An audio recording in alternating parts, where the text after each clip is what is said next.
PUBG Mobile version 2.6 is coming soon. Let's take a look at all the new content. Welcome to the Dinogram. Velociraptor, Pterosaur, T-Rex. The three prehistoric legends have arrived at the battleground. Let's see where they can be found. Primal zones are scattered throughout the map. We can find velociraptors and pterosaurs there, tame them, and become their friend and companion. Velociraptors and pterosaurs are loyal companions, but they can only carry one player on an adventure. Besides that, they have different strengths. Velociraptors are adept at jumping. They can easily jump onto a higher platform or roof, allowing for quick traversal and exploration. Pterosaurs are great at flying. They can dash a certain distance to quickly reposition. They can also grab teammates or enemies on the ground to help the team or disrupt enemies. There are loads of other interesting things in Primal Zones as well, such as the Pterosaur Hoops minigame, dino hatcheries, and more. Let's explore together. The Dino Settlement has quality supplies and a formidable T-Rex that needs rescuing. Once rescued, you can fight alongside it. The T-Rex can carry 4 players and traverse through river terrain. It also has 2 powerful skills, Roar and Dash. The T-Rex's roars can cause damage and screen shake, while its dash gives it a speed boost. For every match, a T-Rex will randomly spawn in a dino settlement. Fancy becoming the coolest team on the battleground? Then you've got to find it. In the latest version of World of Wonder, you can experience new gameplay devices, including the teleportation device, dinosaur spawn device, UAZ spawn device, and more. At the same time, we've also added new objects, such as the trampoline, launcher, conveyor belt, and boost belt, among others. You can get your creative juices flowing. At the same time, we'll also be introducing a new parkour gameplay type. You'll begin at a starting line, and go through various levels as you skillfully cross moving platforms and avoid large swinging hammers. The one who reaches the finish line first will be the winner. In World of Wonder, we've added a feature tab and simplified the process of using templates in order for you to create and discover new possibilities more easily than ever. You can now find a match for multiple creations at the same time to get playing as quickly as possible. In the new version, Classic Mode will be undergoing loads of updates. We've added a full auto mod attachment that gives some firearms a full auto firing mode. It's compatible with the M16A4 and the MK47. Not only that, but we've also tweaked some firearm specs and adjusted the locations of vehicle spawns and more. Furthermore, the new Cycle 4 Season 12 is coming soon. Please look forward to the new season rewards. There are some updates to the Metro Royale gameplay. Gather your friends and give it a try now. That's a wrap for the main content in this new version. For more information about Classic Mode updates, please follow our official PUBG mobile community. Winner, winner, chicken dinner. See you next time.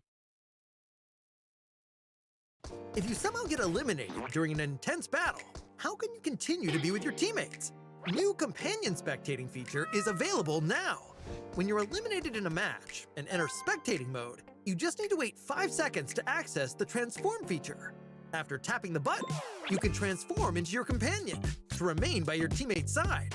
When spectating as a companion, you can still see your teammates' elimination broadcasts and can freely perform companion emotes to cheer your teammates on at any time. However, that is all the help you can offer. You aren't able to see enemies or supplies, so you won't be able to disclose their whereabouts. Even if you don't have a companion, you can always transform into Ray to spectate. Cheer for your teammates after getting eliminated.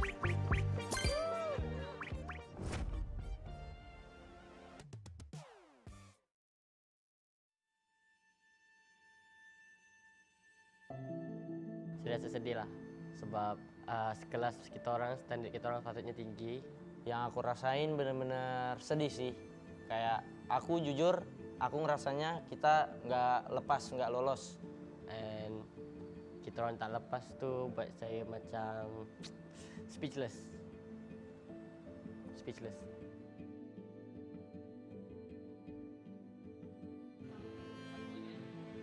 Maksud belum ada beberapa perubahan dalam carta bagi kedudukan siapakah yang akan qualify ke next week ataupun minggu depan.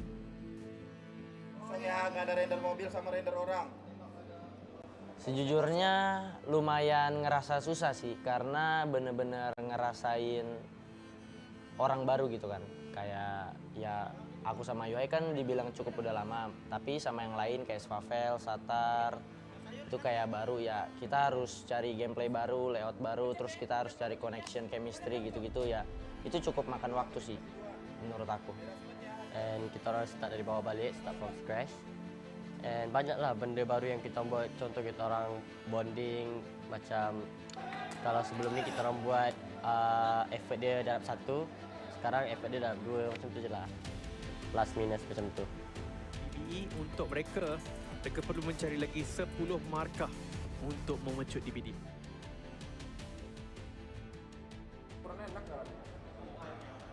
Dekat Liga, masalah yang saya rasa cuma tak confidence kita orang tu macam kurang. Mungkin gara-gara kalah fight macam tu. Tapi kita orang berusaha balik untuk step up. Hilang rasa kepercayaan satu sama lain di saat kita udah kalah fight, di saat kita lagi down gitu. Belum kurang ada yang bisa nyemangatin balik gitu. Bisa, Gen. Pas lu di mana? Pas lu kena tadi. Bisa. Apa yang nggak bisa, Cok? Soalnya kan yang paling belakang aku. Aku bareng kalian, Cok. Yang tadi terjadi di Myanmar sebelumnya, mereka harus fight. Juga arah PBE. Timing. 2 pemain dari Bigetron, kita harapkan mereka bisa menang. Tinggal Ryzen yang tersisa di bagian tangga bermain dengan menggunakan semua UAV dan gagal. Bigetron dipulangkan ke arah lobby, semakin mendebarkan situasi saat ini. Digunakan 3 peluru terakhir, tembakan Wah, nomor satu. satu bermain di dalam. Tapi PBE menang lagi. PBE menang lagi. PBE sudah mendapatkan 11 eliminasi. Ini mereka bisa balabakan time loh malah. Santai dulu bos, santai dulu nggak sih PBE, santai dulu. PBE pulang. Dipulangkan. Hashtag 3 tapi cok. 14 elim. Tangkap, Ring. Tapi udah direk mama tanya mga Indo. Apa kanannya? Sebab kita seberangan kan dengan PBE. Aku lihat reaction mereka, aku lihat mereka sampai last circle. Dan kita dapat informasi kalau PBE itu number 3 dan 14 kill kan. Dan di situ aku ngerasa kayak udah enough, kita udah nggak bisa lolos. Ternyata kita beda 1 poin, kita masih bisa lolos ya. Belum. Kita pecat produsernya cok. Oh nggak bener. Wah, lolos. Yeah! Wow, beda 2 bonus poin. What do I feel? I cry lah. I feel like I rasa bersyukur lah. Macam diberi kesempatan lah. Menurut aku ini kesempatan kita sih buat buktiin ke orang-orang kalau kita masih layak. Dan kita harus bersyukur kita masih bisa lepas, bisa lolos gitu. And we learn from the league lah. So in the final we hope we can do all out the best performance. The performance that we are waiting for so long. Kalau dari aku sendiri motivasinya yang pasti ya itu sih yang pertama. Kita masih diberi kesempatan buat membuktikan gitu. Dan aku rasa juga poin nggak jauh, semua masih bisa dikejar, nggak ada yang nggak mungkin. Nothing is impossible sih.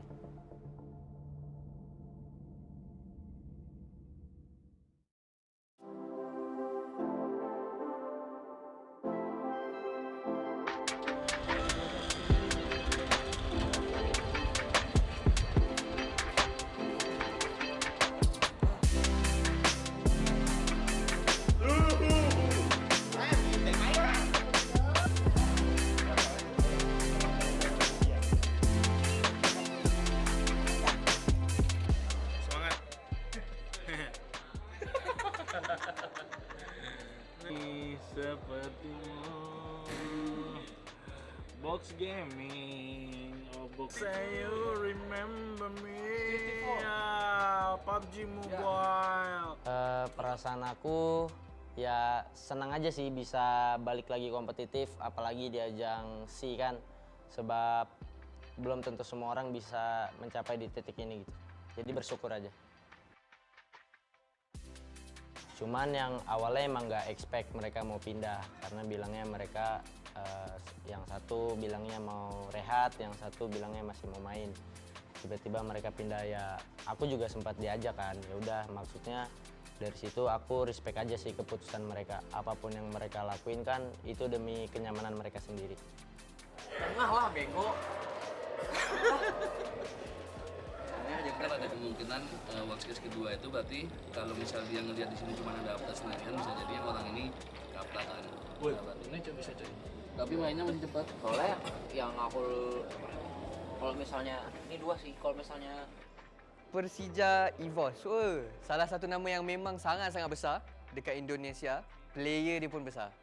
Zuxi, Luxi, Ini antara orang lama, OG untuk PUBG Mobile. 2 season agak santai untuk diorang. Tapi PMSL kali ini, kalau kita tengok daripada statistics, daripada segi kill point, elimination point, survival rate, Zuxi dan Luxi membawa Persija EVOS mendunia. Kali ini kita boleh nampak orang lama masih berbisa. Pertama sih senang karena bisa berada di tim baru. Karena di tim lama mungkin kita belum dapat yang terbaik dan saya mau cari suasana baru di tim baru ini dan semoga di saya kali ini kita dapat peringkat yang paling terbaik lah karena di tahun kemarin kita tidak dapat pergi ke SEA sama sekali kan. Ya semoga aja.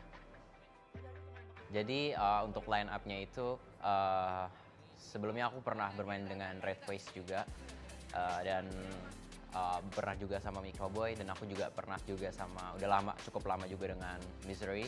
Terus ditambah lagi dengan anak baru yang berpotensi yaitu Lynx. Jadi gak banyak banget hal yang harus dirubahkan di tim ini. Jadi tinggal memaksimalkan aja.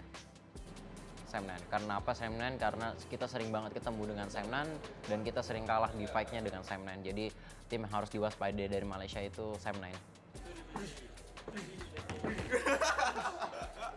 震惊是因为竟然有马来队伍要拿我们华人，然后兴奋是因为我可以打 PMPL， 沟通问题是最大的咯。就比如有一个队伍在你左边或者右边，你要表达就要想一下，只想1-2秒。当然这1-2秒在游戏上是很关键的，然后打法上也是我们只有不到15天的时间要慢慢磨合，所以能打到这样子，我觉得不错啊。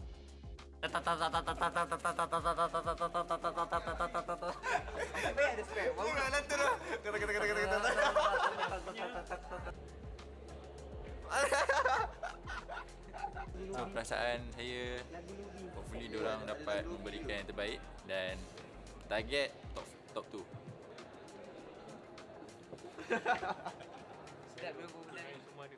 Bahasa memang paling penting sekali dalam komunikasi. Dalam Team 79 dia memang unik sebab dia kira balance. Ada player Putra, ada Adips, ataupun ada Dap, and then 2 daripada player ni akan main dengan Long dengan Loyu. So ini yang orang cakap kebimbangan dan main concern saya masa 79 announce roster ni. Bahasa apa dia nak pakai and will it work? Adakah ia akan berkesan?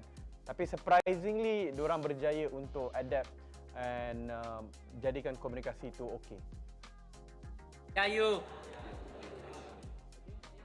Ciao. Gambate. Gambari. Mungkin dari Semnan masuknya Loyu and Long dengan masuknya mereka berdua sangat impact banget. Bahkan aku sampai bakal bisa ditawarin tim PEL ya. Gila, aku kayak 2 orang ini tuh impeccable banget. So saya rasa bangga dia cakap kita orang top team kat Malaysia. Saya tak tengok pun PMPL MY tu sebab saya fokus study. Tapi saya tengoklah result dia and adalah beberapa game saya tengok. Bolehlah mengecewakan lah. Diorang tak perform sebab saya tak ada je. Diorang perlukan saya. So jangan gelak lah. Ais. Ini it's a fact, you know. So PMSL I'm back. Macam tu lah. Kadang-kadang kita orang explain lah apa maksud. Macam maksud certain phrase lah. Kita orang explain apa maksud dia, then dia orang faham lah. So kita orang tolong each other lah untuk hadapi lah masalah tu. Semnan! Aduh! Macam mana bodoh tu?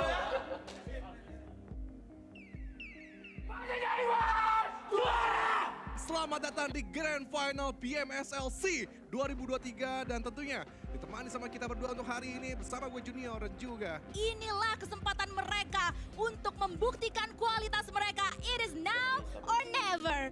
Loyu masih lagi akan hidup. Tiger X akan datang dekat ini dengan DBS. Dia makan lepas dalam kawasan semua. Dia cuba naikkan nyawa. Dia cuba berjaya naikkan nyawa. Dia lawan dengan 2 orang. Dia dapat 1. Dia mencari yang kedua sekarang ini. Nyawanya lebih tinggi.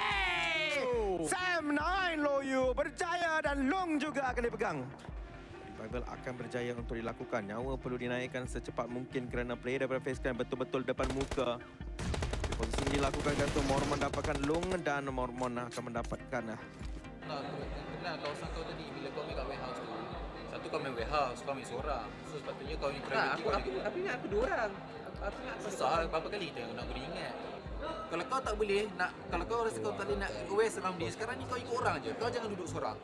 Sebab apa kau ada masalah, aku ingat teammate ada dengan aku. Aku ingat teammate ada aku, aku ingat teammate ada dengan aku. Because it's already the grand finals and the mistake that we made, it's a repetitive mistake. So you have to, it's the grand final. What else is there to say? You don't get to play this kind of level that frequent. Coba cek depan ya. Kalian berhenti, gua cek depan, Cuk. Lihat belakang dan Sama lain sangat tinggi. Sekarang ni RRQ maka ada kebangkitan dan juga lebih banyak majority mengakibatkan PG Esports. Satu lagi depan gua. Begitu saja dan harus melawan Potato dan bener aja Exa. Ini udah top performance-nya Exa sih. Ini udah 100%-nya Red Face sih. Ini benar-benar suara berbeda digunting mereka sekaligus dari pemain-pemain yang ada di low ground dan selesai. Bom yang masuk. Kalau gua ke kanan, itu anjing enggak pernah shot. Maka gua udah bingung.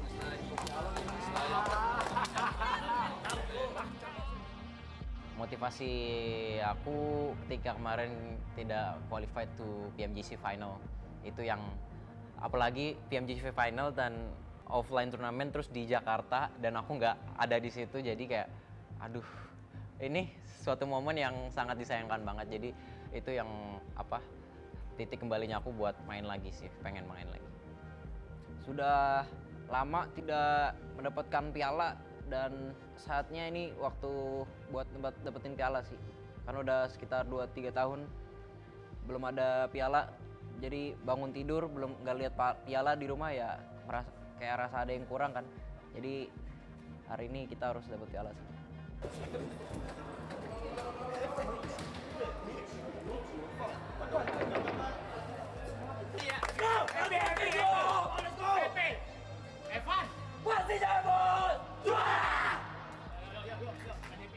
Ada satu jalan cerita yang kita boleh kata lebih cantik, lebih meriah, lebih suasana yang menakutkan. Sebab kita tahu kalau bukan DBS, bam habis.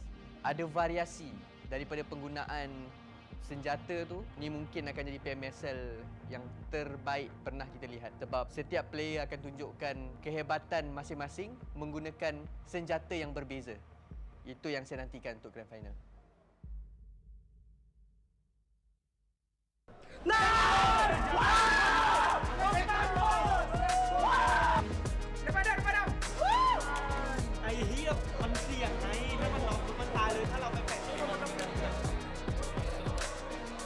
ก็เริ่มตั้งแต่ PMPL แชมเปี้ยนกันครับแล้วก็ทุกรายการที่แข่งขันต่อไป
record your highlights in even more ways?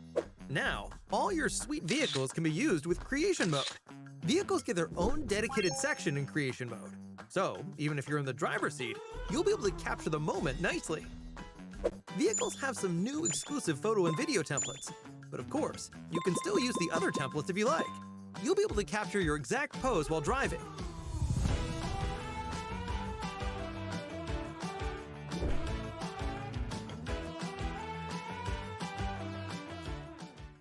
Flying vehicles also have their own specially designed template, which is perfect for the latest pterosaur vehicle.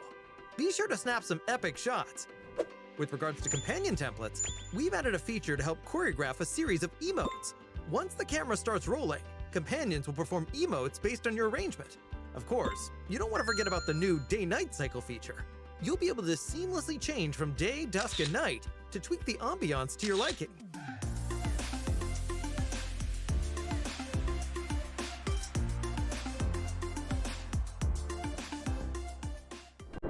Oh yeah, if you want to record interesting video clips, why not go to Cheer Park to try the improved creation mode?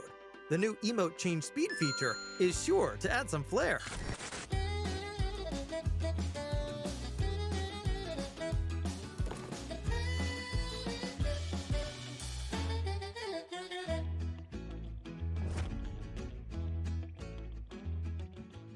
Welcome to PUBG Mobile's Dino Ground.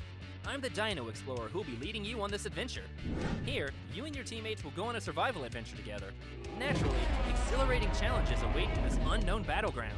Let's remain vigilant and open-minded as we embark on our prehistoric exploration. The first stop is the Primal Zone. These protected areas are located all over Erangel and Livik, and are the primary habitats of velociraptors and pterosaurs. But fear not, they won't hurt you. Approach cautiously to tame them, and they'll become your most loyal battle companion. You can also ride them to participate in various challenges and become a Dino Ranger. Unleash your imagination to discover more interesting gameplay. Shh, keep it down. You don't want to scare the baby dinosaurs. Besides large adult dinosaurs, there are also some adorable ones in the Dino Hatchery on the map. Be friendly, and who knows, your loving care might bring unexpected surprises. Next, we have the most perilous and exhilarating Dino Settlement. This is where the T-Rex with extraordinary destructive power is detained, making it a popular area for players to compete for. Be sure to protect yourself. While eliminating enemies, destroy the gate to rescue the T-Rex and make it an exclusive mount for you and your teammates. Use the T-Rex special skills to cooperate with your teammates to force your way out and enter the final play zone. Alright, I believe you now have a good grasp of all the prehistoric survival guide tips. So what are you waiting for? Come and show off your skills in the new PUBG mobile version.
Hello everyone and welcome back. This is the PMPL SEA Wildcard Fall 2023 Tash Party Hilo Sir Cloud.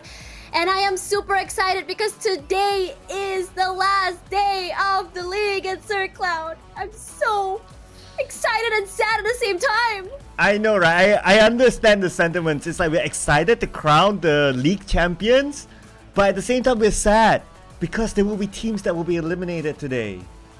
Yeah, it's always really sad whenever, I think like what's really sad about the league stage is that watching all the games played by so many teams, I think as viewers, as casters, we will unintentionally form bonds with the teams regardless of which placing they go, because it is a journey after all, and honestly it's such an honor to be here, to be part of these teams' journeys. Now coming into today, if you guys don't know, 16 teams will be moving forward to next week for the finals, while the rest, unfortunately, well, their journey stops here. Yeah, I know, right? I mean, it's still nerve-wracking to find out who may stop here, but it's not nerve-wracking to find out that we got new skins inside the game, and your first draw is only 10 UC, and you stand a chance to get one of these skins. And once you get it, of course, you have to upgrade it to the maximum level, because why not, right? We always want to go for the best of all the skins. Yeah, it's really cool to see all of these weapons, and I think that because it's so themed, it fits a lot of people's aesthetics. I know a lot of people are saying like, why do we need so many skins? No, we don't need a lot of skins. We need to find the right skin to fit your aesthetic. And speaking of aesthetic, if you have a biker aesthetic, ladies and gentlemen, Ducati is here for you. And I think if you guys such are bike heads, I'm sure a lot are, especially if I go to the highway on the weekend, I see so many people riding super bikes, and I too would like to be part of that, but I can't. So I'll just ride in PUBG Mobile. It's okay. You can start riding in PUBG Mobile as long as you can get your rides right. Then you can start to go on the road after that. Think of it as your training ground. But you know what else is right? It's going to be the new RPA series, currently available inside the game, and it comes together with items worth over 48,000 UC. I mean, if you play the game every day, might as well get this and get your rewards while you play the game at the same time. I really like this set. I mean, if you are someone that always plays with friends, I think you should get it for the Spectre Slayer set. If you are someone who wants Ducati but don't really want it, there is a different alternate skin in there as well. And also, if you guys love a little bit of fun, take your time off, just play with your friends, the Nino Ground is really fun to play. I mean, I've been watching a lot of streamers play it in my free time, and honestly, I've been really enjoying it. It's to the point that I actually ended up playing so many of this, and I never do these fun modes, ever. Yeah, because you normally like, okay, let's go for rank modes, right? Might as well. But when you see this inside the game, you'll be like, forget rank modes. Okay, let's go for the fun modes now. But what is not so fun is going to be the competition between these teams. Well, it's going to be fun for us, of course, whereby the teams will be eyeing a 40,000 US dollar prize pool, and today we are the last day of the league. The teams have been reshuffled for this week, and after today we'll find out who are the top 16 teams who will move on to the grand finals that will be played next Friday till Sunday. And it's really exciting to see this because it's a whole different, I would say, mindset coming into today. But before we talk more about the mindsets, so you guys know, one team will be coming through here, whether it be from the Indonesia qualifiers, Malaysia, Thailand, or Vietnam, or also here during the Wildcard Fall Finals. So each one of the winners from this league will go to the PMSL Fall. I'm sure you guys know recently the spring one just happened. Fall is definitely going to be even more exciting. Yeah, fall is going to be exciting because, well, it's going to be, I heard the teams are going to gather again, but we'll wait for the official announcement later on. So for the bonus points, well, come on guys, you guys know this by now, right? The bonus points will also be the points that will determine who will be the 16 teams that move on to the grand finals. And on top of that, the points will be carried forward onto the grand finals as their initial starting point. So even though they're up there and they've definitely secured their qualification into the grand finals, they still have the objective of getting a good start later on. Yeah, there's a lot of things coming through here. I mean, we talk a lot about the resets coming through into the new week, but it's not happening this time around. Now, these are your groups. And coming forward here, C is only going to be having 3 teams. Let's find out more on the official PUBG mobile page. Now, coming back into mindsets here, that's why you're seeing how competitive it is, not only on the top 16, but also toward the top 3 at the same time. Because you can see that if you end the week on a high, you bring some extra points moving forward into the grand finals as well. So in a way, it is still sort of the same format, but not really. So it does kind of give you an incentive to stay up till the end. But we also have the head-to-head here, which is going to be the top and GE Smile. Yeah, but look at the total throws used by Smile as compared to the top. That's almost double the amount. Other than that, the stats are pretty similar between the both of them. Both of them, of course, have been doing really, really well for the team. Of course, GE, you have Ichi. Well, if Ichi is out, then you have Smile. So that's why GE is one of those teams up there currently.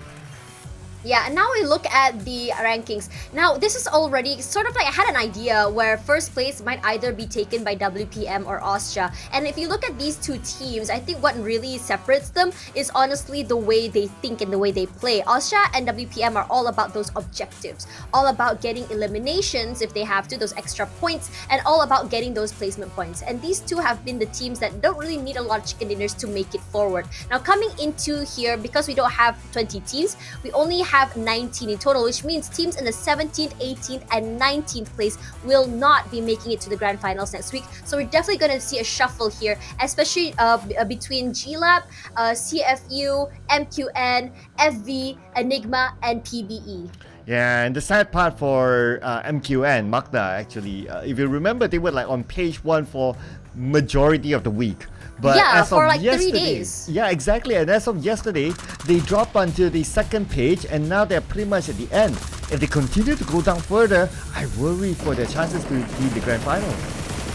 It honestly feels like their stamina just ran out. I think the longer the weeks, the more they're not able to just keep up at this point, and they need to have to shaken themselves up. Because again, if you are in the lead for like I think the majority of the week here, I'm sure there is something that is going on that's just not working out in your favor. Regardless, these are the highlights that have happened this week, where I think for this week, KE and GE have been doing very well. Remember, Sirka, we talked about KE being a slow cooker team. They weren't doing well on week 1. They were still kind of lost, and now suddenly they're at the top. Yeah, so GE, despite it's not the GE of last week, but because of their current performance as well, we're definitely going to see them in the grand finals. So no worries about that. It's just a matter of how many bonus points are they going to have as a start to the grand finals. Now, today's matches, same map sequence. The only difference is going to be the group changes. So A, B, C, D is going to start off the day. Group E is going to take a break for game number 1. That's going to be FOD, KE, Falcon Esports, as well as the guys of Asian. I think that it's going to be very strange coming into today. I have a feeling some teams are going to be some teams are going to be very aggressive. I can already expect that for some teams. Maybe you might see some passivity from Enigma. But maybe also we might be seeing some aggressive plays from teams that are very, very confident. Teams that are on top are definitely going to be showing that because they want to make sure they can secure as many points as they can. I think teams at the bottom as well, we might be seeing a change in pace. But coming into the top sign-up performers, we've usually seen FOD, WPM, Austria, and APG. Now this is really exciting. When you look at other maps, this map in particular, you always see FOD and APG's name up here. These two teams, we rarely see on the top performers on Myanmar as well as Irango. Yep, I mean, they're like staple names right now, right? I'm really hoping to see like new teams up there. I think there was once we saw Magna up there because they got the chicken dinner in day number 1 of week number 2. But after that, it's like kind of quiet for them. So they kind of lost out on the top 4 here. So it looks like we'll be seeing some staple names up here again. And based on the stats in this map, APG seems to be the team that likes to take the eliminations the most. But for FOD, they're the team that likes to survive the most in this map. Yeah, I think that when you look at how each team plays, it shows a different side of dynamic. I think APG on Sanhok, it works well in how they want to play. It's very similar to Enigma, they want to play aggressive. But I think in terms of positioning and in terms of rotations, APG just has it in the bag, honestly, when you think about it. But when you look at, because if you look at all of these, APG has the highest amount of eliminations. Because of the way they play, they don't necessarily get the chicken dinner, necessarily get the top 5, but it's very different than FOD, WPM, or Austria, who are prioritizing positioning over these fights. I mean, yes, they still go for elimination points, they still are high in frags, but these frags happen toward the last, I think toward the second half of the match, where I think when positionings are already in there, and you know, when that happens, it always, I think what it shows is that these teams understand what's at stake and how exactly to play in these, say, games. Yeah, so, and it's only one Sandhawk, right, if you kind of think about it. So you just kind of gotta get over it by maybe, if you get like... By building a bridge. Building a bridge, right, because we need a lot more bridges inside of Sandhawk. There's just too many choke points. But you just gotta get over it by maybe if you can get like 5 points, 6 points, and then you're like, okay, dude, I'm done with Sandhawk. Okay, go next, please, go next. Yeah, I think Sanhok is definitely, it feels like a sprint, right, Sanhok? It's very different. The tempo, the momentum, the movement, the aggression is such a different feeling compared to the other maps in the game. I think that, you know what, if we could have another map, I would like to see a map, the size is a medium size. Maybe smaller, a little bit smaller than Erangel, but bigger than Sanhok. Like somewhere in nice between, middle right? tempo. Yeah, somewhere in between. I think it would provide a nice little change in momentum, because right now it feels like for Sanhok it feels way too fast. It feels a little bit too aggressive for me. But then when you go into Erangel, Myanmar, like early games are like so slow. I mean, that's just me though, like because I don't like wasting time looting. But other teams are like, oh yes, the slow moment. I want to go around and loot as much as I can. But like I feel like for me, I just like getting to the action. But I still need enough time for me to rotate and find my loot. So maybe a middle ground. Yeah, and I think that's where I think Vikendi will be nice to be introduced back in the game. There was a lot of like rumor before this, like whether Vikendi is going to be in or not, but so far we have not seen Vikendi yet in the competitive scene. I think they're still retweaking the map to make it suitable for competitive, so hopefully we get to see it soon one day, because I think that kind of fits the bill that like what you like, right? Somewhere in between, not too big, not too small, and I think it's kind of just nice as well.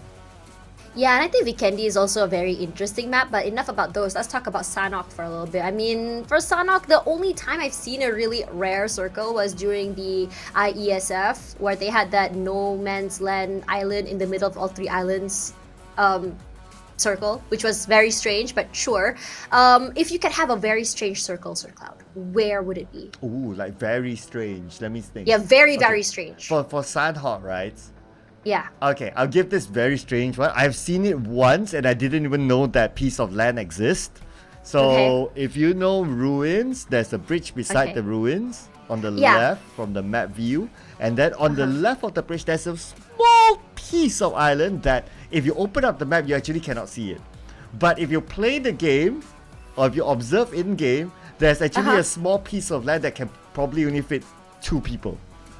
Wait, how did you find that place? Yeah, that's what happens if you organize too many scrims. You get to see all as many circle possibilities as possible. And a lot of our viewers, my viewers at time, they're like, they didn't even know that piece of land exists until the circle went there.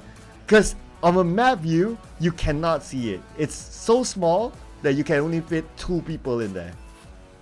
Oh my god. Even I didn't know that. Well, I guess a lot of people who are watching today will definitely learn something. If you did, write in the comments, Sir Cloud taught us something. Regardless, let's talk a little bit about what we can expect in this game right now.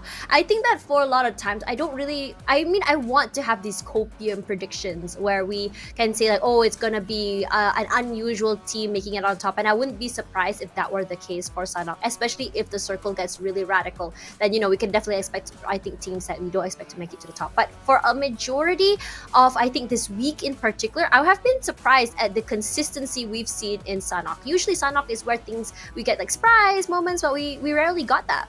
Okay. I'm gonna give you a different curveball of a copium pick this time, right? So, are we talking about who will be the champion? Is by now kind of normal, all right? Right. All right. How about your copium picks are based on teams who might survive? Like they're at the bottom, might but survive they might survive until top 5? Until basically they don't get eliminated. Like they are at the brink of elimination, but they don't. I think that's kind of interesting. Yeah, different I take think on it. MQN. I feel like MQN might survive today. I don't know why, but I have a feeling they have. I mean, like out of the last three days they did well, right? And then the fourth day not so well, and then today's the last day. So like now my question for them is, if you're not doing so great, what do you do after your game? You reconvene, you talk. You had like the whole day before the game to really talk about your strats, talk with your team, figure out what went wrong, VOD reviews, obviously. And I have a feeling that MQN did definitely that. Because the thing is, they have consistency. They have good gameplay. They have good teamwork. It was week 1 that we saw a very weak one. It doesn't make sense for them to just completely go downhill from here. They have to make something happen. And I have a feeling, given the fact that they're so close to the brink of elimination, they're so close to the bottom, and just seeing them go down, I think there has to be a change in mindset. And I really hope it's that. Because if yesterday their mindset was already, not so great and snowballed into today, then, I'm sorry to say, maybe perhaps playing in tournaments is not for you, because that is one of the components of playing in a tournament, especially a league this long. You need to have the mental for it. You need to be able to reset. That's why some teams have esports psychologists to really make them be able to reset, like take a break, let go. What's in the past, let go. What can we do to do better and move forward? And I think that's a very big mindset that teams to have. And another thing I'm not really a big fan of is players saying, sorry guys, you didn't play our best day. Sorry guys. I don't want to hear the sorry. I'm not saying that I don't want to hear your sorry in a way that's bad. I want you to be proud of yourself being in this tournament. Give yourself some credit. Because even though you didn't take number 1, even though you got number 2, I think it's something worth celebrating. Okay. So I'm gonna challenge you for this, right? Ooh, okay. Wow. Let's hear it. Okay, so you took Magna. So just to recap on as of last week's bonus points, right? So Magna is at number 16 with 4 bonus points. I'm gonna pick FVMPX, who's at number 17 with 3 bonus points. So we are just next to each other. So roughly meaning that if FVMPX goes above Magna by end of today, they qualify, and vice versa. Right.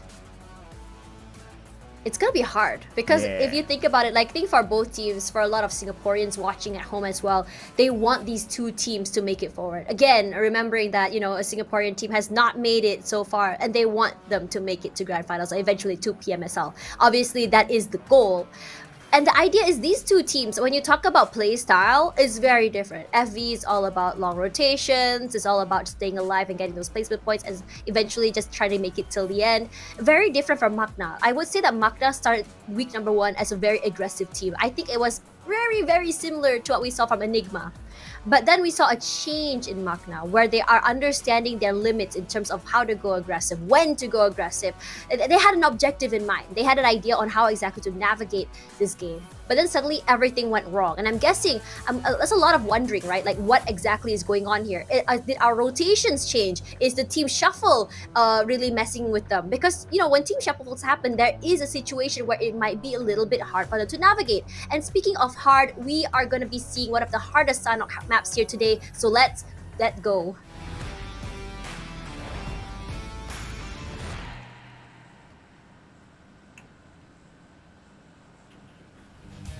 Alright, boys and girls, grab your drink just like Tash and enjoy the show, ladies and gentlemen. I have eyes in your room, you gotta be careful.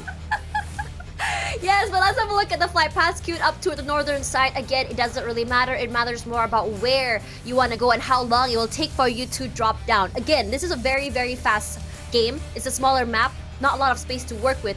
And the faster you drop, in my opinion, the faster you can easily loot and the faster you can easily go to war and just get as many picks as you want. And I think that is the purpose of this map.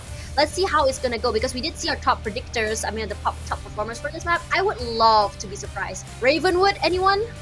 Are they playing this round? I think they are. This round, let's see. Yes, they are playing this round. All right, let's see it. Okay, so I'm gonna put out another curveball, right? So we did talk about FV and as well as Magna. CFU is actually in the bottom as well, based on last week. They are actually in the similar bracket. If CFU finishes today above both FV and Magna, CFU will qualify. FV and Magna will both be eliminated. That would be heartbreaking. That would be insanely heartbreaking. And on top of that, Magna's right beside WPM.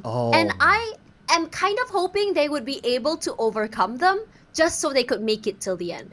But we know for WPM in terms of how clean their team fights are, how good they are in terms of their fights, and I am genuinely concerned, Sir Cloud. I am genuinely concerned as well because I did talk about this before that I would love to see finally a Singaporean team moving on to the grand finals of a PMPL for the first time. But okay, looks like it's going to be a good start for them. But I hope they actually secure this kill. But Mix got cover fire from the hill and they are coming in. It doesn't look like they're going to go and end Mix. I don't know where the other members of MQN are. I would love to see some support coming through here, but I think they might just be able to just go away. The sprays come out, and the thing is, thank God for WPM. They do pick one, but they do answer back. And speaking of answering back here, it's going to be FV. Going to run into APG, one of the most aggressive teams we've seen so far. Babe, both of our teams happen to have early clashes in this round. I don't know, is this a caster's curse, caster's jinx, or what? But there's also opportunity for them to get points. It's Sir Cloud. I'm calling it right now. It's not me, okay? What? I wasn't here when MQN went down last week, and Marcus does go down as well. Diddy starts it off, a Sonic answers back. So at least both teams get answers. Marcus hasn't been lobbied quite yet, as Sonic tries to get those picks, putting in the damage, but unfortunately none of the damage really clipping onto him. But Marcus eventually does go down, so both teams now, at least for one situation, Diddy can be revived. Alright, Sonic with the QBZ in hand. 1v2. His teammate coming in from the back as well. A Shroud is on the way too, but Sonic knocked out by Juggy. I don't think they'll be able to reach him in time. I'm not sure about this right now. Okay, they're still on their way though, and he has enough cover with the structure. They're aware where exit is. I'm surprised that Magix actually wants to take this fight straight to exit. Already marking him. A pre-fire coming through, he cooks up the nade, throws it out. Magix, are you aware? There we go. Oh, look at that nade from exit. It's just so nasty. His teammate's not around to pick him up. I think it is going to be a reposition. There we go. Here's Raul. Oh, he's solo. Magix will be eliminated. A bit too late. But Didi is still around at the very least. Okay, so Didi will be picked up. But they'll be playing the rest of the round as a duo. So playing as a duo, I mean, you know, it's very, very difficult to gain points. It is very difficult. I'm really hoping that they get a little bit creative of how they approach this game. I mean, third party is still a strat. FV can still make it out alive. They can play third party. They can go for long range picks. Maybe catch someone in the middle of the rotations, immediately blow up their vehicles. Perhaps just get one in the middle of a third party fight. And on the other side of the map, Skynin, an opening onto PBE. We talked about PBE as well, about their performance, how they haven't really been quite on top yet. And this is not a good start. Not at all. I mean, for PBE, well, we will definitely see them at the grand finals. It's just a matter of like they won't get a good start at the grand finals. But sometimes, like, I do wonder because they are partner teams, so they will definitely have a slot in PMSL. I wonder, does that kind of affect their motivation? But let's see how H2R manages this drive-by by AstroX and Skyden. It looks like H2R got knocked out to the AstroX. Okay. Skyden as well. I'm not too sure what they were trying to achieve here. I mean, I understand the rotations were there. AstroX tried to provide the cover for his teammate to cross, but now with two of them knocked down for Astra? Sorry. Oh, knocked down and one eliminated already. They have to pick Skyden up. He's been one of the biggest firepowers, but in this situation with PBE getting one, this might be a change in pace for them moving forward to the game. He has absolutely been a game changer. So in every scenario, they should try to get the Skynin up and healthy. But he's being held hostage. You can see Monboy covering on the other side. Didi shot down by Exit. Looks like APG as well as FVMBX. They're somehow not done yet. I'm trying to figure out, like, Didi was not in the vehicle with his teammate. His teammate was in the car, and I was kind of hoping that they would have zoomed away. Not a great start for FV as well, but MQN, they only have 1 point in the bag. They're still with 4. So I'm guessing that fight they were in earlier actually worked on their favor. But HWG is a team that really, really surprised me. Not only have they maintained their positioning in the first page, they dropped down a little bit, I think to 8th place a few days ago, and now they're back to 5th place. I'm not too sure. I mean, a team that's just, put together so recently, there's a lot of, I would say, when I look at HW, I thought maybe in second, maybe they'll make it, but not make it till the end, but they're really consistent and they're okay with taking out these aggressive fights. Yeah, and this week has been the week for HWG, so looking good so far. And with this kind of performance, definitely will see them in the grand finals. I'm of course still worried for CFU, Magna, and FV. Either two of these three teams will be eliminated. I think for Haina Raven, well, the point gap is just too far for them to say. Unless they can pull off like a miraculous 4 chicken dinner with a whooping 20 eliminations each, then yeah. But if not, then, it's hard.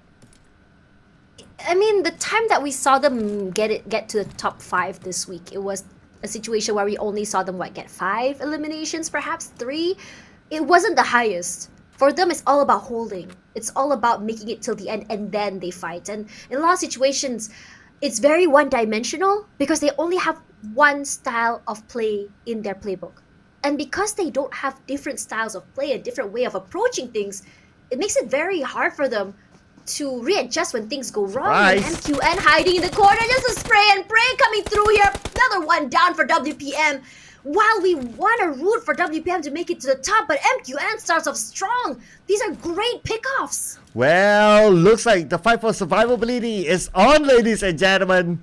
Magna now with 2 elimination points. They'll be happy to take that. But their closest rivals is definitely going to be FVMPX, unless CFU can overtake them. So now I'm giving the rough possibility of who might be eliminated by the end of today. So I would say keep your eye on these 3 teams at least.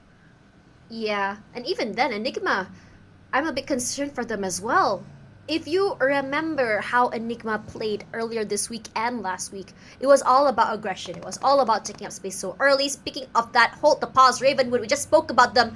They do start off the first contact, but they didn't manage to get the lobby. So, a nice reposition from range, and they move out of the way. Take up space, try to get the information. Just exchange of firepower, but nothing happening quite yet. Okay, the rest of Haina Raven, we got Kimi at the lower ground. The bros not interested to really push in, and I think that's understandable because you don't have full information where the rest of Haina Raven's at. Some of them are the high ground on the other side. So if you were to push, you could still be knocked down by the long range shot. So totally understandable that they don't commit onto Kimi that much. But I'm a bit concerned about Haina Ravenwood's positioning here. They're kind of separated. It's not even a 2-2 or 1-3. Harley eats up a lot of damage. Scar definitely smoking by now. But it's all quiet here. Cutting the noise. His teammate Kimi very low and few chases. Takes him down. Molly hitting. And he gets immediately kicked to the lobby. So it looks like they finally secured that deal. So for now, Haina Raven will be operating with 3 players. Ooh, okay. I mean, it's quite common for Haina Raven to first or second circle, they will lose somebody. It's something that they really need to go back to the drawing board. On by Enigma! Oh, what a spray! 1 spray from Koopa, getting 2 from Sin! That was a really good spray coming through, and QB is not done quite yet. Sin, the other 2 members trying to stay alive. Boy, that's knocked down. One of the top performers by this week, not happening. Still one more. FV just moves out of the way. I don't think he can do anything more. No pickup. No teammates. He's gonna have to go through this alone. Wow, what's happening to our top teams, Tash? Ostia left with 1. Sin now will be left with 1. And Yagu Galacticos can catch up. GE can catch up. So it's gonna be a shuffle. I mean, we talked about a change in tempo coming forward, right? How a lot of these teams will have a last chance mindset, playing as though there's no tomorrow. Literally, there is no tomorrow. Today's the last day. So that mindset propels these teams in terms of motivation, in terms of drive. As the circle pulls up toward the southern side of Paradise Resorts, look at how packed the southern side of the circle is. It's going to be a bloodbath as they rotate up. Enigma, I think, shouldn't be too much of a problem getting into the circle. It's GE that I'm concerned about because remember, every time GE plays in any map at all, what makes them so good is because they're so good at getting into the circle, getting a nice terrain in their favor. And for some reason, I think this week and also last week, the first 2 weeks rather, their circle predictions have been good as Baby will be hunted down, bro. Preps up that Molly. It's gonna be a barbecue. And immediately, Harley gets taken out. Baby as well. Baby as well somewhere else. Okay, with the DBS, and that is the end for round number 1 for Hyena Raven without a single point. 3 more rounds to go for them. I don't know what kind of miracle can they pull out by this time. Oh my god! Here we go, just took out APG. How long has that fight been going on? It's what, almost 5 minutes now? Not too sure about that though. I think we're kind of distracted by the other fights. But APG, if I remember, they had 3 players or 2 players at least. But in just one swift fight, I think it was quite swift though. With HWG, they got eliminated. So early as well. Yango Galacticos spray up to Smile. Gets tagged. Smile, all he has to do is just close the door. And cute Loki, we have seen him play hero moments. Members of YG. Each player having a clip to add to the reel, honestly, but honestly, cat top cute Lokis. Circle, I wish you were there to see it. Cat top cute Lokis?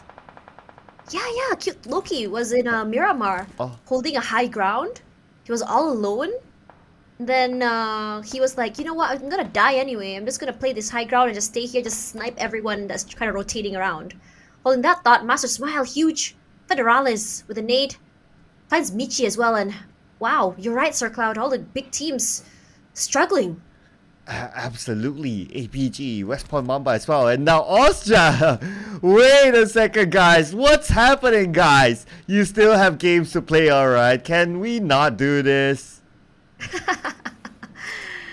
Oh man, what on earth is happening? Regardless, as we move forward here, let's talk about G-Lab. I feel like not a lot of highlights have been given to them. What do you think of their performance this week? I mean, they had a few pop-off moments earlier in the week. What's going on with them? Well, after that one chicken dinner, they seem to go missing.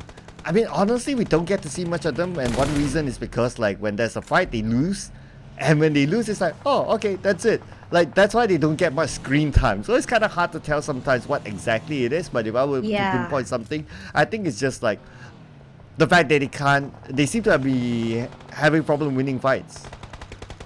Yeah, and speaking of that, look at how YG straight smack dab in the middle of the circle. But look at this fight. So aggressive in the southern side, just as we expected. We have YG with Bernard Boy playing all alone. The 3-1 formation is really good, but BRO, they've had a pretty good start. They have 6 already. Chuchu had been keeping her eye on them from week 1, and I think for BRO, as a newcomer to the scene, at least to the big stage together, they seem to be doing not only very well, but they understand the risks, also the advantage you can get by getting a little bit extra points. And I think because they like to play aggressive, it suits the way they play as they put their eyes on HWG. Now we can see the movement here from Sin. Takes down Spooky. And here we go. Okay. Dale. Let's see. Okay. FV. Sin as well. I mean, again, another top team going out. I mean, how many times? You sound so sad. Yeah. You sound so disappointed. I am. I mean, it's like a flip of a switch all of a sudden for game 1. Yeah, I mean that's why Sanok is so interesting, because you can never really tell who'll make it out alive as Labo gets tagged by 2 nades. Miraculously survives that. He doesn't have a lot of resources to use, and he seems to be bombarded. He doesn't have a lot of support from his teammates as well. So hard to fight against Enigma when all these high ground terrains are just not giving them a lot of space to move. As Maldet's eliminated, Yura gets completely pancaked and squished. Labo all alone finds Caps, and he got 1 more point going forward. I don't think that's happening. Just like that, they're out. Yeah. But there is still Boy. I didn't notice Boy. It's all so quiet on the other end. Okay, all alone against 4-3 from Enigma. But he's being shot at from behind for another angle, and he's super duper low right now. And he'll be taken out by all the way from downtown. It's gonna be Mewtwo. Unexpected. He wasn't even looking behind, so I guess he didn't really know where the shot came from. Still, for few, the 2-1 formation coming through. They have to be careful of CFU, PBE, and HWG as well. So hard to move forward. Terrain not in their favor. No cover. And CFU, you can already see Aaron just quickly rushing forward. It's still gonna be rough though, because not only is the circle very, very close or just small, but look at the positioning of these buildings and the terrains. It's gonna be rough. If you were to ride your vehicle straight into the circle, you're gonna be blown up, and there's no cover either. Alright, so without cover, I mean, it's gonna be really, really hard, right? But what I'm interested right now, okay, in the overall charts right now, CFU is the one that's still alive. So if CFU can overtake both Magna and FV this round, they have they are in the running to survive. So I mean, right now we are at 8 teams, meaning that after this, teams are going to start to collect placement points. See that G-Lab tries to take this area away from YG. YG in trouble. One player knocked down. 2 Pro gets one more for himself. Romeo Boy goes down. Kai tries to make something happen, but this pincer from YG, a little bit too much to deal with. As the other members come through, smokes come out. But the nades will be cooked. He spots out Andrew. Not sure where Cute Loki is. Throws it out. Cute Loki moving away! That's a lot of damage. He survives! But Andrew does get eliminated. Scotty right here as the great eliminator. But on the other side of the map, another fight's happening. Whereby PBE secured those elimination points, and it's going to be the Pros eliminator, number 8 with 6 eliminations. But PBE got themselves 5, and they're dominating now. So PBE so far so good, and they have time to reset because they have the compound. But for Game Lab now, I guess they need to be prepared for the next siege. Probably from the team from the high ground. Sky comes through. The other members of G-Lab just doing so well. What a great push here into YG. They've had this compound for quite some time, but it's going to be another team that's trying to kick it away from them. It's going to be CFU, but CFU eyes on 2 teams at the same time. They don't have a lot of choice. I would say don't bite more than you can chew, but in this situation, they have no choice but to. Rushing through circle, not giving them a lot of space to work with. It's going to be GE and G-Lab that has the winners areas. Okay, we can see CFU. Heng is being picked up by his teammates, so they will reset as a 4. But the circle still goes to the compound. GE has the compound, Game Lab has the compound, looking good so far. And even though GE, like some of the players like on the high ground, but they'll be okay. They have a marker, they have someone who's entered the compound, so they can use him as the, okay, it's clear guys, okay, come to my position, and they should be alright. I'll be a little bit more worried for the teams on the south side of the circle, in which they don't have much cover, and they need to still get in. For PBE, this is possibly one of the good rounds. They survived quite some time now, but they don't have circle advantage. Circle is slowly pushing out toward them. They have been marking on where the players are going to be, but with a buggy, it's going to be very hard to push through. 2R, H2R, does get tagged just now. Like it or not, here we go. No space to work with and no time either. But for CFU, I think this might be the extra picks they need, but PBE, 5 eliminations in the bag, as you can see these 3-way fights come through. Okay, here we go. Oh, so it's GE and PBE landing at the same time into the compound. The same as that compound. But PBE, they might lose Momboy. H2R is well down. And Momboy eliminated by Kai. Oh no, PBE, that didn't work out well for them. Arimon's knocked down already. Cool, not close enough to get that space. Just hiding behind this terrain for time. His car is there. My worry is that the car gets exploded and he just gets blown to smithereens. Hang needs to be picked up. Support not too close to him. Such an open area as well. Enigma finally making it to the circle. There is a little bit of cover behind this rock, but the circle at least still gives him a lot of breathing room. So it's coming toward the middle. Side play zone does get one more victim. With 9 eliminations in the bag. Enigma looking so very well. Caps does go down as Koopa gonna try and just flush out the other members. Mernat Boy away from behind that tree. He doesn't move. What? Oh, the molly didn't hit onto Mernat. Okay, that's quite a miracle. But anyway, he still needs to move because he does have a circle. So you gotta get out of that sticky situation now. Enigma, so far they could reset. They already have like 10 elimination points so far, but finally Myrna taken out. And now we're down to our top 5. This first map today is just so competitive as we move into the last day as West Carey opens fire.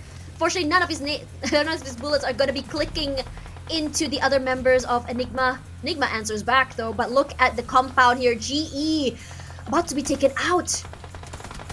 They do take this fight. West Carey, what a long range shot by Enigma. This is their strongest game so far. Yeah, exactly. I mean, they already got like what? More than 10 definitely by now. So I wonder, okay, now I really need to know like CFU, like how many eliminations we got. But we'll look at the numbers later on. As now GE moving in, they're going to take the aggressive move onto their opponent, but they lose to a DBS. It's going to be Ichi down, but they managed to trade it back. Game Lab on the other side as well, knocking down the members of Enigma. And it's just going wild now. Caps is the only one for Enigma alive with 40% of health, and Zai will shoot him down. Zai is going in for it. Zai with the DBS. Zai can finish up the job. Zai, he's just behind. And now, yes, Enigma is out number 3. 13 eliminations. It's between Game Lab and GE, and Game Lab has the numbers. Game Lab doing so good. Smile Pros dies, and Game Lab takes the chicken dinner. The first one for today. We were just talking about how we were so concerned for Game Lab. How from last week, from earlier this week, they haven't really been finding their footing. And now they come back roaring. The pressure of the last day doing so good for their mental. Bringing up this first chicken dinner of the day. Okay, so with this chicken dinner, I mean, they definitely don't need to worry about the drop now. Not like they were that worried before anyway. But it's still a nice security for Game Lab. So Game Lab with the chicken dinner, amazing start for the round. It's been a while since we saw Game Lab getting something from a round. So it's great that the moment they come back with a bang with the chicken dinner. So it's a perfect round for them. I mean, you can't complain about the chicken dinner. Yeah, points, and it's quite a lot if you think about it as well. Scotty, I think he got 1/3 or maybe even half. I can't really remember how many total eliminations they have. But with 3 eliminations, it looks so good. I think for Game Lab, I think what's great about them this particular game is that they were very, very brave. They made a very bold move to take that compound away from YG, and they won. Honestly, I was shocked that they won that fight because it was so very quickly and so very aggressive. Because YG wasn't able to reposition themselves. Now, because they got that compound, which is smack dab in the middle of the circle, all they had to do was just wait. The other teams were fighting on the outside. As soon as the fights ended, they just rushed out. That's how they got that chicken dinner. It was just so good in terms of positioning as well as predictions. So it's going to be Game Lab, Enigma, GE as well as PBE. At some point, I kind of had the thought that, because Enigma got 13 eliminations, maybe their overall points is still going to be more than Game Lab. But looks like it's still going to be Game Lab at number 1. We'll get to know exactly how many points soon. But it's been a while since we saw Game Lab up there. And PBE as well, breaking into the top 4. Topsy-turvy performance for PBE, but it's nice to see them up there. So it's great to see PBE back in the fray. But I guess it's just the amount of elimination points, like how many did they get, and that's normally the bigger determinator of how many points they would get overall. I mean, you really want to be able to get those positioning points, the bonuses coming forward into the week. You want to have as much, I would say, benefit or rather advantage as possible as you move on. Now, coming into this game, I think that Enigma, I seem to always have criticized their aggression. I always said that it's such a 50-50 thing. It's such a high risk, high reward play. But in this particular map, in this particular situation, it worked out so good for them. Because I think that it was a little bit more coordinated how they play, how they took a fight, how they played aggressively. But I mean, yes, as well, we start to see the rise of PBE, but you start to see these early rotations come through, especially in Sanhok. Yeah, so I think it's like I wouldn't say like a faster game, but at least it's more action-packed. Like the moment like something starts, like the next thing goes and goes. So there's very minimal downtime in between these fights. But anyway, now let's see. Oh, they actually have the same amount of points as Enigma, but of course because they got the chicken dinner, so the tiebreaker does still go to them. GE 13 points, PBE 10 points. CFU, okay, CFU got 4 points, 1 point more than Magda, and 2 points more than FB. So I think it's more of the battle of the I would say that the top 16, right? The bottom 16 rather. It's so hard to really determine what happens because again, if you want to talk about performance, it's really dependent on how exactly the circle is made. I think for G-Lab, they understood what exactly was the assignment. Now we are going to be seeing a rise here to the top from Enigma. They were on the second page. They didn't have a good start to the week. But because they got a lot of points there, 18 to be exact on a Sanok, and the most eliminations is looking very good for them, tying out with FOD. And I think that interestingly, our teams from number 1 till 8 has chicken dinners. And then there's no more chicken dinners. And then 15 all the way till 17 are teams with chicken dinners. G-Lab only 15th place with 2 chicken dinners. And that's why I always emphasize consistency. How many points do you want to have in a game going forward? What's your approach here? What can you do to band-aid solutions? And I think that, if anything, they need to really buck up because they are a team with potential. Because if not, they won't have 2 chicken dinners. I would say for Game Lab, roughly they wouldn't be too worried about securing their slot in the grand finals. I think that's fine. Even though they But you want the advantage, right? Yeah, of course. But I'm coming to my point that even though they pushed down every Magna as well as CFU, Magna. it is still, if we go by based on last week's points, it is still at this point CFU, FV, and Hyena been eliminated. So Hyena Raven.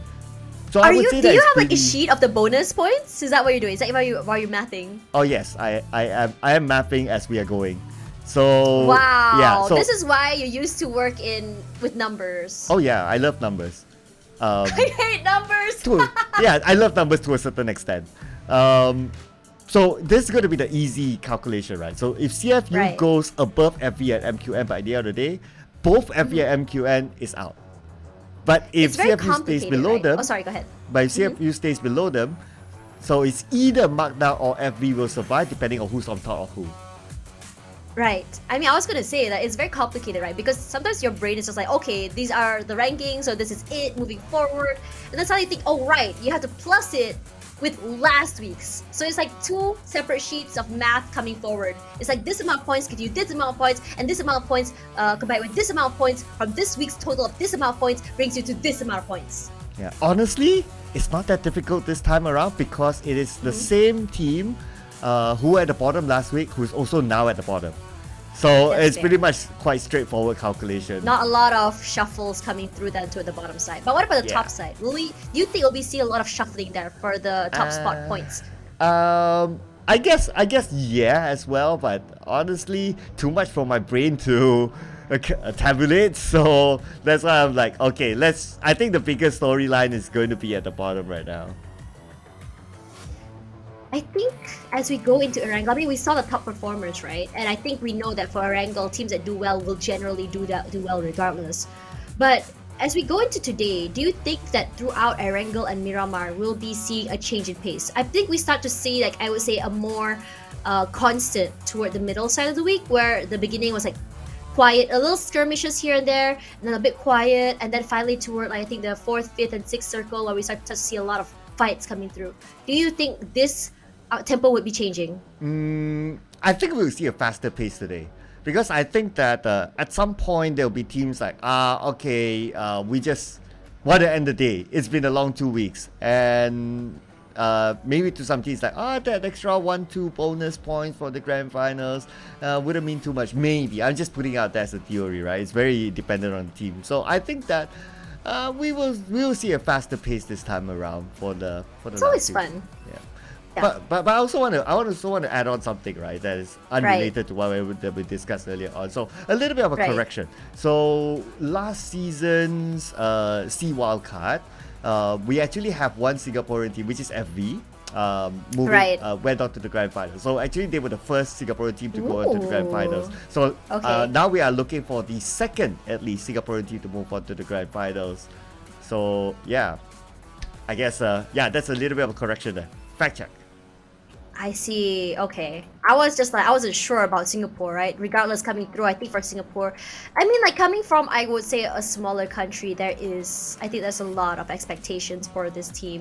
You want to be able to show that they're part of the bigger league as well, that they are a very good team. I mean, Singaporeans as well. And you know, with this change of roster, I mean there was a lot of chatter about the FV MPX merge, right? When you saw, you know, this power players coming through, players that have made it to the end. I'm not too sure how long have they been playing together, and what do you think of the chemistry for the team? I'm not sure as well how long they have played together, but I don't think it's... Okay, this is my guess, okay? I don't really know exactly the timeline, but I think that the movement happened somewhere around or maybe after. Let's see here. What's the other team's name? What's the Malaysia team's name? MPX NC. Yeah, MPX NC made the merger together. Yeah, MPX NC made the merger together. I think it was around the same timeline of like, okay, what do we do with the rest of the players? Then because they have too many players, you can't register all of them. There's like 8, right? Yes, and I think it was from then they decided like, okay, let's partner up with FV in Singapore, and that's where the players went. So the timeline between that happening and the PMPL, and for PMPL Wildcard, it started 1 week earlier than PMPL Malaysia. I think they will have maximum like maybe 2 weeks to practice together. What? Only 2 weeks? Yeah, I roughly think. Yeah, this think. Just my theory. Right, okay, we're theory crafting now. If they only had 2 weeks, and I think that there was a lot of like, we were talking about their chemistry, how they work, how they play, how it felt like Magix had no support, and this makes total sense, right? Because there wasn't enough time for them to really maximize, you know, to work on chemistry, to understand how each other play. And I think for a lot of people at home who don't really understand chemistry is how well a team or a player plays together. So chemistry works when you've played with that person for a long time. Like for say me and Sir Cloud. If I'm a very passive player, likes to play for, I would say, position points, likes to hide instead of fight, and Sir Cloud is more about going into the fights, you see the way that we think is very different. When he hears a car passing forward in front of our compound, perhaps Sir Cloud will be the one opening these shots, and I'm like, wait, why are you doing that? And I might not be on the ball to provide him that support. So when you have played together for so long, I think I've interviewed some players who said that they can just look at their team and how they move, and they already know what exactly they need without having to commit too much, because they play each other way too much. Okay, now I know why Tash doesn't invite me to play games with her. Okay, thanks for being honest. Okay, fine. She's been playing with some new friends now. You know, someone who's an analyst for Team Ha. Oh no! I know. Not like this. Not like this. But coming forward, it's okay, Sir Cloud. I'll play with you. Oh. Drop me a message. He never texts me, guys. Come on. He's like out here saying these things. Oh, he never tells me he wants to play. It's you want to play Dino World with me? Do you want to play Dino World with me? Okay, let's play Dino World together. Yes! Yeah! More friends on Dino World! Right, dinosaurs together. Yes, it's so fun. It's so fun. I really enjoy watching streams of people riding those dinosaurs together as well, honestly, because personally for me, I think it's just so fun. I think because in order to get the big dinosaur, you have to go and tame the dino. You can either kill it or tame it, right? And I don't know why, I like to go into streams and I just like to, like, if they kill the dino, I will get mad at them. Like, this is dino abuse. They're already extinct. What are you doing? Oh, they're already extinct and you made them even more extinct. Exactly. Exactly. Why can't you just tame them and ride them instead? Ladies and gentlemen, here's your dino advocacy. She's the new dino ambassador now, okay? Please grant her a dino suit. That's like, yeah, exactly. would you wear a full dino suit? I know you have seen like one of those, right? Like, would you wear those full Heck dino yeah! suit? Oh yeah! I would literally, if say PMSL happens, I would wear a dino suit and interview players in that dino suit. Waiting for the day that PUBG Mobile says, you're up, Tash. Here's a dino suit, go and interview the players. I'm down. I wonder if you can talk wearing the dino suit. Maybe I can use like the little clippy on mic, the wireless one. Oh, but the person outside can't hear. It's like, they'll be like, oh, what? Open, what? Are you sure about that? Because I'm a very loud person, Sir Cloud. I think we both wow. understand this, right? Oh, yeah. Yeah, you guys gotta be careful, you know, if Tash is in the room, you know, like, everyone will be like, wait, what's happening? You know, like even the next door. Yeah. the parties here, guys. But let's talk about a little bit about other parties, aka what we can expect in the next map for air angle. Now we know that WPM does well in this map. We know KE does well in this map. We know who else? We know that GE does well in this map. But who else would you put into the list of teams that do well in this map? Okay, can I put Sin? I think yes, Sin, you can. Yeah, you can. Because they are still the record holder for the most eliminations in a single round this time. And it happened in Erangel, and it is Sin. Are they playing the next round? Let's fact check that. Yeah, so next is going to be ABCE, meaning Group D is taking a break, and Group D is Sin is taking a break. So yeah. No, but you know Sorry. what's happening very, very soon? Our time to go into the game. I think the timer has started, and I'm really excited to see how exactly the change in tempo is gonna work. Let us know in the chat, guys. Which team do you think will come up on top? Which team will show the most drastic change today, since today's the last day of the league? Yes, which team will have the biggest drastic change? Because in game number 1, we did see like a good number of top teams actually go out fairly early. So, yeah, I mean, something might happen there. I don't know. Is it like, okay, it's last day, guys, and it's Sunday, you know, it's been a while since we go on a date. Can we end earlier? That sort of feeling. You know, I was talking to production, like, you know, I would love for a game to start fast. I mean, let's just like you guys, I understand, right? Like, Caster, we don't want to hear you. We just want to see the game. I'm sorry, guys. We don't control the game. But you know what we can control? What we talk about. Let us know. Let us know what you want to talk about. But coming into the game here, other than the usual suspects on the top, I think, I don't know if you noticed, but in previous leagues where we already know that a team is not coming through, we've seen some teams be very, very, I would say, mischievous, where they know they're not going to make it. So what they do is they try their best to drop in the spot where the top teams are going to drop and kind of gamble whether or not they're going to be there. If they're there, they try to knock them out very, very early. In a way, for a lot of other teams, they're going to be very happy about that because like, yay, they're eliminated. But for the top teams, they're like, why are you doing this? That is annoying. Yeah, but you know what? That is just part of the game, right? I know, but it's so Yeah. fun. I love that about it. I love that. So I think that we might see some of that today because, you know, there are some teams that maybe have the mindset, we got nothing to lose anyway. Why not just stamp some authority, you know? Like maybe in preparation for the finals to say that I want this spot and I'm going to challenge you now. Yeah, I think it's also exciting to think about that in a way that, because, you know, even though most of these teams will make it, I mean, like, if anything, the bottom spot will be a bit more, I would say, aggressive. But, like, some teams, maybe they already made it, but they know they're not going to get a lot of points right in the bonus because there is that, I would say, it goes decreasing. And they're just like, you know what, we're going to make it so we can be destructive. Regardless, we're just trying to, you know, make it. And I think this new, I would say, format per se, having these extra points going into the grand finals does change the mindset of the players a bit more, I think. That's number one. And it also makes it very interesting how players react to it. We start to see this change in pace a lot. We start to see it's very different, right? Like before, I think when it was the 15 points for chicken dinner situation with, I think, the reset for grand finals where everything just starts over, we start to see like a lot more passive teams. I think we saw it very, very passive. And I think some teams got really complacent as they move into the grand finals. But now as we go into this sort of like change where we see a lot of teams continue to play aggressive, continue to try to get these points. And I think if anything, it really motivates the teams to just work harder and just try to make it to the top even more. Yeah, because I know there are a couple of things, right? One is, of course, the bonus points.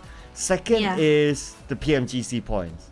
And and to be real, right, the only team that can really fight for the PMGC points from Wildcard, I would say definitely PPE because they're a partner team.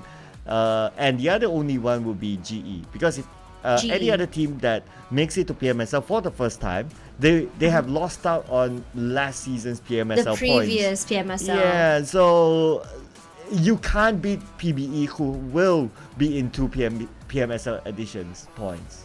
Right. So okay, so I guess like if anything, making it to PMSL just gives them extra points for the future, no?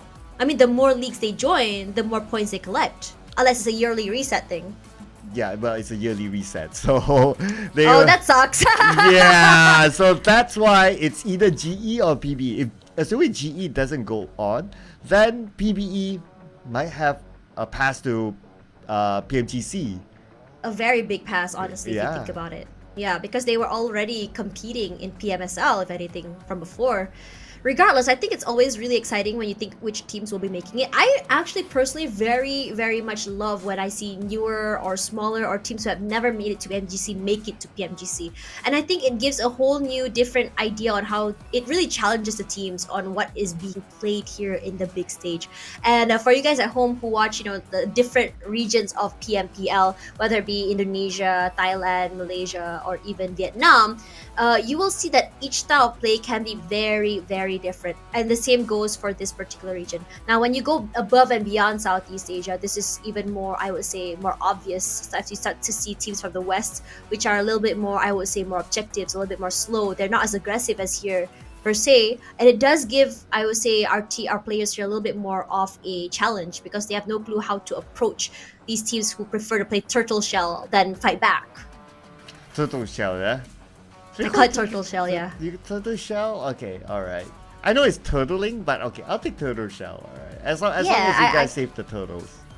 Yeah, save the turtles, guys. Recycle. Yeah, reduce, reuse, recycle.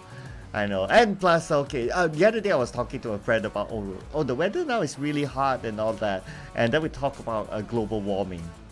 Right. And then there was a light bulb from this friend. It's like, wait a second, it's global warming? Yes, guys. So please do your part in reduce, reuse, recycle. Yes, that's a PSA there. PSA by Sir Cloud himself.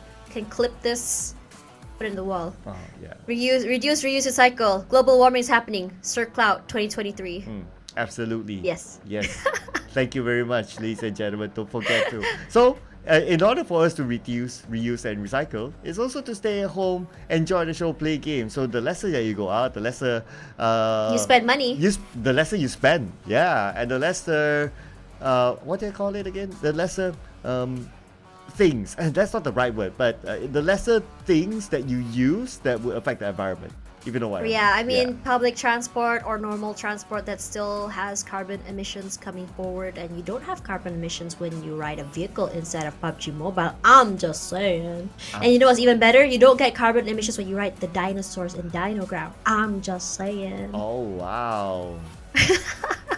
Boom, mind blown. So basically just stay home and play PUBG Mobile, guys. Yes. It's fun.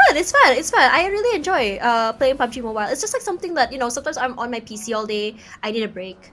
I just get on my phone and just play PUBG Mobile. I think the best part about it is because you play on your phone, right? Just lay in bed like this and just like, yeah. And then when you lose, your phone falls on your face and it hurts. But anyway, we don't talk about that.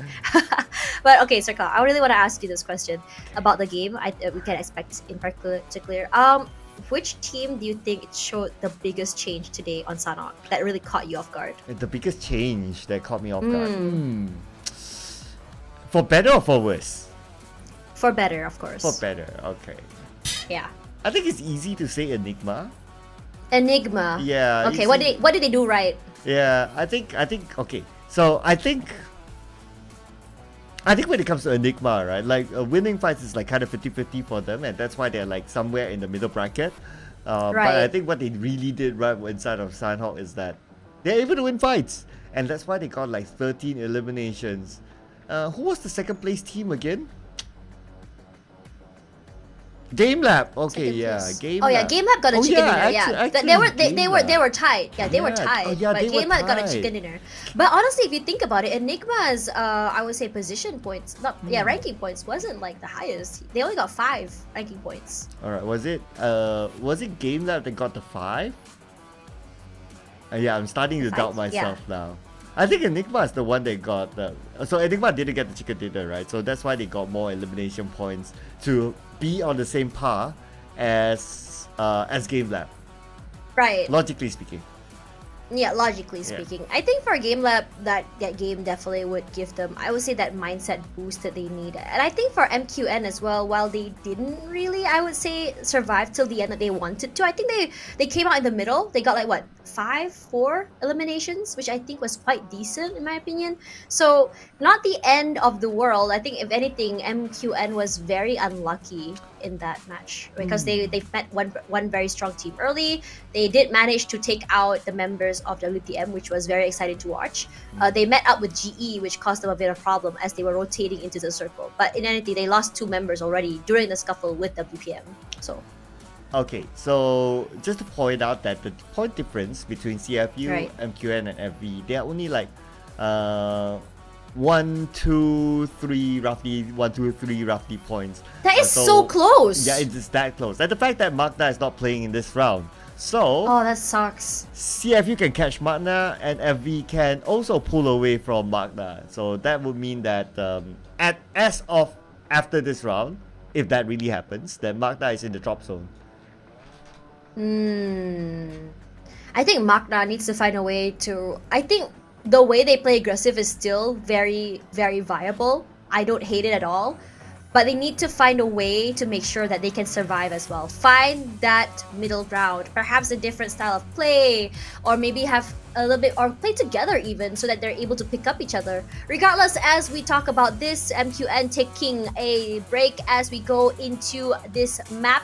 Ladies and gentlemen, buckle up. It's gonna be a very bumpy ride as we play the first map of today for Erangel. So let us know in the comments, will it be which team do you want to see get the chicken dinner? So here we go to Erangel. Let's fly in.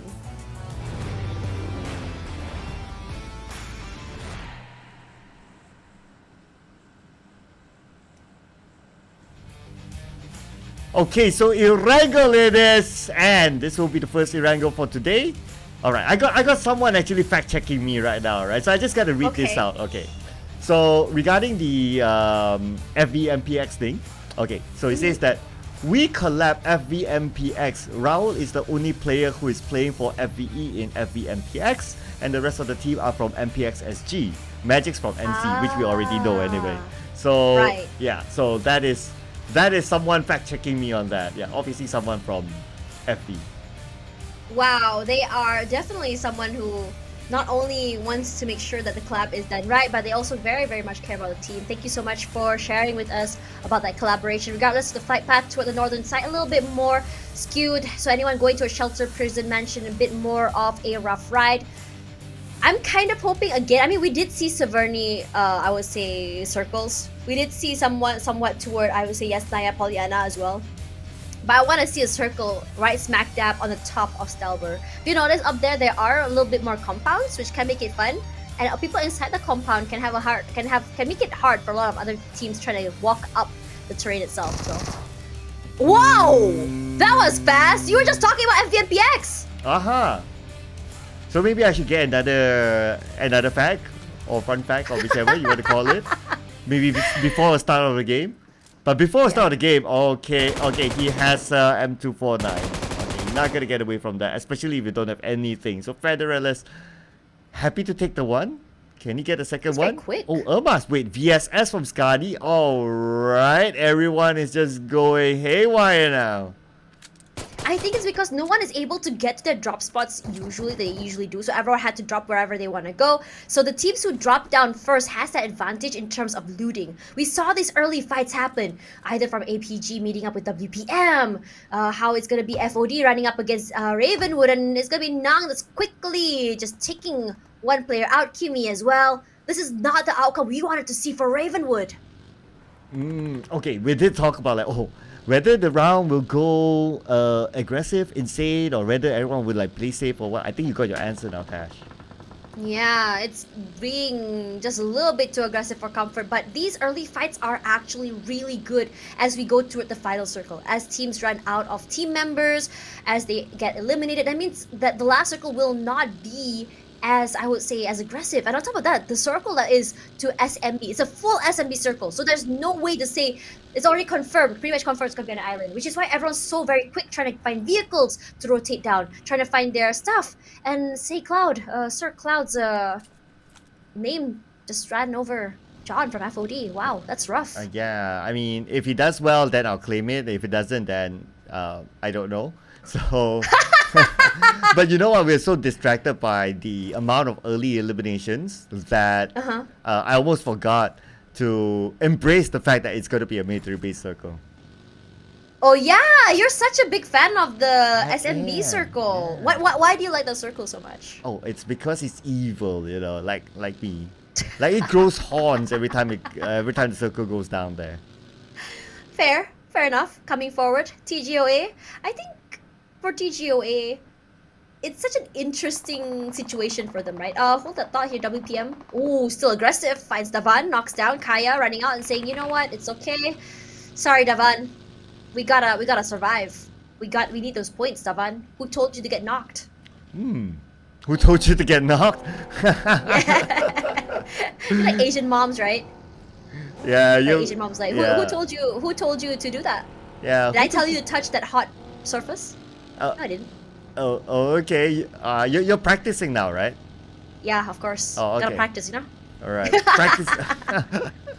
Practicing for the future, I see. You're doing very well. Thank you very much. My mom was a really good role model. Whoa!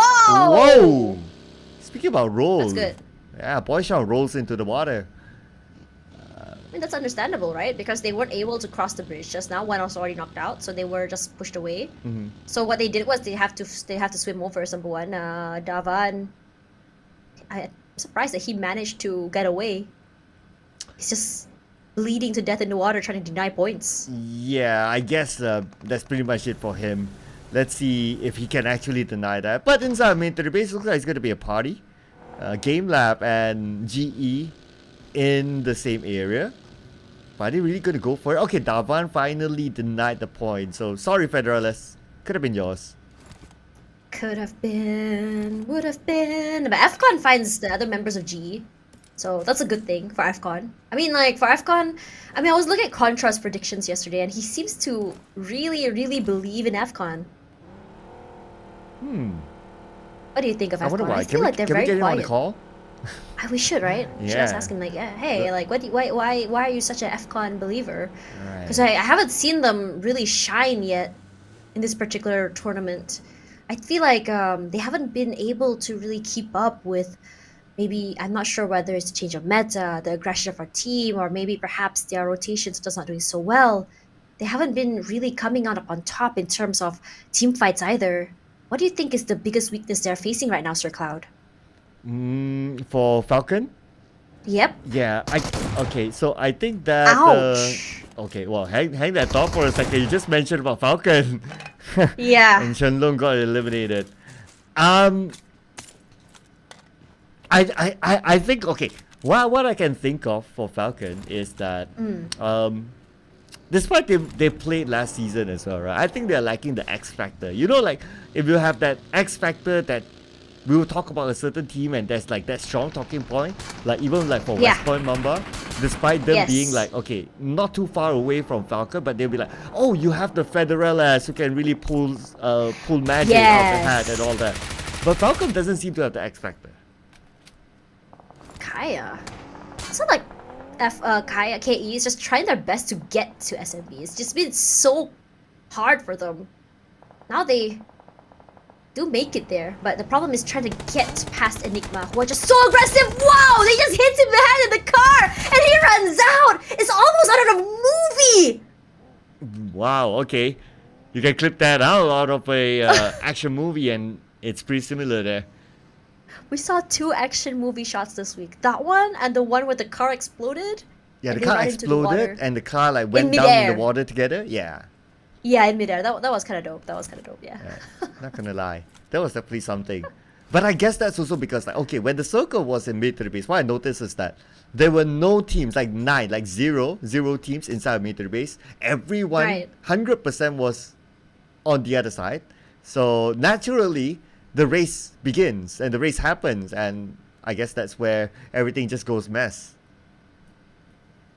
Despite that, I mean, we are starting to see WPM meet a lot of these teams early. I mean, last round, they went out early, which was very shocking for us. But this time, it feels like they just let their teammate go, that's fine, and they decided to just leave the area.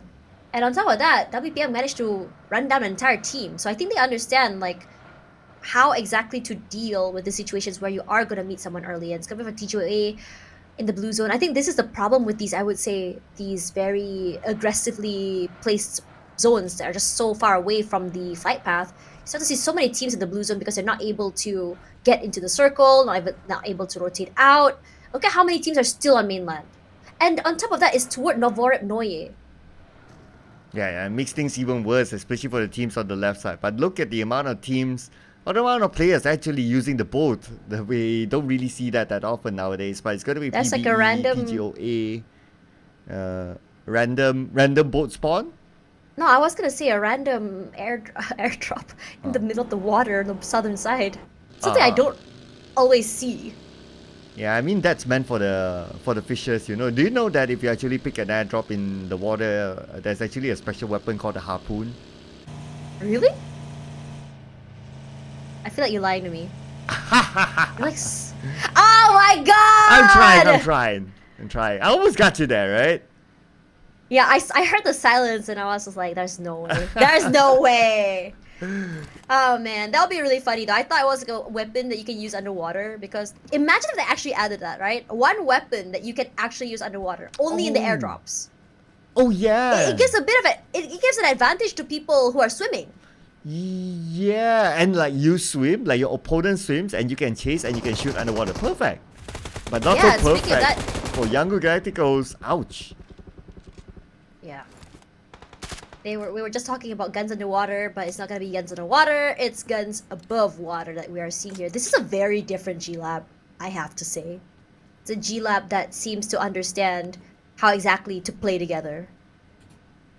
And starting off with 3 elimination points, defending the ground against YG. But oh, speaking about defending, Shroud, did he just shoot the ground? But okay, never mind about that. But he still got eliminated, so it's going to be the first point here for Hyena Raven. Still a lot more. But now Hyena Raven Woods are in trouble because D2Y is coming. The sprays are out, but thankfully the ladies are not inside. Oh, it's close by the area, but they're completely surrounded from the backside. They have no clue how to fight this with only 2 players. They need to go for an isolate.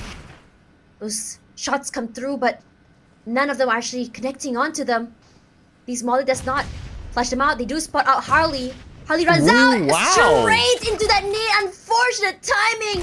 One more player from the top side. She gets 1 knock. Coming forward, baby. Can she go for 2 is the question.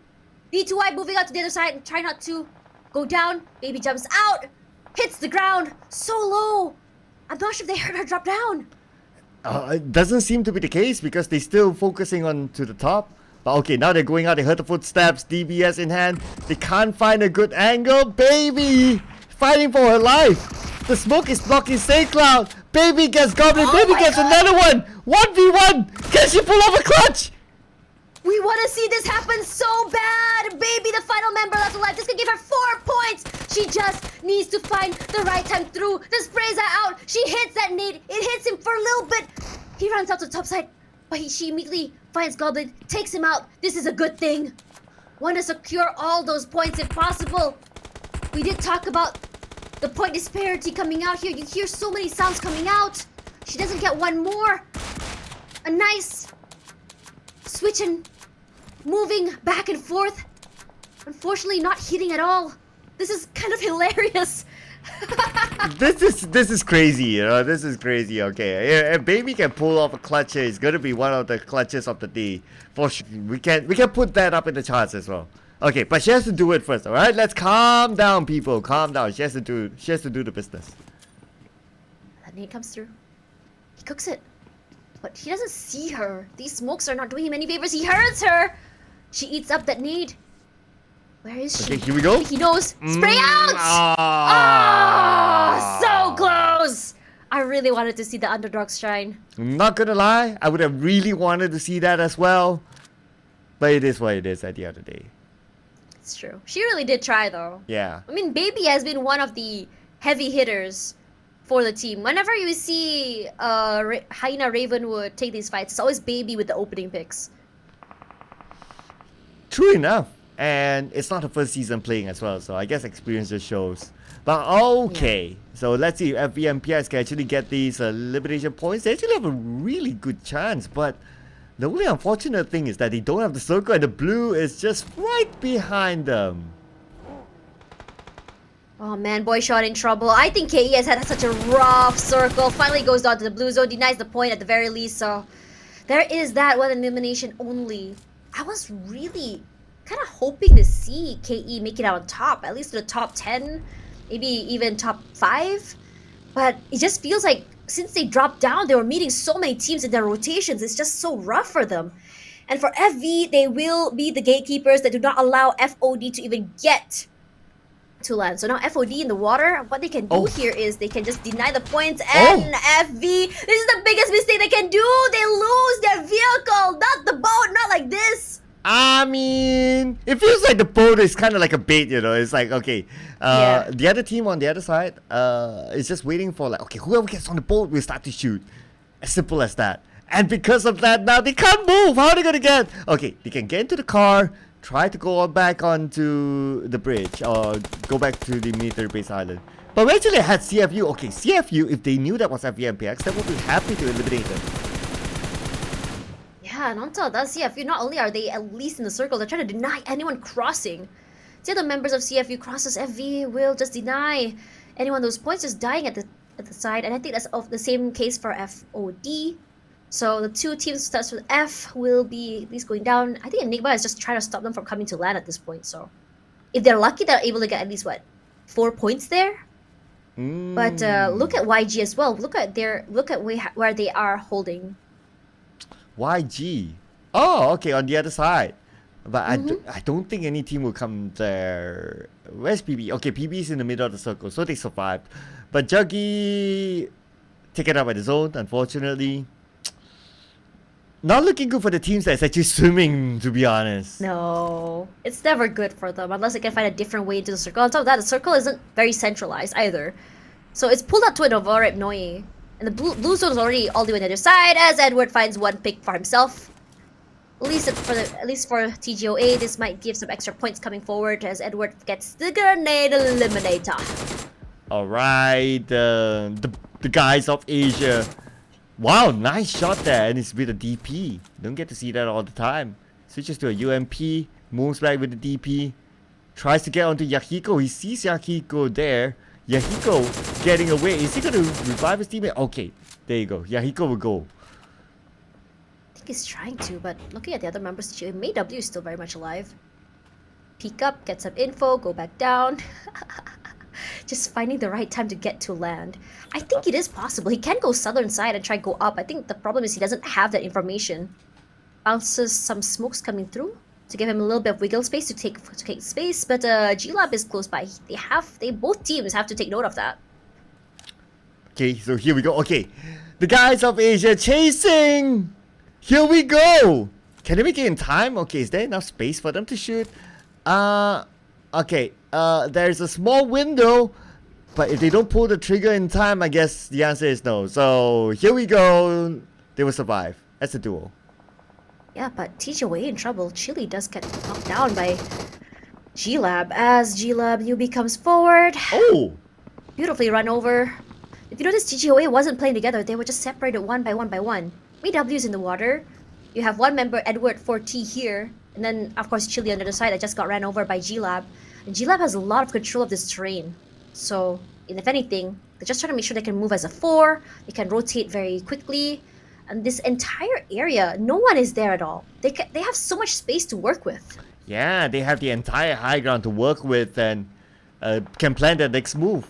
But, Dark X shot down. We still got the members of FOD in water. We still got the members of, let's see, FVMPX in the water as well. So, looks like it's still going to be a tough one. I mean, we kind of predicted that it's a tough one just because of Enigma holding this sort of position. But what's going to be interesting is to see whether CFU survives longer than FVMPX.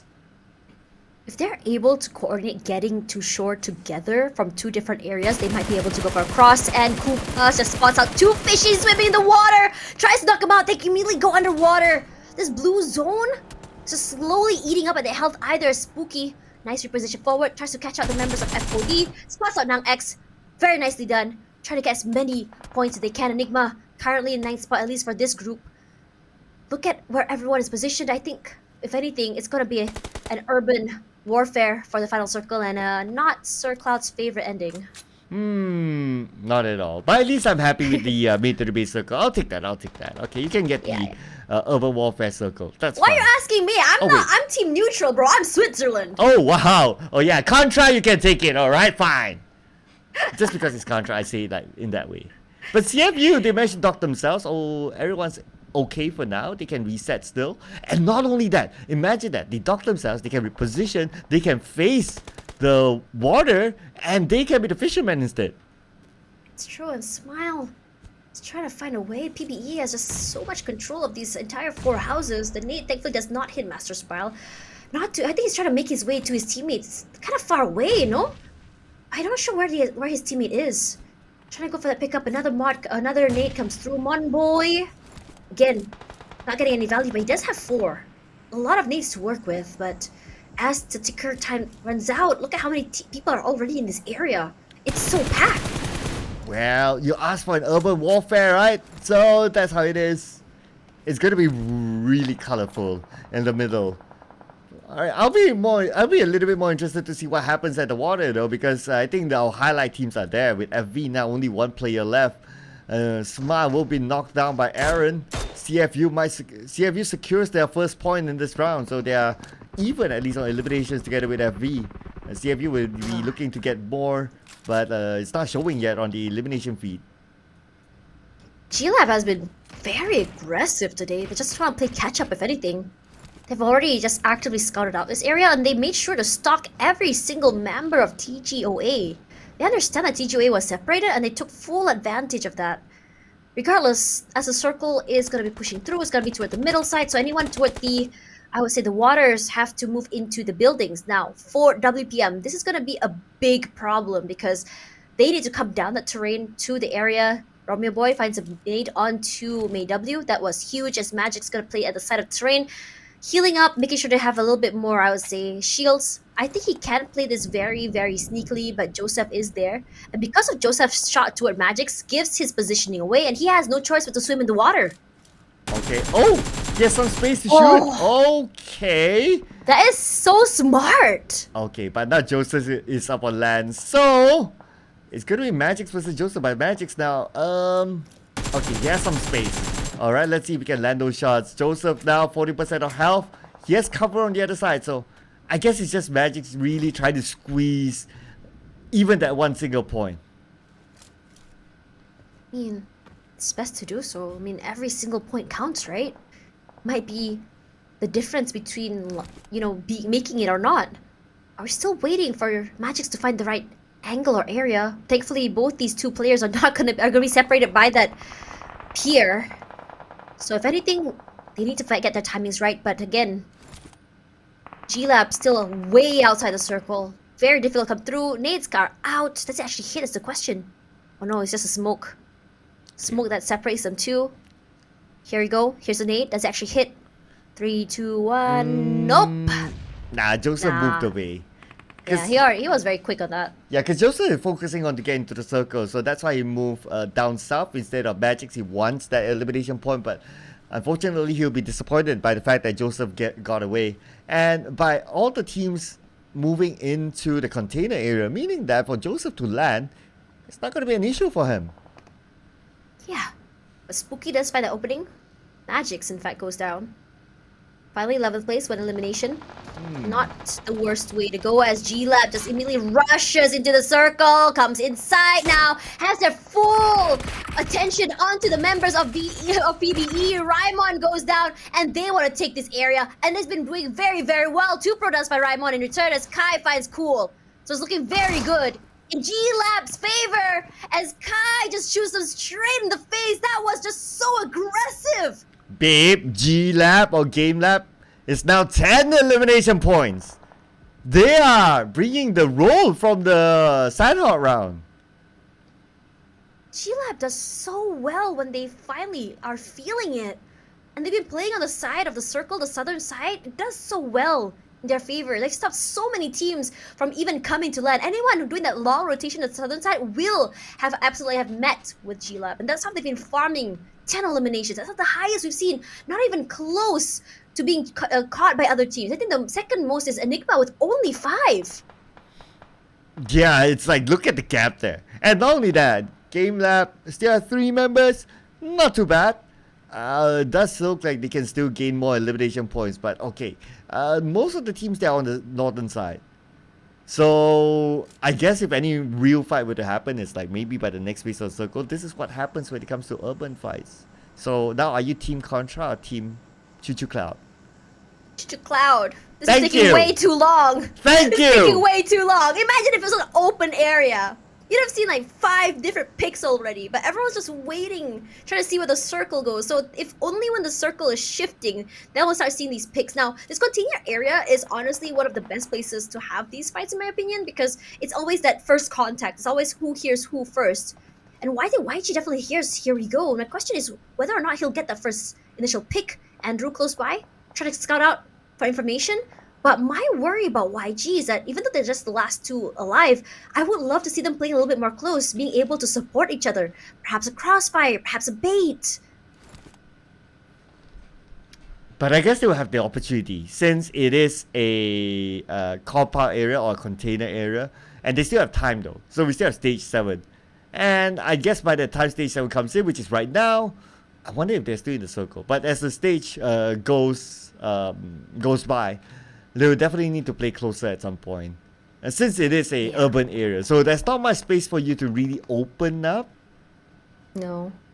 Unless you have like 2 compounds yourself, but as a 1-1, I don't know. I'm not a big fan of holding a big compound on my own. I prefer to have at least one teammate with me, cross to the other side, be able to provide not only information but also cover if I decide to peek.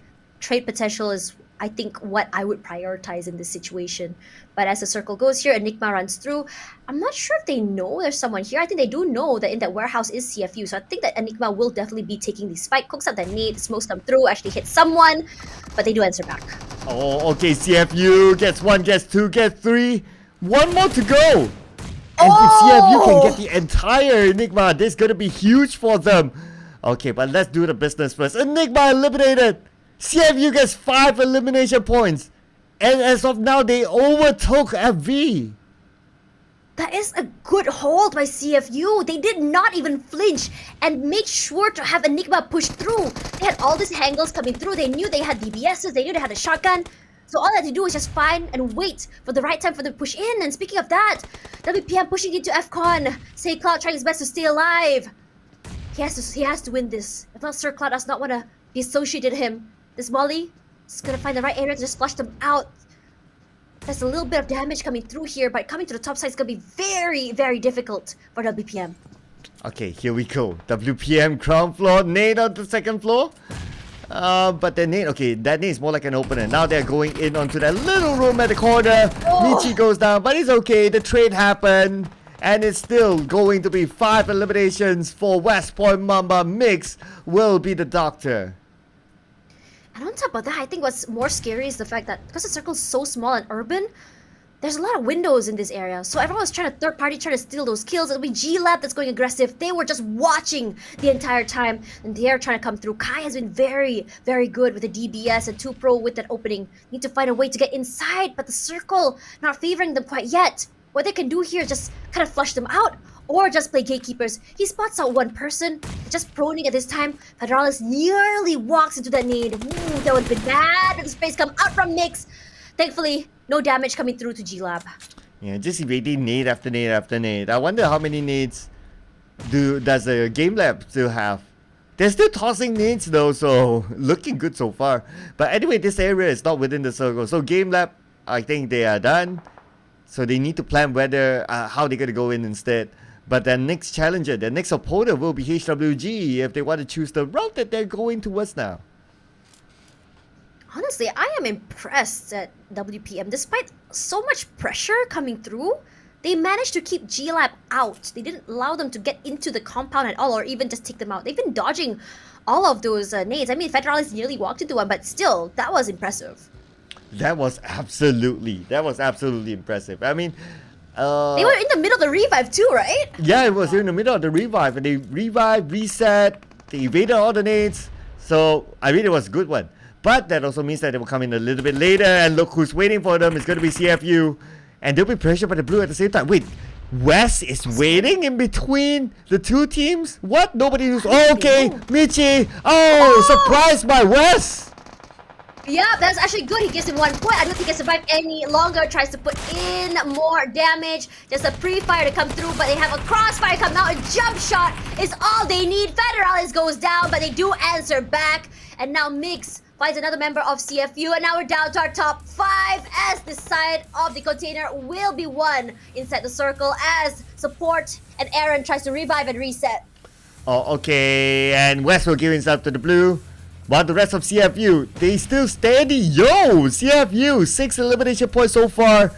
Support should be able to be picked up. Yes, he will. He will reset. And right now, CFU, they have the most space. Most of the teams at the southern side.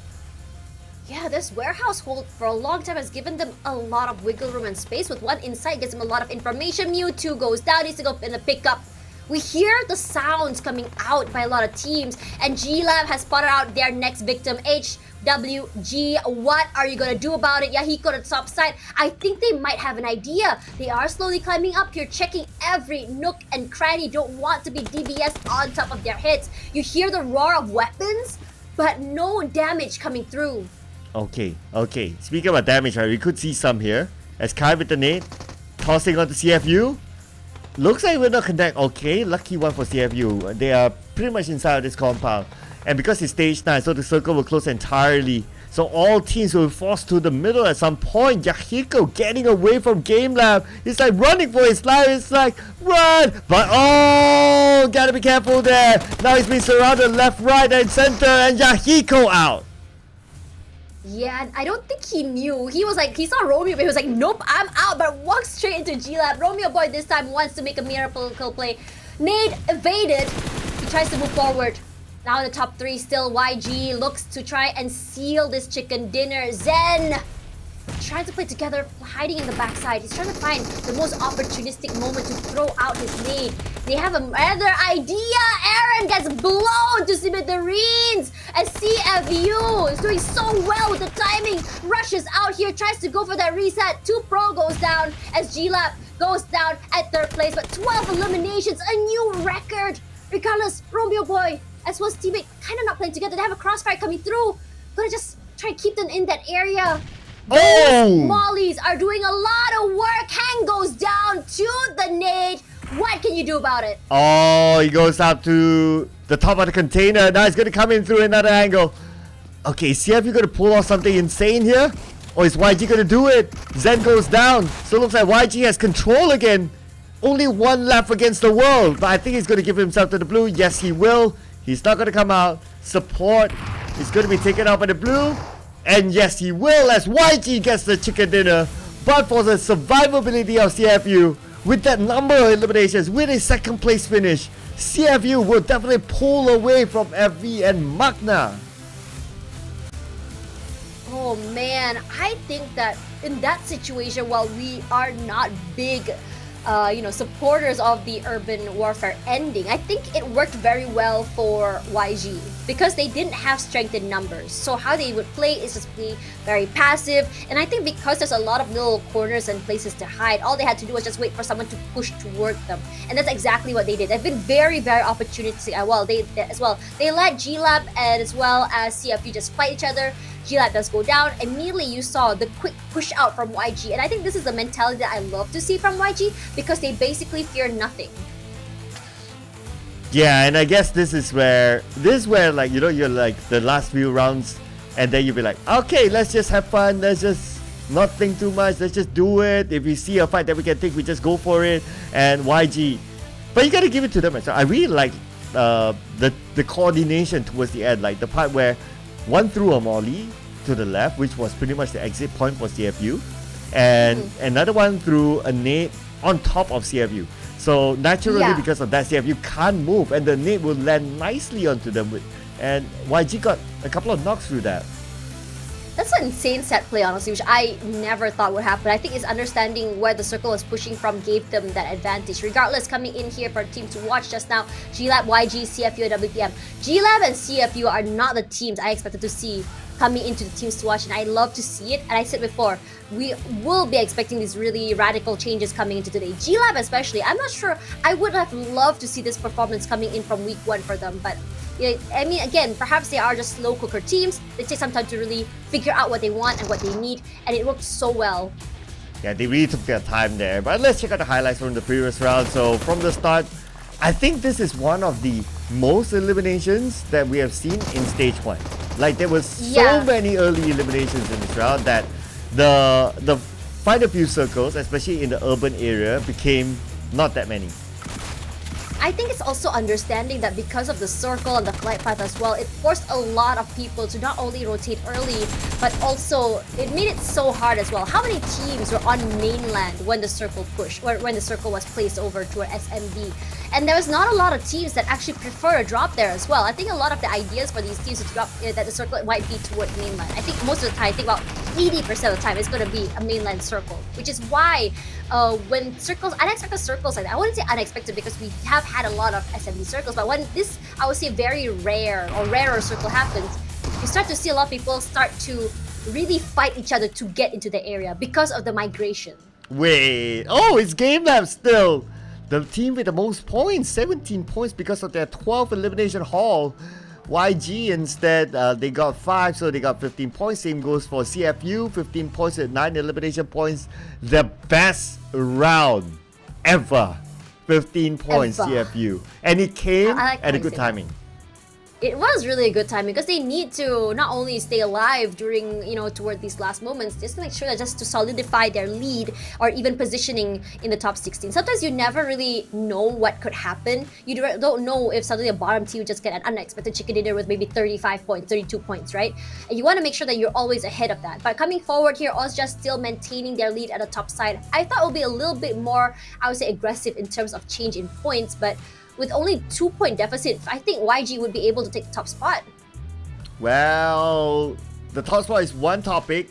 The bottom spot now, we got FV. It's a hotter topic in my opinion. It is. Okay, what's the gap now? So FV and TGOA. But TGOA, I don't think, even though they go below FV and Magda, they will still go through. So their benchmark should be with CFU. Now it's 11 points difference at least. Yeah, it's the gap between the 16th and 17th place is getting bigger. And I think just now, because MQN wasn't playing, right? So we might be seeing another shift in the next round. And it's honestly so surprising when you see teams like, FV or MQN that, are currently at the bottom of the ladder have that chicken dinner, because it shows that they do have that potential. But my question now is, what exactly do they have in mind to make sure that they can take over? It is still an 11-point differential. It's not the hardest to beat, but as we're running out of maps today, we have 3 left. The question now remains, who exactly will be making it to the grand finals? Yeah, and CFU, technically they have 2 more games. FV have 2 more games. Magda is 3 more. But we'll continue on with our games, ladies and gentlemen, after this short break. So do not go anywhere. See you after this.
Hello everyone and welcome back. While we start to see more interesting changes coming in toward today, the day is not done yet. 3 more maps to go and the battle for the qualification to grand final rages on. Tash Padilla here alongside Sir Cloud, and we're your casters for today. Oh man, it's hot right now. 3 more games. Some teams have only 2 more games to go.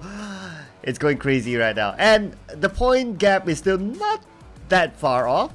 It can still change with the next few games, so we need to keep an eye on those bottom teams and see who will move on to the grand finals. And of course, if you want to know who will be the champion of week number 2, of course, for sure. But I think my personal interest is like, who will face the drop? That too, but I'm also curious to know what is the maximum amount of bonus points has been accumulated by these teams coming forward, because I want to know which teams will be already ranked number 1 coming into next week. Yeah, that's one as well. So interestingly, so a little bit of a recap. But before we go for the recap, let's recap on this. The beautiful skins inside of PUBG Mobile. And of course, we have the Crimson Affiliates. I hope I didn't butcher that. Affiliates. Affiliates. I think. Affiliates. I think so. I mean, let us know in the comments, chat. Yeah. What do you guys think?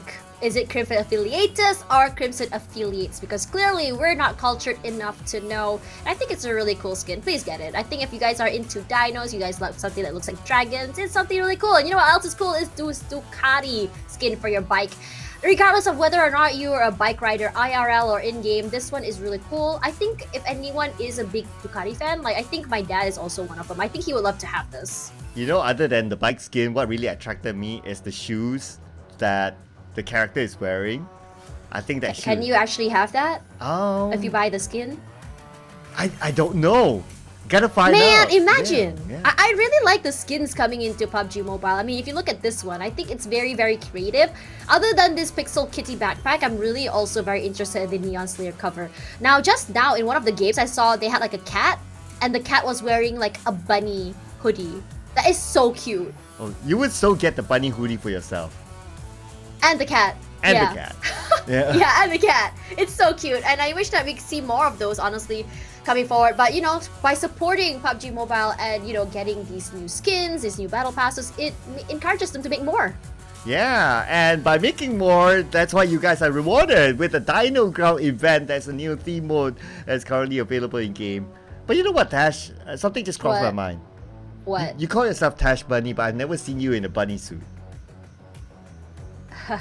We don't talk about those days. Okay. We don't talk about those days, Sir Cloud. we will take this offline, alright?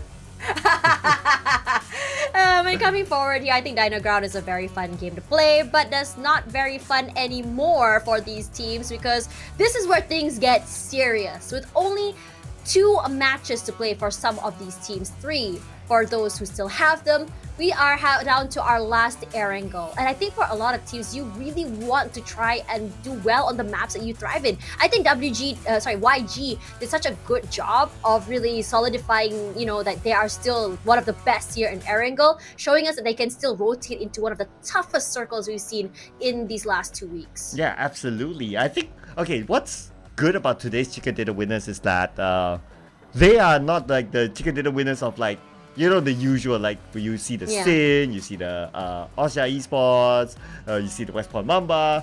This week, at least today, is a little bit different. You get to see the game lab, you get to see the Young Galactical. So it's nice to see like new teams getting Chicken Dinner. And this is also a build-up for the Grand Finals. This will also make the Grand Finals like, oh man, last we saw these teams, everyone can perform, so who's gonna win?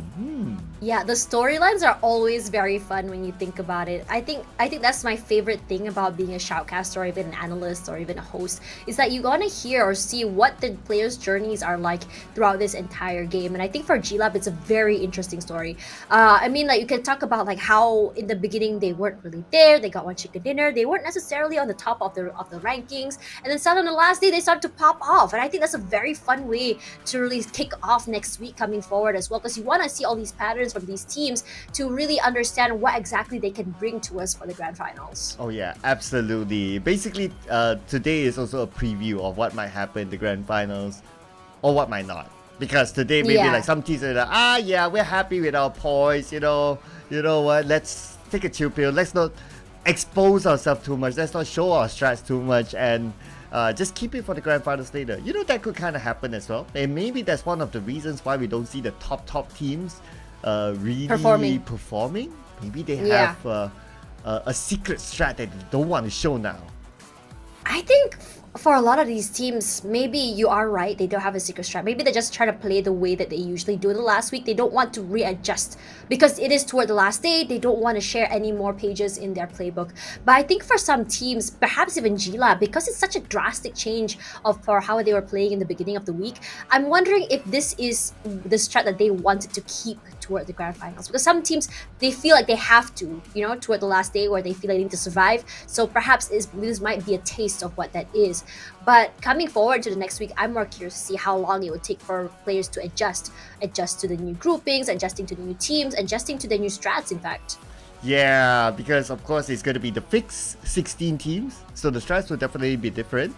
They don't need to like, oh, who's playing in the next round? Oh, who's not playing in the next round? Oh, what map is it? They just need to be like, what map is it?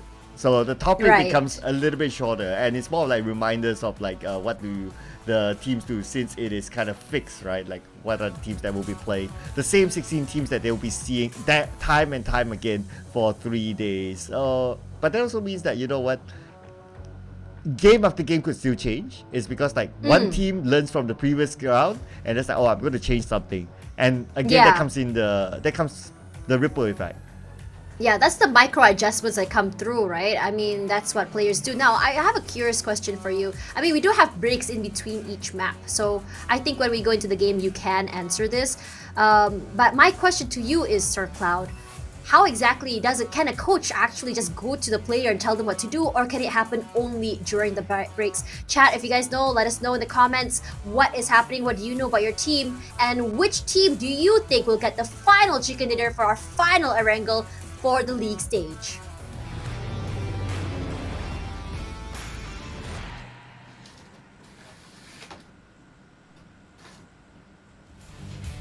Oh, thank you, Tash, for the question, and I think that question is really good because I think that our audiences might want to know as well. So to answer that, nope, the coach cannot interfere during the game. So whatever discussions have to be before or after they are eliminated, or if they won the round. So it's only during the break test, that's strictly. So in between games, it's really down to the 4 players what they're gonna do.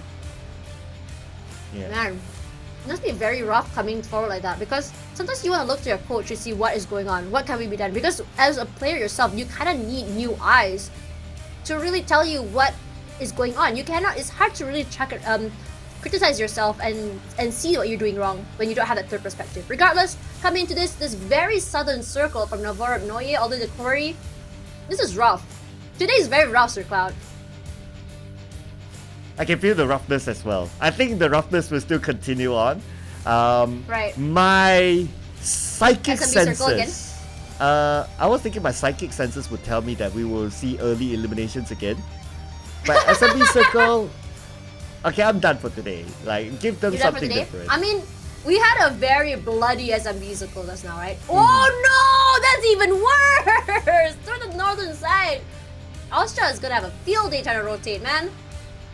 Ooh, okay, and West Mamba as well. So there's a possibility that with this kind of circle, like the bridges will be gate capped by teams. So as they get across, and you know what's going to happen after that. So they really need to time their way. And plus, right now, because like some teams will want to stop each other from doing better, right? So the bridge camping might happen.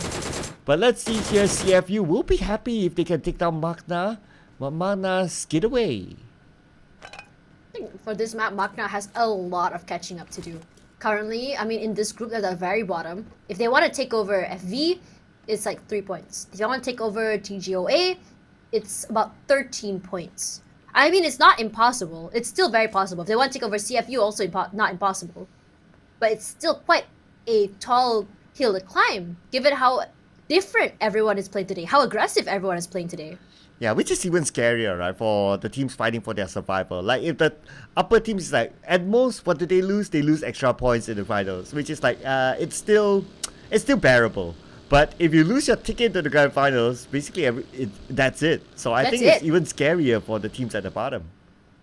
Yeah, and I think that not making it to PMSL, I mean, going to PMGC, I think a lot of teams, they want to make it to the finals. They want to be able to come up forward, but aggression comes through. HWG finds 2 members of MV! Just like that! That is, oh my god! That is nasty! Yeah, Man. that's the words of Tash, just stolen away by Sir Oh, Cloud. sorry. That's why I learned from the best, you know. But for No, MV... that was really gross. Oh yeah, that was really gross. That was absolutely, you know, the dude innocently just landed at the house on the bike, speeding, and it was like, okay, it should be clear. We can speed our way through, do a quick loot, and we chow, right? Since they have a bike, but that just had to happen. You wanna know why it happened? Why? Because they didn't have the Ducati skin. Oh! Get your Ducati skins now. Yeah. While it's still available. Hashtag ad. Plug But in. honestly, I mean, like, if I could have it in game, I would. Like, imagine how awesome the style on people that is. But coming back into this game, I think that was just very unlucky for FE. It's just a situation that they were, I mean, given the fact that the flight path was just so toward the bottom side, not everyone was able to get vehicles early, right? So I think all they had in their hand was just that bike. So like it or not, they were trying to move around together, find a vehicle, ditch the bike later. Just so unlucky that there was just one player there. It's not even the whole team. It was just one player with just really good weapons early and a beautiful spray. And you know what? If you're like FV, right, and you have like a million of one of those small houses all across the map, like what are the odds that house would have someone, and not only having someone with a full equipped weapon suitable for that situation? Right. I mean, they were still close to the flight path, I believe. So I think it is to be expected. But now Enigma, how the turntables this time? Because just now APG was the one to go down. I think they were hit by Enigma, and now it looks like it's revenge time as one member, Enigma, claps, knocked down already, hasn't been able to be secured in terms of a pick. What they're trying to do here is just to try and lure out the other members of Enigma if possible. Let's see. I think they're doing exactly that. That's why they're not like eliminating him off the back. They're like, okay, if anyone tries to save him, there'll be extra points for APG. But I think Enigma being a good team, they know that that's a bait, so that's why they're like, okay, sorry dude, we can buy you dinner, but we won't pick you up. And although I think because it's so early, they don't want to take these early fights. Enigma has definitely changed in terms of mindset. And also, I don't think they're prepared quite yet. Because usually if they're fully prepared, we would see this fight happen. We saw a reposition for Enigma, but I don't think they're trying to go aggressive just yet. Still, like, only, 2 minutes into the game? For Enigma? Yeah. I don't think they're well looted up yet. But okay, this just had to happen. Now they're on foot. Oh no.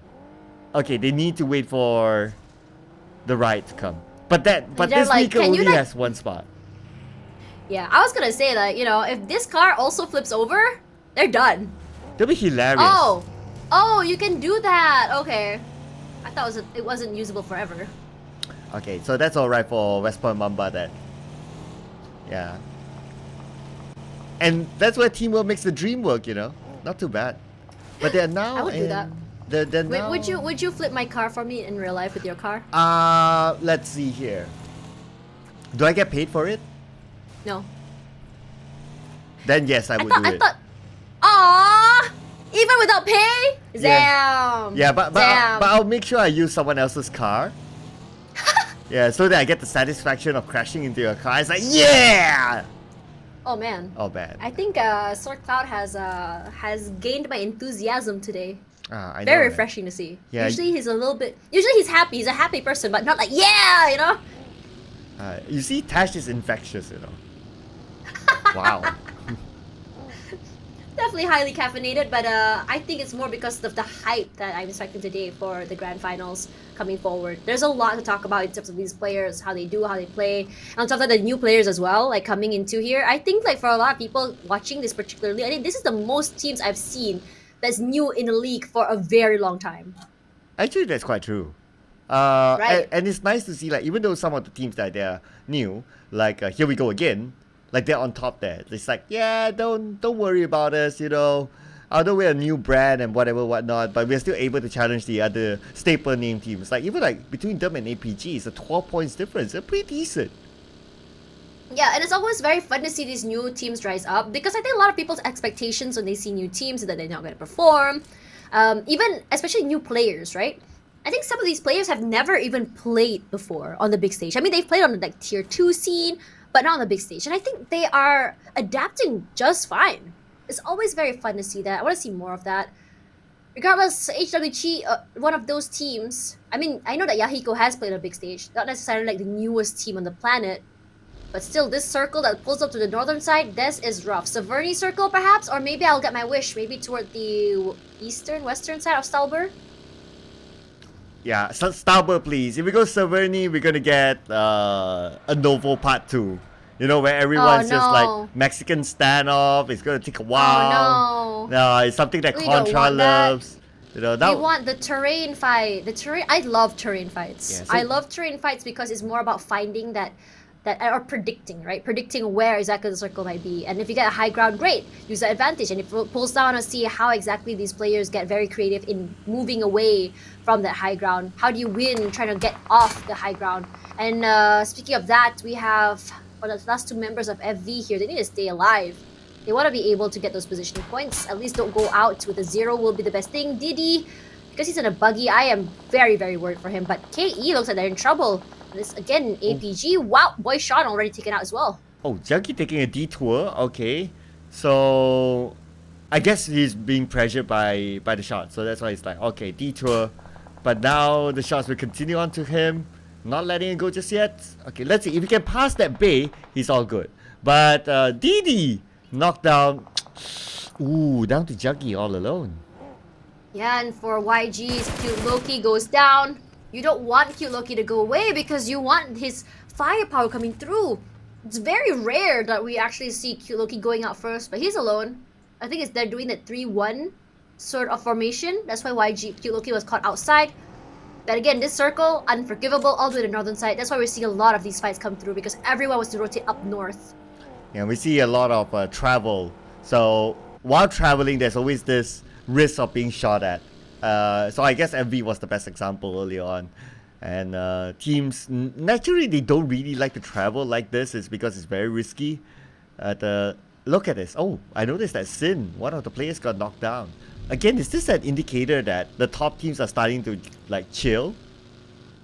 I honestly think that it's just the circle. It's just very complicated to navigate. And not a lot of teams were actually toward the northern side. It was a very difficult flight path as well to the bottom side. Technically, it was a very, very short flight path too. So everyone in the middle of these rotations, I don't even know if they had a lot of time or even a lot of time to even loot. Speaking of Sin, FV already out. So not the best situation to be in, but I've seen situations where, I mean, before, I think previously, it was last week, FV was able to get, you know, chicken dinner with just 2 players by just playing for positioning. Regardless, as the BRO coming through here, they will be taking this fight against another team. I think it's FOD. Yeah, remember the Myanmar round? Yeah, it was only 2 players, but they got the chicken dinner. So, but this time it's only 1 player. But oh, the circle moves further up north. But you get your slightly west of Stalber. Yeah, I'll take it. Speaking of taking it, Few takes a lot of hits here by FOD. FOD repositioning themselves up north. But the other members of BRO, they're very proactive to take out space. And he sprays out, gets a knock. Very well done. And he's going for 1 more. He is trying to just take the entire team down. Okay, I'm looking at the rotations right now. So CFU is taking a slow rotation. Magna is already at Saverni. I have the feeling that CFU's strategy is to, as long as they survive above FV and above Magna, they cool. That's all. Not really going to take those fights as much. Gets this pick up onto range. His teammates are close by, at least to give a little bit more space, but I would love to see a little bit more aggression coming through from his teammates, but MM, still waiting. I think if anything, they're more worried about these terrains as Magna, Mal huge, finds DGOA. This might be the pace or the change they need to just get those points, just launch themselves out forward as Dale goes down. Very aggressive. Oh, okay, Edward. Source passed by HWG, AOK, not being shot at. APG doing pretty much the same. I think it's because the amount of smokes around HWG, so they don't really have vision of other players actually circling around them. But right now... APG is also close by. Yeah, Sorry about that. Yeah. Oh, okay. APG onto Magda. Okay, this is going to be interesting. Well, Labo does find one at the very least, but Exit does answer back. Mal going down here, our hard hitter very, very early. Now, as Few is being the bait for Easy. Few's trying to relay information, Range and Dale in trouble. Trying to get that nade down. That's actually hit is the question. John holding in, does not clip onto. But look at APG dominating as Range gets just blown to smithereens. John, he tries to make it work. Eats a bit of damage from that nade. What can you do? Wins it! He's so low! Tries to make more happen. Healing up first. Taking his time. Ooh, and Tash, Magda is out, but hold that thought as loses the close quarters combat fight. Unfortunately, he lost to a DBS, so it's a pretty straightforward knock there. And where's that last member? Okay, Dale is picking up his teammate. So right now, they have Few in front. Easy is the one still alive, and Dale has an AK in hand. He'll go in for the charge. Range throws out a nade. Actually, does it hit? Is the question here. Does not. But they are going to try and save Few if possible. Strength in numbers is what they want. Easy is not making it easy at all for him to get picked off. And Hugh is willing to waste time. You can see the starting to rush through, but APG now just rushing up. HWG is in trouble. This aggression coming through from APG is just so very different. It felt like APG hasn't found the answer a few days ago, and now they do. And they're taking so many eliminations already. 12 in the bag. And the circle moves towards the right, and look at the number of teams on the left. So we can expect more fights happening there. At the same time, CFU managed to get themselves into the circle, and they have a little bit more elevation onto Enigma that's right below them. PRO at least is still in the circle. YG is just right beside another team. Not sure what is happening there. Would love to see it as CFU. Mark the other members. They have this terrain to work with. But getting off the terrain is going to be the biggest problem. It's such a big open area. They spot out Enigma. Hang as well. Sprays out Aaron. Unfortunately, does not hit and does give away his position.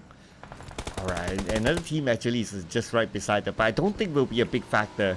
As long as they have this high ground, they're in the circle, they're fine. But for this compound, we got YG, we got Falcon, now we got Mix in the fray. And the rest of West Point Mamba, okay, Mix down, knocked down by Goblin. Nice defense, but the rest of West Point Mamba is coming in. They provide cover fire for him. At the same time, he'll be revived. Say Cloud already take up space. This is one of the most aggressive matches I've seen FCON play. Will be healing up first. They're still very much alive. D2Y is here to provide in more firepower, but WPM doesn't feel willing to take this fight. Federal is on the high ground. At the very least, able to give that crossfire if they want to. Gerald as well will meet him. Gerald eating a lot of damage, just knocked down. Dangerous situation. He's all the way up on the open area. It's going to be so hard for his teammates to rotate out and get him. Right, still 3 teams in the same area. SayCloud tries to find a good angle, but looks like the angle is not good enough for him. The smoke is not helping him as well. At the same time, Murnat being finished off by Arm from TGOA. And Astroite takes out Exit. Okay, SayCloud is alone. The neighbor will toss out to Michi. Is that a nade on the Michi? Yes, it is. Michi hurt down to 50% health, and Mix goes down. Michi's probably terrified for his life right now. Teammate is around. Not sure what's happening to Gerald. I don't think Michi has been spotted out quite yet. But no answers quite yet as D2Y, despite getting hit by a lot of damage. Smokes out, still trying to go for that pickup. SayCloud will provide the cover. He knows where Gerald is. Just gonna try to split the car. Federales just zooming forward, and he makes it out unscathed. How on earth did he do that? Wow, that is smooth driving. I don't know which driving school he went to. But anyway, so now it's going to be Austria Esports. They have some elevation. Try to spot out the opponents on the other side. Scribe will be shot at from the high ground. At the same time, the top needed out by Skynin. That means KE is out without a single point. The best situation for KE. They haven't had much success in the previous rounds as well, as Austria will be playing with this little tiny crater, but Sonic shot out does get tagged. He's so low right now, he can't see anything. It's a bit of cover. Let's get a reset. Ooh. Spray out. Astro. That was just way too aggressive. But we'll be eliminated 10th place, but 13 points. Not the worst way to go. Wow. Not too bad for APG. Still managed to get 13. Okay, circle time. CFU in the circle. Now, it's about CFU actually pulling away from Magna as well as a VMPX. And Magna already knocked out so early. I'm a bit concerned. But for now, Federalis is here, close by with his teammate Michi. On a Reconnaissance mission, they want to go for the pickup. Michi cannot move, cannot reposition at all. Yeah, Michi. The only way for him to get out, is, there's a buggy. Buggy goes to pick him up, and he's safe. But then again, for the buggy to even go to that direction is scary. It's a risk. He could be shot down as he travels onto Michi. But, Michi, he has to move somehow because he's on the outside of the circle. But same goes for the other teams inside of the same building. WPM might just be the gatekeeper at this point. Maybe they can just catch out FCon as they try to rotate inside. Sprays are out. FCon in trouble. Say Cloud does get tagged. Federalis putting in all that work. We understand now why he's the MVP for so many seasons. Yeah, Federalis still able to rank in those elimination points. Good cover 5 for farm, I must say. And now he's trying to get more, it seems. Still putting pressure onto the rotation for Falcon. Falcon right now with YG still stuck in this compound at the same time. The guys of Asia out at number 9 with 1 elimination point. Michi is still stuck on the outside. They don't seem to really have a plan. Okay, on the other end, it's a smoked up buggy. Usable but risky. Better not, but it's gonna be clear taken out here by Austria as well. Sin down to the last 2 members. As we look at this area, wow, eliminated already. Sin! I would have loved to see what happened there. Just so unlucky by Romeo Boy. Let's get tagged out by Goblin. So many different fights from so many different areas happening. Just because it's just so hard to get to the circle right now. Michi does find Chanlone. Gerald as well. FCon in trouble. Gerald putting in all that work. This is so interesting because they had to leave the area. Enigma now in trouble. Smokes are up. Can't go for that reset. But they have to be careful that Austria might be just shooting from behind. I can imagine it. It's actually exit frags. Like they were trying to exit the building from behind. They didn't know that Michi was there, and Michi took advantage. After Michi starts shooting, then the rest of his team is just support from afar, and that's how they got those elimination points. But now focusing on the Austria Esports, going up against Enigma, who has that high ground. QB will be knocked down. Skynin circles around, tries to find the next target, but they're all inside the smoke.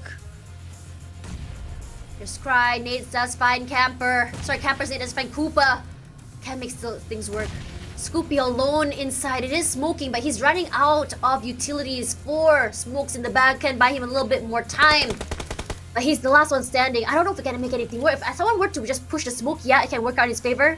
Very well. I think he's trying to go and throw that nade. He does hear footsteps, but I don't think he knows where exactly to throw him. Another smoke used. 3 left. That's the loot. A little bit of a top up. They spot him out. Ooh, tagged up by a little bit of that nade. Oh, and the circle shifted away from them. Austria Esports needs to move. Spooky naded now by Camper. That means that's the end for Enigma. Now we're down to the top 4 teams. And look who's still in it. CFU is still in it. They are extending their lead. But right now, putting focus on the Austria Esports right in the middle of the circle. Playing by this ledge. West Point Wamba below them. Scry. Austria, in general, looking very healthy right now. CFU as well. Would love to see if CFU manages to take this away from Austria. Again, Austria, one of the top performers for this map. Skynin will be getting his airdrop loot. Gives him a little bit of advantage. Astro as well. Tier 3 helmet in his hands. Can give a little bit more benefit and survivability, but Skynin just zigzagging through the area. They want to take this space away from CFU with already 1 member knocked down. This reset could be a problem for them. Oh yeah, because they'll be pressured by the blue at the same time. Austria Esports scouting them out. Skynin at the forefront. Skynin sees them. Skynin circling around Scry, doing pretty much the same thing. They're finding a good position to try to counter all the CFU. CFU gets down their vehicle. But Scry not shot at just yet. He comes back to his team. Back into the circle. They will try to hold CFU back out. Regardless, the other members of Austria, they don't have the terrain advantage. They have to play this smart. Either they wait for the other team to fight each other, or they can do just that. Scry, huge find and pick onto Aaron. That means not only are they wasting his resources, his shields, his vest already down. Astro puts in that pressure, just spraying out to the other member of CFU, but he's not trying to overstay. He understands that teams from other areas are close by. This is a very aggressive play here by Skyden. He opens that. He runs over support 14. No, my God, this should be illegal, dude. Oh man, and looks like because it's illegal, that's why they're loving it. They're just trying to run. They're just trying to run over the CFU members. CFU now only down to 2 unless they can pick up one of their teammates. Then they will be tossed out. Heng will be down. Only Xander still active now. And Skyden is putting a lot of pressure. Skyden prepping up a nade of his own. Skyden tosses it. Skyden shoots. Skyden gets. Yeah, Zen will be the one he gets. A Scry finds his area, and just like that, Aaron still very much alive. Where is he in the smokes? He fends it in the end. Skyden just spraying through. Gets one more point. And now, CFU eliminated down to the top 3. 4-3-3, very much doable. Would love to see if BRO, the underdog story, is still very much doable. As Gerald tries to take up space, playing with this terrain as well as that rock. He can just play in terms of space. A lot of cover as well as, I would say, fire support. His V formation looks so good between his teammates. And West Paul Mamba, they're finding information. They're at the lower ground, so they can't get good vision onto their opponent.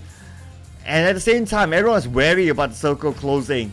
So they're pretty much holding on to their ground. Right now, West Paul Mamba sees Dale.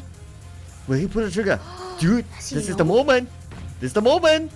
Dale is still there. Dale seems to know that someone's there as well, waiting for him. I don't think he has full clear vision. He doesn't want to get caught. Camper does find Federalis there. At the very least, Ozja taking very aggressive strides coming forward. WPM just still waiting. You saw how much space here. Look at the amount of space that Ozja has. On top of that, the buggy as well allows him to get a lot of information very quickly. Lots of mobility as well. Federalis just bleeding to death. Not the best way to go. Dale gets that point at the very least. Ooh, Federalis, the star man, currently out for West Point Mamba. Ozja Esports still maintain a full squad. They have the high ground. They're not too far away from the circle as well. The pros could be sandwiched between West Point Mamba as well as Ozja. WPM, like, they don't have circle advantages. They have to push inside, but look how much open area in front of them. There's a lot of pressure put onto them by Ozja. Either they die to Ozja or they die to the blue, and I think for WPM, denying those points would be the best. Might be in their consideration, but now they got one member inside the zone, so I guess they still fight for it. Ozja Esports is still fighting for more as well. They got themselves 15 elimination points. If they eliminate everyone else, it's going to be a maximum of 20 for Ozja. The members of Ozja, I mean, the circle not favoriting on that right now, but it's gonna be Bro inside the area. They try to take full control of the area. Micro angles just shot at by Scry. Scry taking a little bit too much time. They do answer back. Ozja has to play the safe, but if anything, they can just leave BRO to fight against WPM. Look at the amount of terrain that BRO has. They can win this. Just playing it very, very passively. Not taking up too much area, making too much noise. They just want Ozja to take this fight against WPM, then perhaps try and take him in the end. Yeah, but the nades come out. Ooh. Sorry, go ahead. I was about to say that you made a good point, because basically who moves first likely to lose, because the other team can come in as a third party. Yeah. Still, Scry's just waiting very quietly. They are just pretty much prepped and ready in their vehicle. They're just waiting to just move around. As Astro does find Jarrell, just trying to get and secure the point. It's so hard to see where he is. Where is he over? No, he dodges it! Camper does get a pick at the very least. Camper secures it. Now, WPM, last member left alive. Dale took advantage of that, does knock out Astro. He cooks up that nade. Few as well was supposed to. Michi still hiding in the shrubs. Okay, Michi could be the kingmaker right now, because not too much focus onto him. But for the pros, right now, they could possibly get this chicken dinner. Let's see what's gonna happen, because they still have the circle. Whereas for Ozja Esports, yes, they have the numbers, but they don't have the circle. Scry starting to move in. He's going towards Michi's side. He could be surprised by Michi. Ozja's playing very, very close to each other. It's gonna be hard to take this fight, despite the fact that they have this terrain advantage. They go straight toward the middle. they do have a very techy vehicle, so this does provide them a little bit more cover. I think they know where Richie is. Just separating them. So the nade, I think he may have seen him. I think he may have caught a glimpse. Maybe, maybe not, or maybe because now he's distracted by the other team. Okay, they're still circling around. Michi might have exposed himself, but no one's giving him any attention at all, or maybe they still don't know that he's there. Maybe tunnel vision is the problem. They're trying to just fight against the 4 players in front of them as a jump forward. Dale definitely saw him. He's running up here. Michi ready for the right time. And he sprays out, but Michi gets eliminated. Dale won that 1v1 at the very least, but now it's just 1 versus 1, 3 versus 4 rather, as Dale eats up that nade. The spray out comes through. A lot of pressure being put on PRO. They're not able to play together. The 3-1 formation is not helping them at all, but Few still very much healthy and alive. Okay, here we go. The nade from Orange onto the side of Few, giving him cover. The second nade will be tossed out onto Scry. Now the nades land. That second nade as well. Okay, will not land. Scry is still okay, but they kind of exposed their position. Now they're starting to move in. Austria Esports opening up the flanks. They're trying to enclose. They're trying to cover every angle possible onto the pros. Look at how many throwables have been used. Just a lot, and everyone's just slowly running out of resources. Astro, his vest completely out. His helmet, 1/3 of the way there. 3 heals in the bag. Trying to play it very safe. All these smokes are just not giving them a lot of mobility. But they don't want to give away their positioning. Sprays out by 1 member of BRO, but Austria doesn't want to answer back quite yet. Scry holding, looking to use his heals. They do have 2 more throwables to work with. As Camper, trying to just zigzag through. Sprays out by Few. Unfortunately, none of these guys are gonna clip, but Few is just so low. Dale does find Astro at the very least. Camper needs to be picked Orange! up. Range, rushing forward as Few. Oh! Those guys finds range. Oh no, failed attempt by him, but now it's all down to Dale as well as Phil. Can they pull off a big one here? DBS in hand, resets but decides not to. And now focusing on using his DBS at the same time. Skynet will be knocked down by Dale. They can't finish up the job. They only have Camper now to deal with. Camper, can he pull off a clutcher 1v2? Camper will not be phased by the Molly. Molly will not hit onto him, but Camper now still putting focus onto both Dale as well as Few. He does not have the vision onto them yet. He has taken out the other members of Austria, not allowing them to go for that reset. Camper is still very healthy, crashing out forward. He makes it through, but timing not on his side! And Harami Bros make it all the way to this chicken dinner, the last Erangel of the night. Harame Bros, the chicken dinner, the first chicken dinner of week number 2 for them. Finally getting a chicken dinner. Oh man, that took them quite a while, but it came at the other day. That was one of the slowest last circles we have seen so far. You thought that an urban warfare was long, this was long as well. Mostly because no one could really see. There was a lot of coverage, there was a lot of terrain to work with.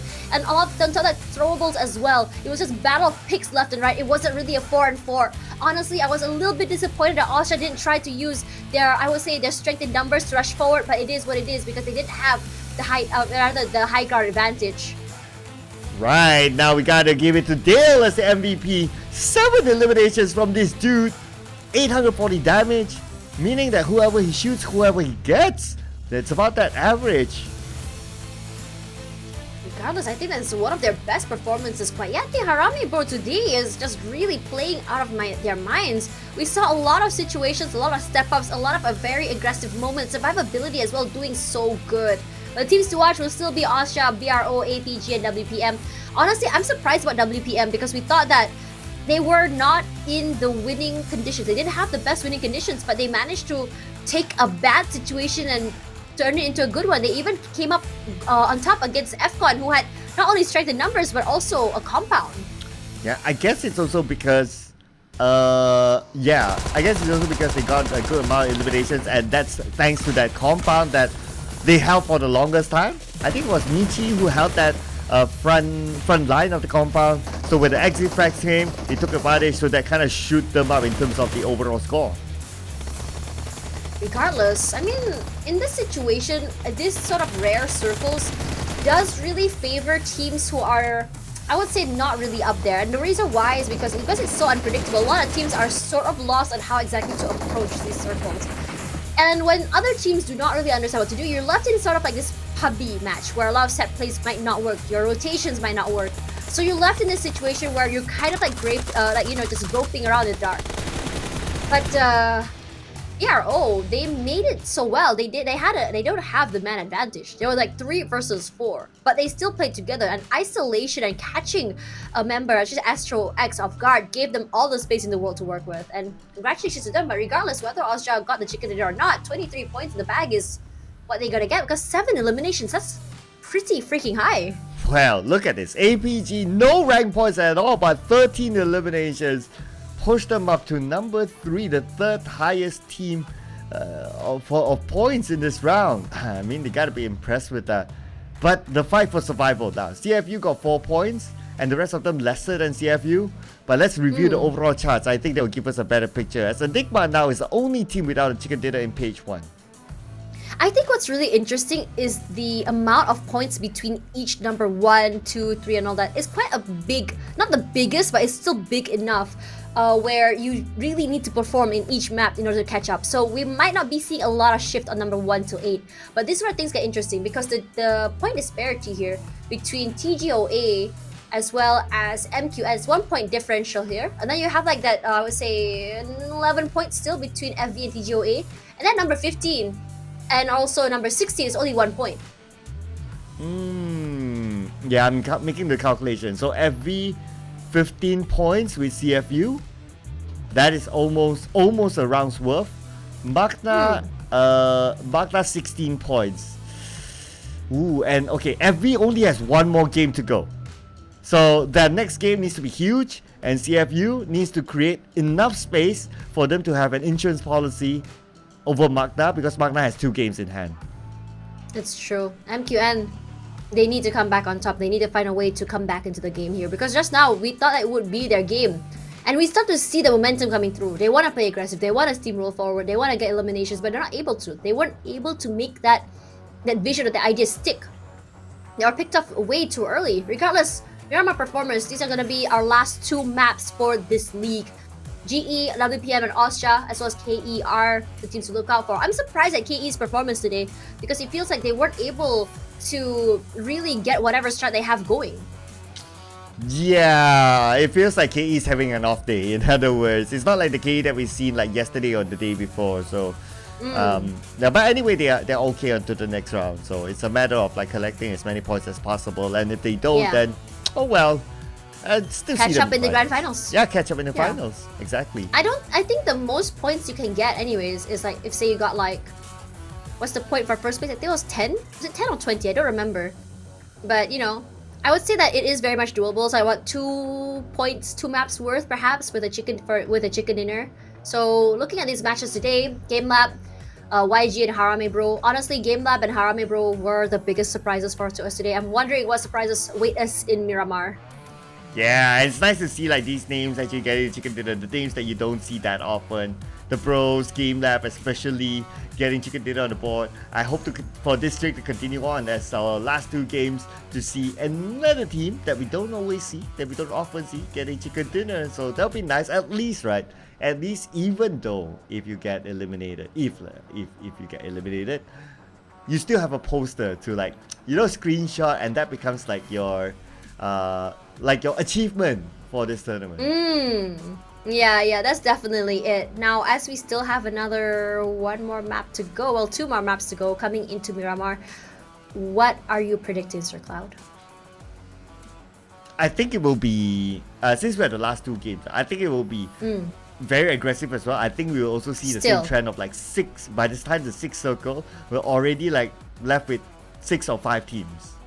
Right. I think if you look at, I mean, like, I don't think it's aggressive because the top teams are playing aggressive. If you looked at how the teams are playing, it's always the teams that are not doing so well that are trying to make these moves. That mentality of trying to make something happen. And we talked about this, right? How some teams, when they're not doing so well, it affects their mental. And then like this, I said that we have to make something happen. We have to make something work. Let's play aggressive. And sometimes in this situation, this very aggressive plays or this wanted to make something happen might not work in your favor. At least not for MQN yet.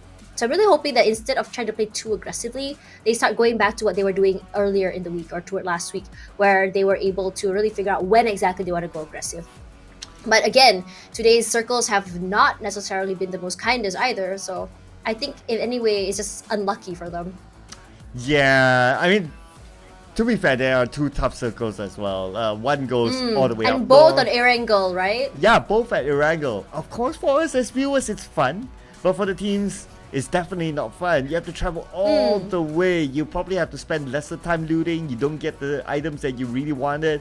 And you still need to leave it behind and still need to get on with the move. So, yeah, it is what it is, right? It is. It was like all the way southern circle and all the way northern circle, two very polarizing circles if you think about it.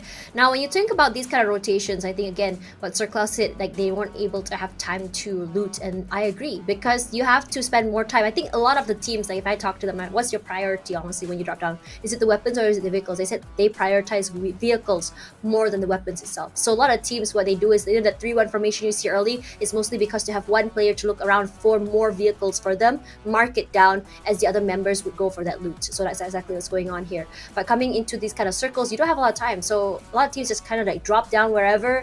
You would most likely meet another team because if you remember again, if you are not aware, vehicles do have a little bit more, I would say, similarities in terms of where it's going to spawn. So that's where you got to see that's the area we call it as hotspot where teams want to go. Yeah, true enough. There are some areas whereby you get better possibility of having vehicles. Yes. Yeah, it's like the RNG thing.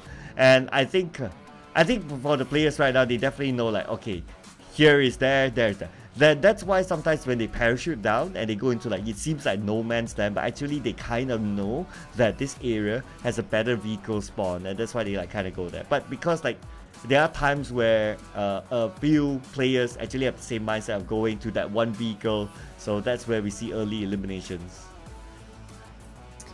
Man, I'm really curious to see if Myanmar is going to give us a centralized circle. Now, coming back into what I was talking about in terms of aggressive plays here, these teams at the bottom, I think they're just trying to solidify their lead or just catch up, which is why you start to see they're trying to force these sort of fights and skirmishes. And a lot of the, I would say, top teams are a little bit more passive by trying to say that, okay, we're just trying to collect points, just trying to maintain where we are right now in terms of our points. We don't want to play a little bit too risky. The only team that has played really risky I've seen today was WPM as well as Austria, in my opinion. And even then, like, it wasn't like super aggressive or super risky. It was their usual set play in the beginning.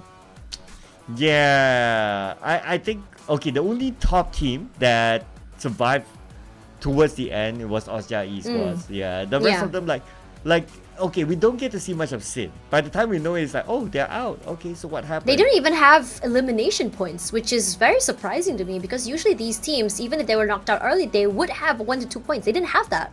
Yeah, because it's Sin, right? I mean, you would expect them to be like, okay, yeah, it's Sin, and they would definitely get a lot of elimination points. But today is not really the Sin that we know of.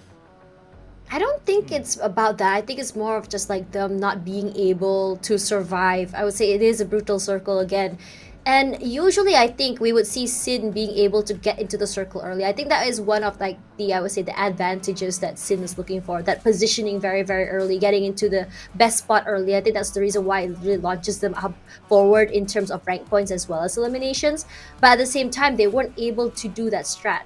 Again, it's very, very, I would say, how a lot of teams operate really relies on what they're able to do with that circle. Maybe perhaps Sin didn't have a game plan for that kind of rotation or that kind of circle. Or perhaps their game plan or that kind of rotation was kind of stopped by another team or another player.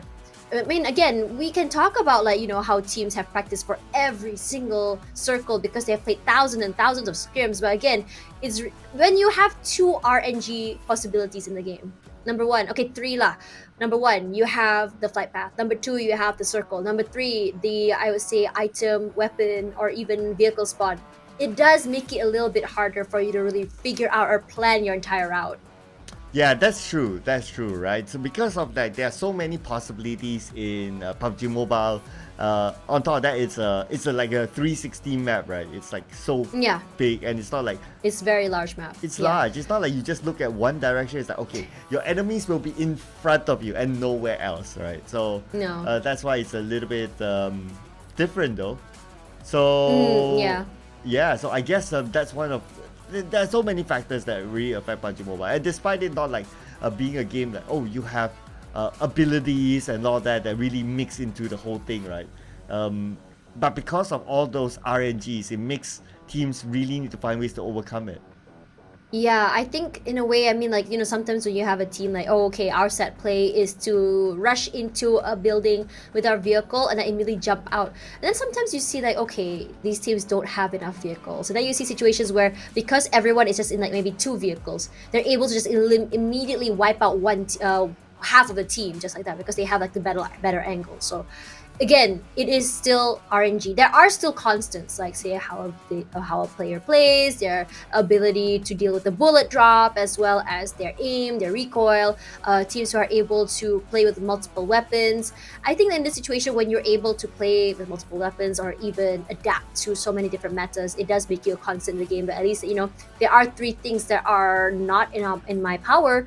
But when it comes to team fights, when it comes to one-on-ones, when it comes to rotations and moving around, I'll be able to do that. Which is why you see a lot of teams have this set play, whether they have a 4-player playing close with 4 DBSs, whether it be a 2-rusher to support. It depends on what exactly you want to achieve and how exactly you start the game. And it's very dynamic. I would love to have, you know, a coach or even an analyst on hand, like exactly how this player thinks, or what are the odds of this kind of circle happening, and how exactly do you plan your rotations? Because I feel like we don't really have these conversations a lot because we never hear what coaches have in mind.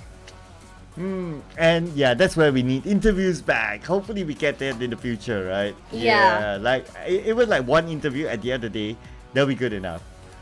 For some of the teams, like sometimes we really want to know, like, hey, like for example, like today we already have some questions around like, hey, why are some of the top teams not really performing?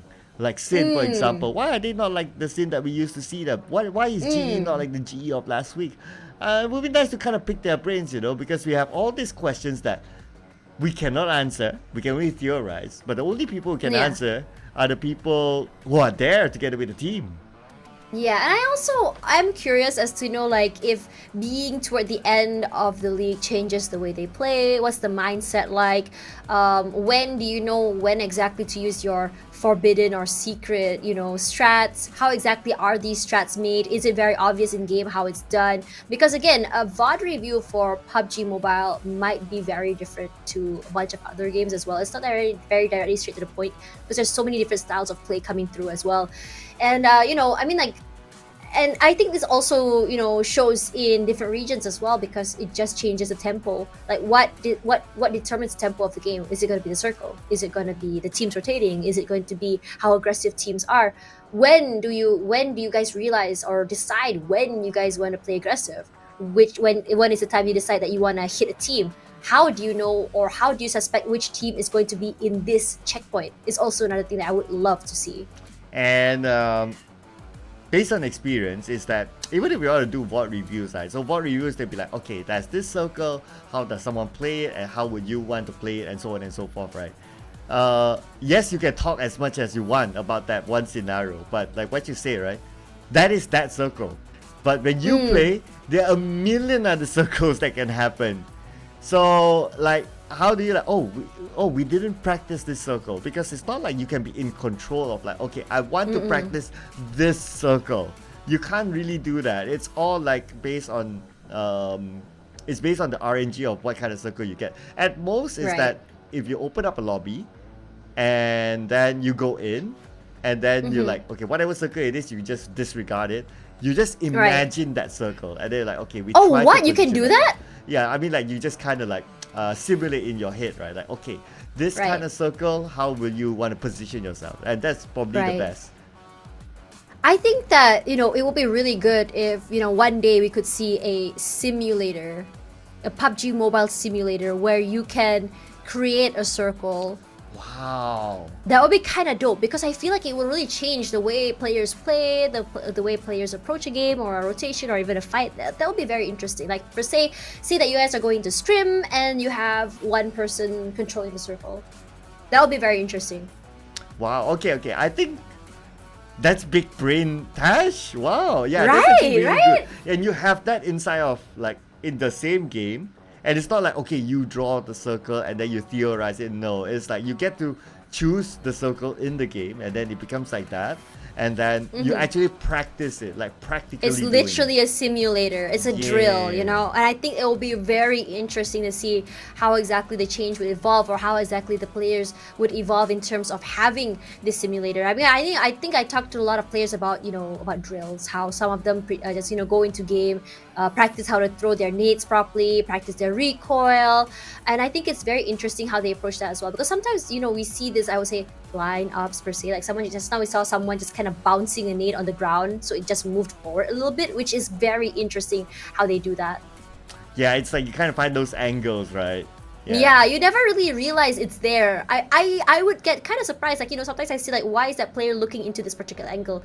Oh, did he mess up his nade? That's why he threw it to the wall. It's not that. They're trying to get it to bounce into another vertical, so they don't expose themselves to the window or show where they are. I think that's a very interesting thing as well. I think as a pro player, there's so many different things, because sometimes, you know, I have this conversation about, like, you know, how random the game is. I say yes, it is still random. There are a lot of RNG situations, but I think there are things that you can make constant. Getting good at your angles or your throws or your rotations, your team fights, how you decide to open it up is very interesting to me.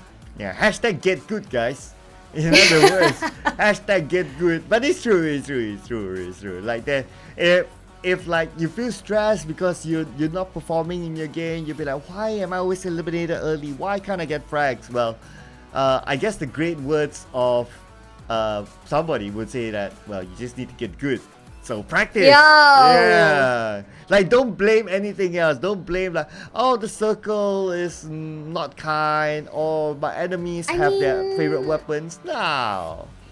Nah, I mean, I would argue to an extent that circle and flight path can be a problem. But at the same time, again, this comes back to what is our game plan coming into the game. Oh, we can't get to our drop spot. What is our game plan now?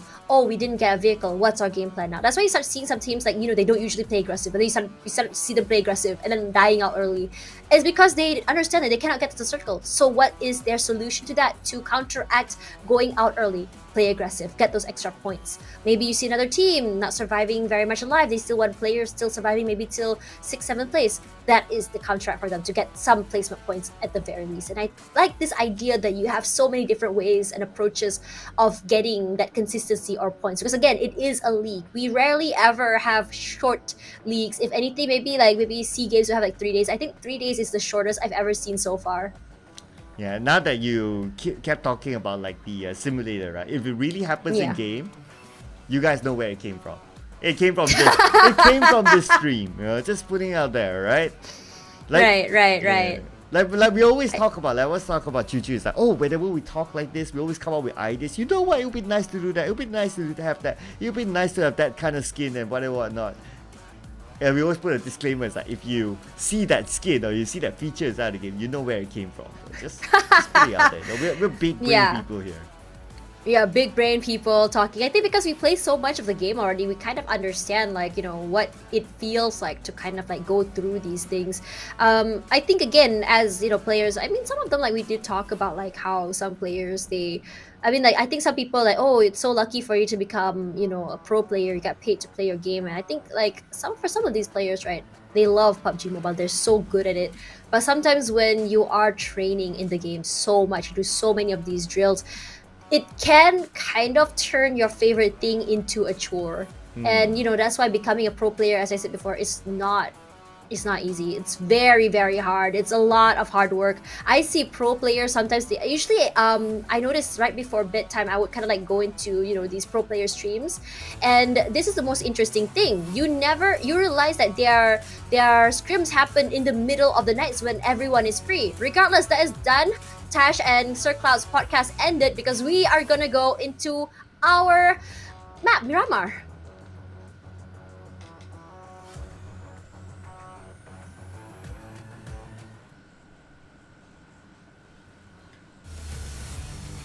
And Mirama it is.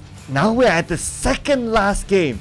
And Tash, this is the last game for some of the teams.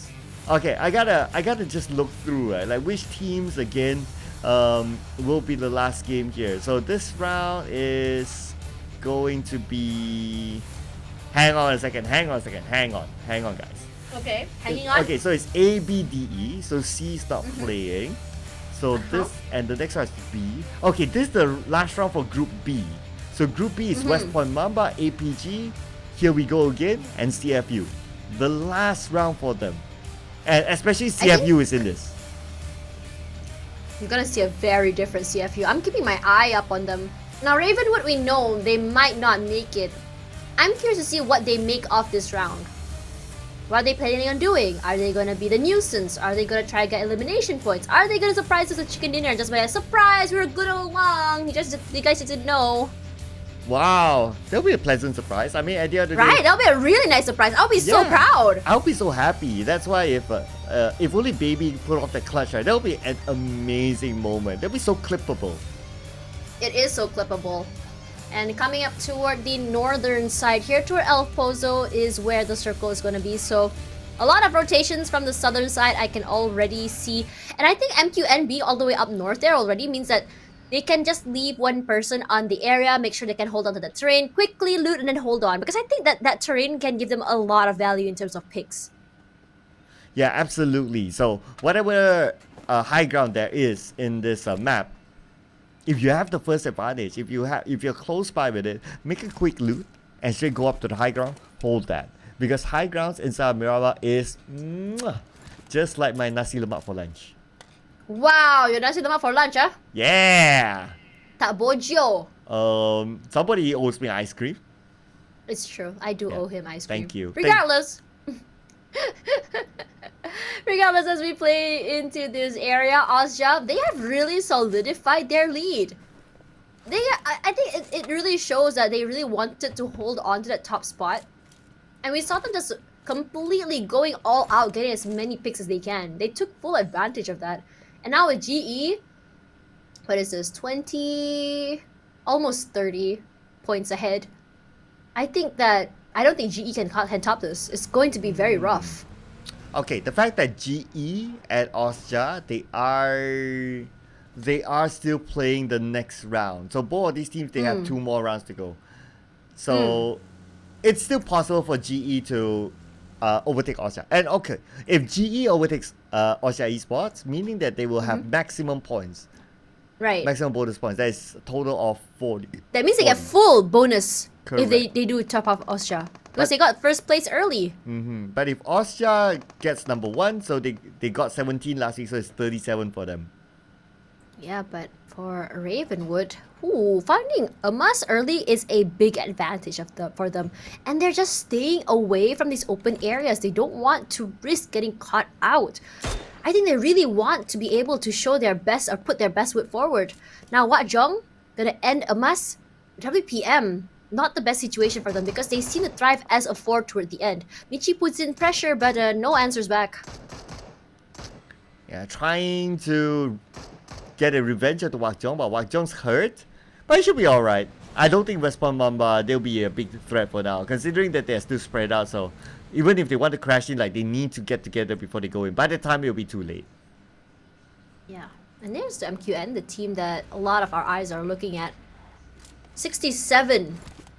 Very, very far away from other teams. So they are going to play the next 2 matches. They can keep up. But look at that coming through here. The sprays come out here. But for MQN, unfortunately not able to secure that pick.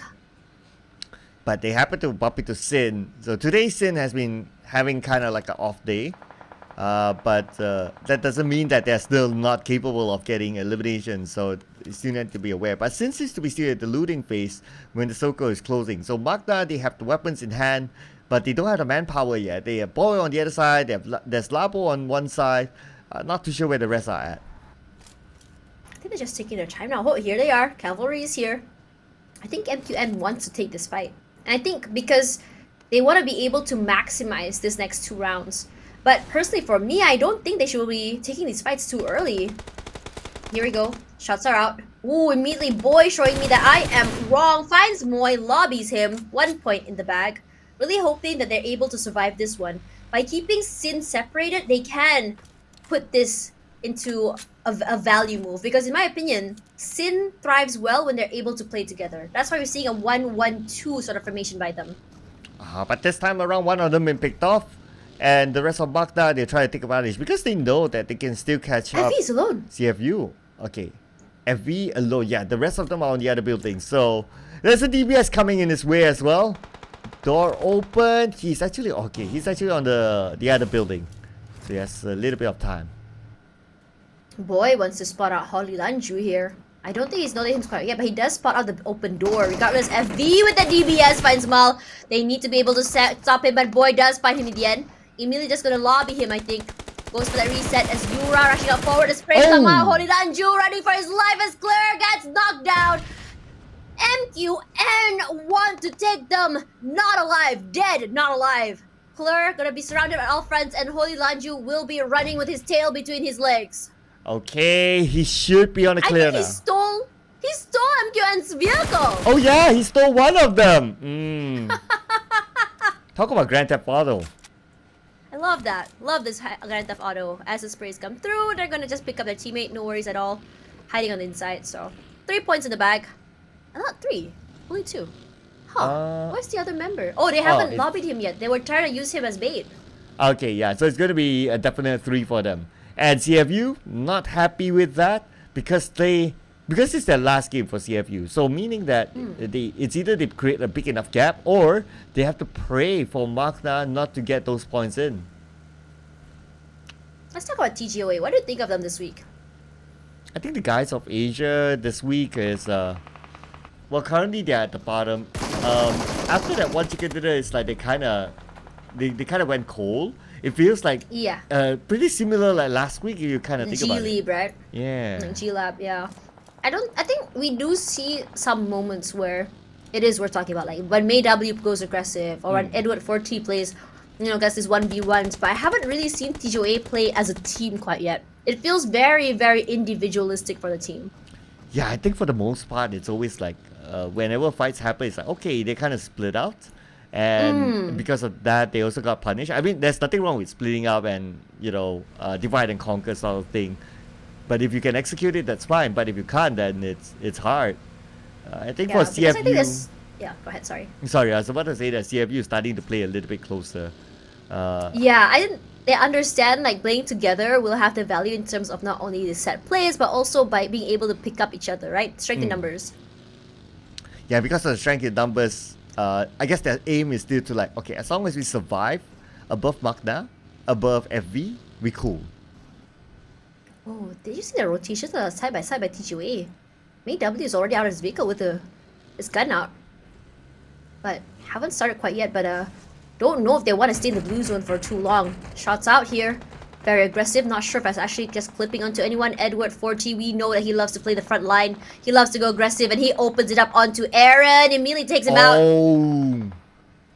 Okay, Magna will be happy with that. But anyway, CFU is still in this. So as long as they still have players, they can still rank in points. And now look at the circle. It goes into the middle. So look at the high ground. Just by the side of Crater Field. So many teams there because everyone wants that piece of a high ground. You don't want to go in the middle of Crater because getting out is going to be a big problem. Unless, of course, the circle pulls in. But everyone's still very... I'm just surprised at how not super aggressive these early rounds are. Yeah, everyone's like, okay, pretty chill. And it does help that considering that this is the biggest map of all. But at the same time, let's see here. I don't think any team would really want to challenge for the high ground because they'll be at a deficit, they'll be at a loss. Unless PB wants to do something insane because they seem to be moving straight up to the high ground beside Craterfield. Can happen. But two teams still outside. I'm not sure if CFU and TGOA are still in that Mexican standoff because last we saw them, they were still taking that fight.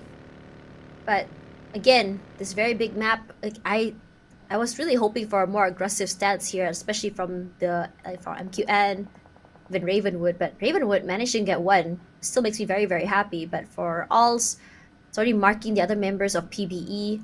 I think for GE, they can have a lot of value here. One shot, not sure if that was intentional or not, but does give away his positioning. Yeah, probably a warning shot just to let the team down there know it's like, hey, dude, we're here. don't come any closer, all right? And I think yeah. PB will be wise enough to be like, okay, yeah, because for them to climb up and try to win the fight at the high ground, nah, not a good idea. Because while you climb up, you still can get shot at. But speaking about getting shot at, looks like Falcon has eyes on to West Point Mamba. Again, West Point Mamba, not in the most comfortable position. But this is very deja vu. This is very similar to what happened in the previous map. FCON, high ground advantage, compound, but hold that thought here because APG is going to take a fight against Austria. Earlier, we saw a similar thing. These two teams seem to be rotating in the same areas, and immediately, Range will be the one to find Camper from where? Because I don't see BRO even close to here. What? There was a bit all the way from downtown. It's even like off the minimap. Man, wonder how far is that? Okay, but anyway, Austria Esports trying to get away from the gunfire left and right. Circle moves away from them, but still not too far. They can still zigzag their way through the circle into the circle via that compound. But I can't say the same for Sonic as he goes down to easy. Yeah, but haven't been lobbied, can easily be picked up. FOD gonna rush forward here. The two most aggressive players on the outside area can take up that space and aggression, but the blue zone will not allow him to go inside. Exit comes out. This high ground gives him a little bit of advantage. Goes prone, goes for that reset. Nang X going up forward, but Exit does go down eventually. John and Joseph eating up a lot of damage from the other side. Exit trying to provide that information, will be knocked out. No more information giving for you. Joseph just holds on the line as Sonic also will be caught off guard. FOD, this is a whole different level of aggression. We have never seen them this aggressive, taking this 4-on-4 fights. Marcus goes down and so does Sonic. Not the best way to go, but APG, their aggression will be stopped here in Miramar. Oh yeah, it's been a while since we see FOD playing like that. I mean, if FOD can finish with 100+ points, I think they'll be happy enough at this point. Now they're at 95, only 5 points more. It's very doable for FOD. MQN with 3 already.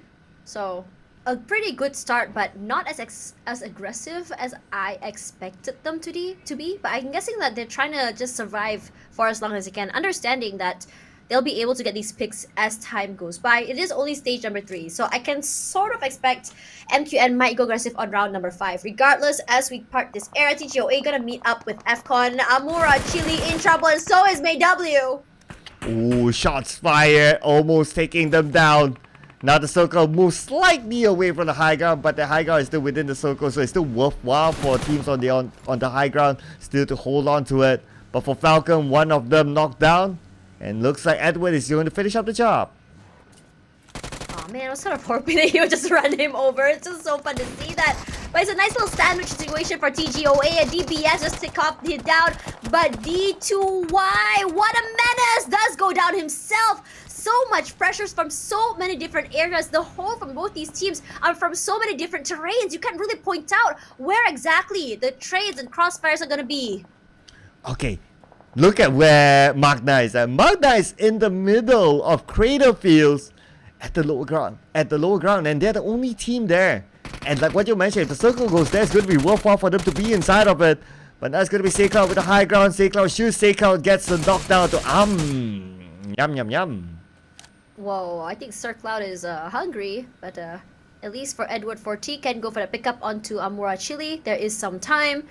No answers back quite yet. I think for everyone, I think this is more about just trying to get into the circle already, because again, the circle's about to move once again. Yep, here we go. And as the other members are just saying, you know what, I don't know if we should be wasting time here in taking these fights. KE this time around, not even close to the circle, need to take this fight. I think for them, this could be this extra 2 points that they need, because in the past few rounds, they haven't been really lucky in survivability, in the rotations. We hear shots coming through here, but KE just going to back up, play a little bit more safe, as Scry does get knocked down here. Scotty gonna be happy with that pick. Yeah, Scotty gonna pick up his teammate, but it's gonna be Skynen from the other side, takes out Newbie, so a little bit of a trade there. And now for Austria Esports, they're only down to Skynet all alone. They only managed to get 1 elimination point so far. And with this current scenario, this gives an opportunity for GE to actually, if they can do well this round, who knows, they could overtake Austria. But aggressive Regression comes through as range. Gonna be quickly getting the other members of G Lab. Bit disappointed that we don't see that proactive movement from Ravenwood. But they don't want to risk it. They want to make sure they can survive. I understand that, but would love to see a little bit more confidence for this team because you saw the potential coming through. You saw how Baby and Wajong can take fights. They are so aggressive. Yeah, especially Baby almost pulled off a clutch there. Imagine if Baby had one more person with her alive in that fight. It would probably be a whole different story. But now it's going to be KE's story as Kaya and Davan currently down, and KE only down to Boyshon as well as the top, but Kaya will be safe, but they need to do it quick because Westmore Mamba is just on the other side.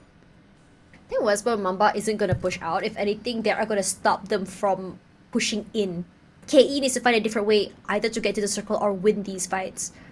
Again, circle not entirely in their favor, and also Westmore Mamba, they have a little bit more space to work with because they can climb up the terrain if they want to. So they need to reposition quickly. Nice little reset coming up. I think they do want to take this fight. Let's see how it's going to go. Alright, KE playing by the edge of the circle. Man, it's going to be interesting for KE because if they go right, it's going to be Westmore Mamba. If they go left, it's going to be PBE. So pretty much pick your points at this time.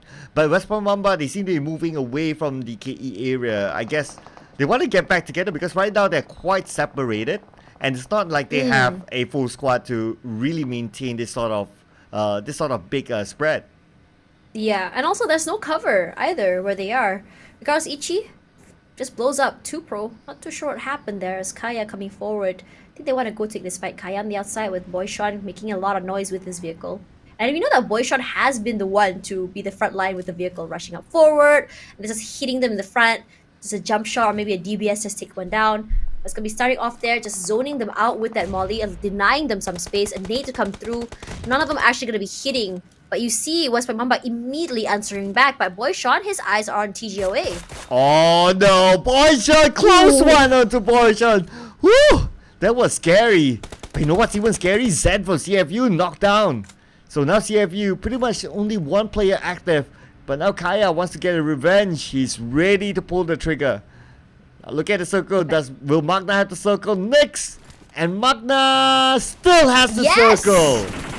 Oh, this is so good for them, but look at Boyshon. He is just amping up the aggression. They want to climb up in terms of those extra bonus points. Not happening quite yet. Despite losing one player, they're doing very, very well. Their vehicles, though, might not be in the situation. They might be drival very, very soon, but they do have a little bit more heals. And go for the reset. Their tires do explode, but Kaya is not stopping.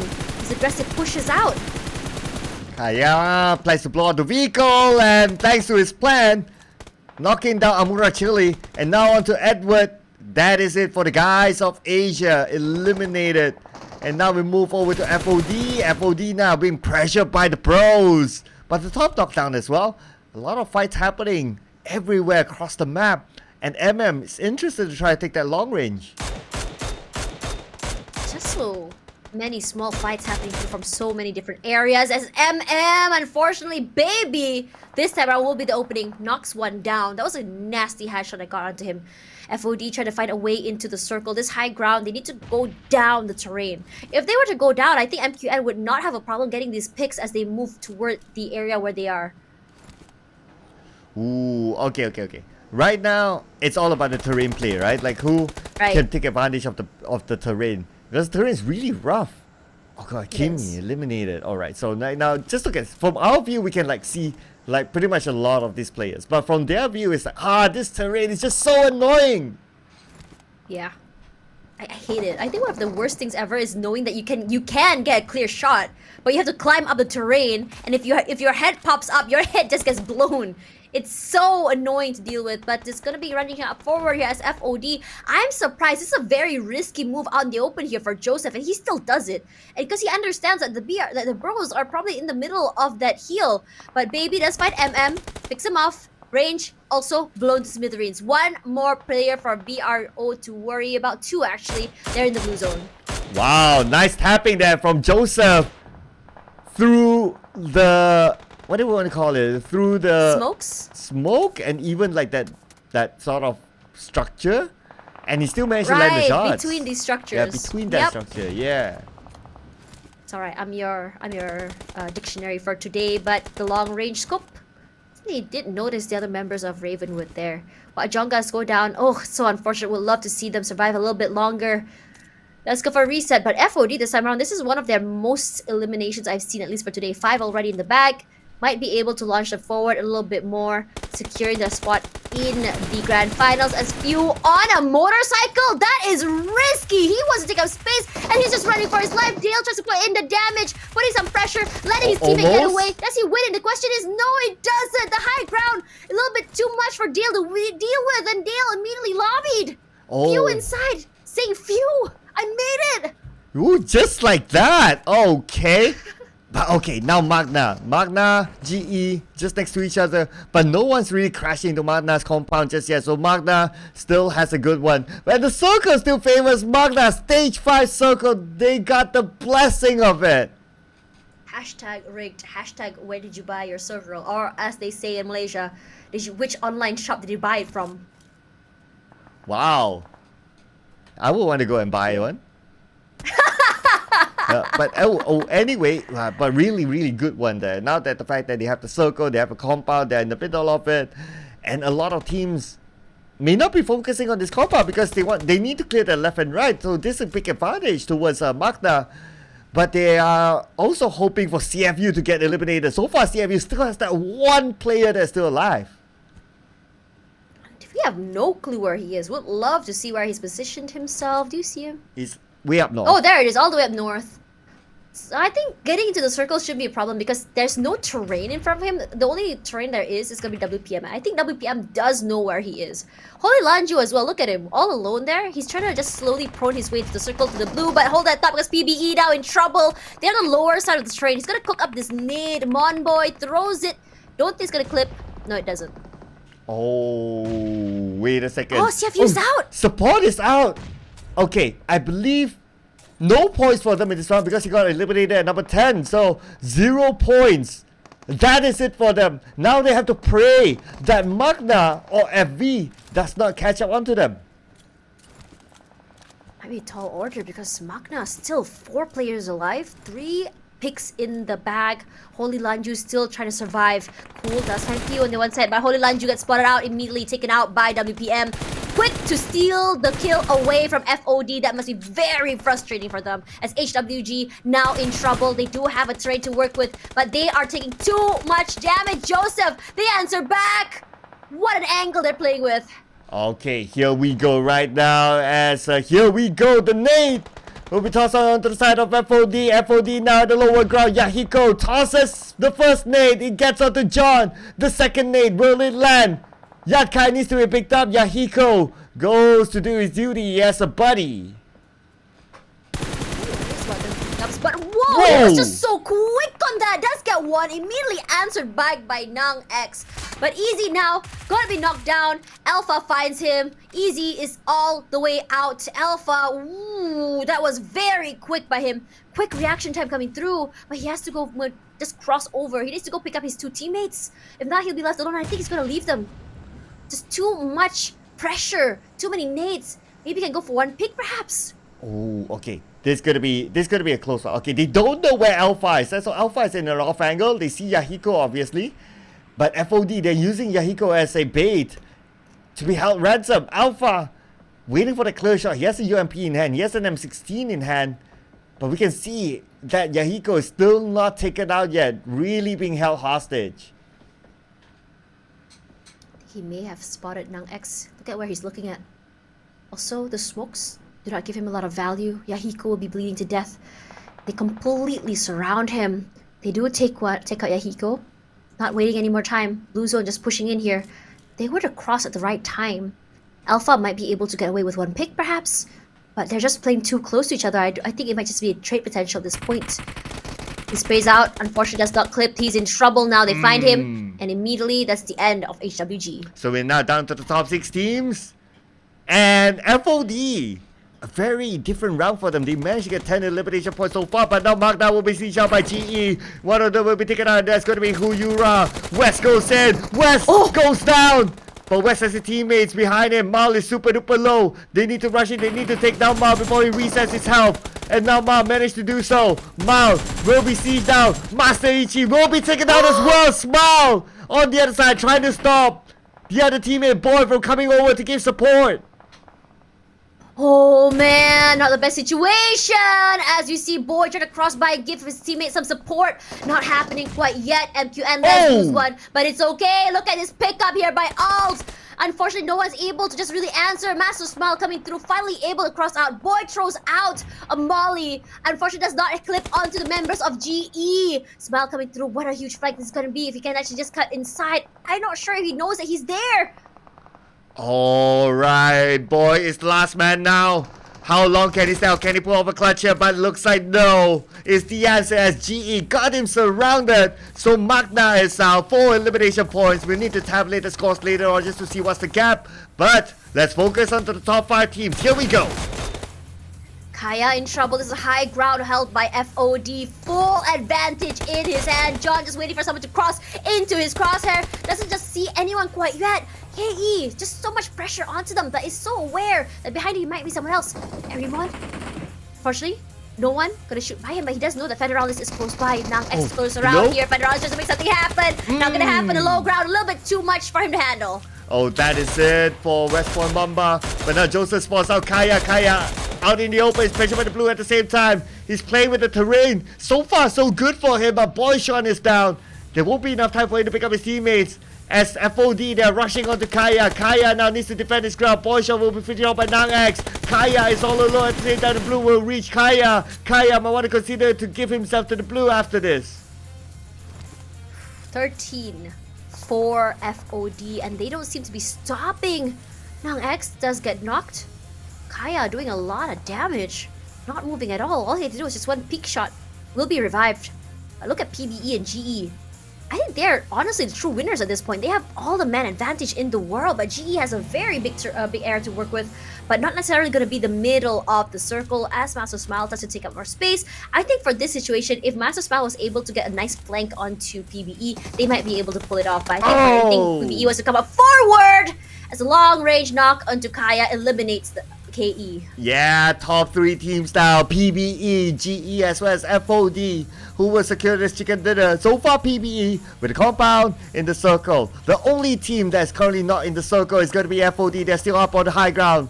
But looks like GE will try to stop them. Doesn't look like FOD they have a vehicle. Oh, they do. Gee, they do. They have a nice little vehicle outside. And Nang-X, you know how he is. He loves playing aggressive and becoming the big noise maker for the team. Goes prone, Joseph is trying to find a way into the compound. I'll listen to it, the creature has to eat a little bit more of the blue zone. I don't think he's gonna make it. Oh, bakes it by the skin of his teeth, but goes down to Master Smile. He's so aware. Oh, he was too low there to take out the damage and immediately eliminated. H2R will be knocked down. PB is going in for the save. Ichi sees the move. And now Ichi at the same time. Nang-X on the left, PB on the right. Pick your target, my friend. Boy as well. They're not moving at all. And now the circle, no more zones, just gonna push toward the middle area. And immediately you can see GE's already in their vehicles, prepared, just completely just zoom through. They want to have full control of the area. They want to be able to hold the zone. And Master Smile, he's trying to avoid those blue zone if possible, not take unnecessary damage. Arimon, ooh, he sees a war zone in front of him. Those nades do not hit him, but it is still enough to deter him from moving toward the backside. Okay, PBE and GE now, who will get the chicken dinner? The zone will close entirely and looks like PBE might be pressured by the blue first. GE seems to have some space, but GE is now opening up. Okay, GE not much space as well, but Zai is going to take a risk. Zai goes down. Zai gets shot down by Raimon. PBE now, they are having the advantage. They still have some space to play with. Ichi keeping eyes on the PBE, waiting for them to come out. Spray out is good. Hits cool, but does not take him down. Ichi just waiting for Here the we right go. time. That spot on Mon Boy, that's huge. Finds one more molly. He knows where exactly all the members are. Throws it into the air. Does it flush them out? No, it doesn't, but cool. Will be answering back. He has 4 nades in his bag. Let's see if he actually does it. Okay, PBE. They try to win this fight against GE, but look at the distance between them. They're depending on the long range shots. Nate tossed out by Master Smile. but it will not land onto anyone. PBE holding it on. Ichi getting closer and closer, but Mawboy knocked down by Ichi. Okay, they managed to even up the odds right now. And looks like GE, they don't have much space. So much open space in front of them. I think they're all out of throwables as well.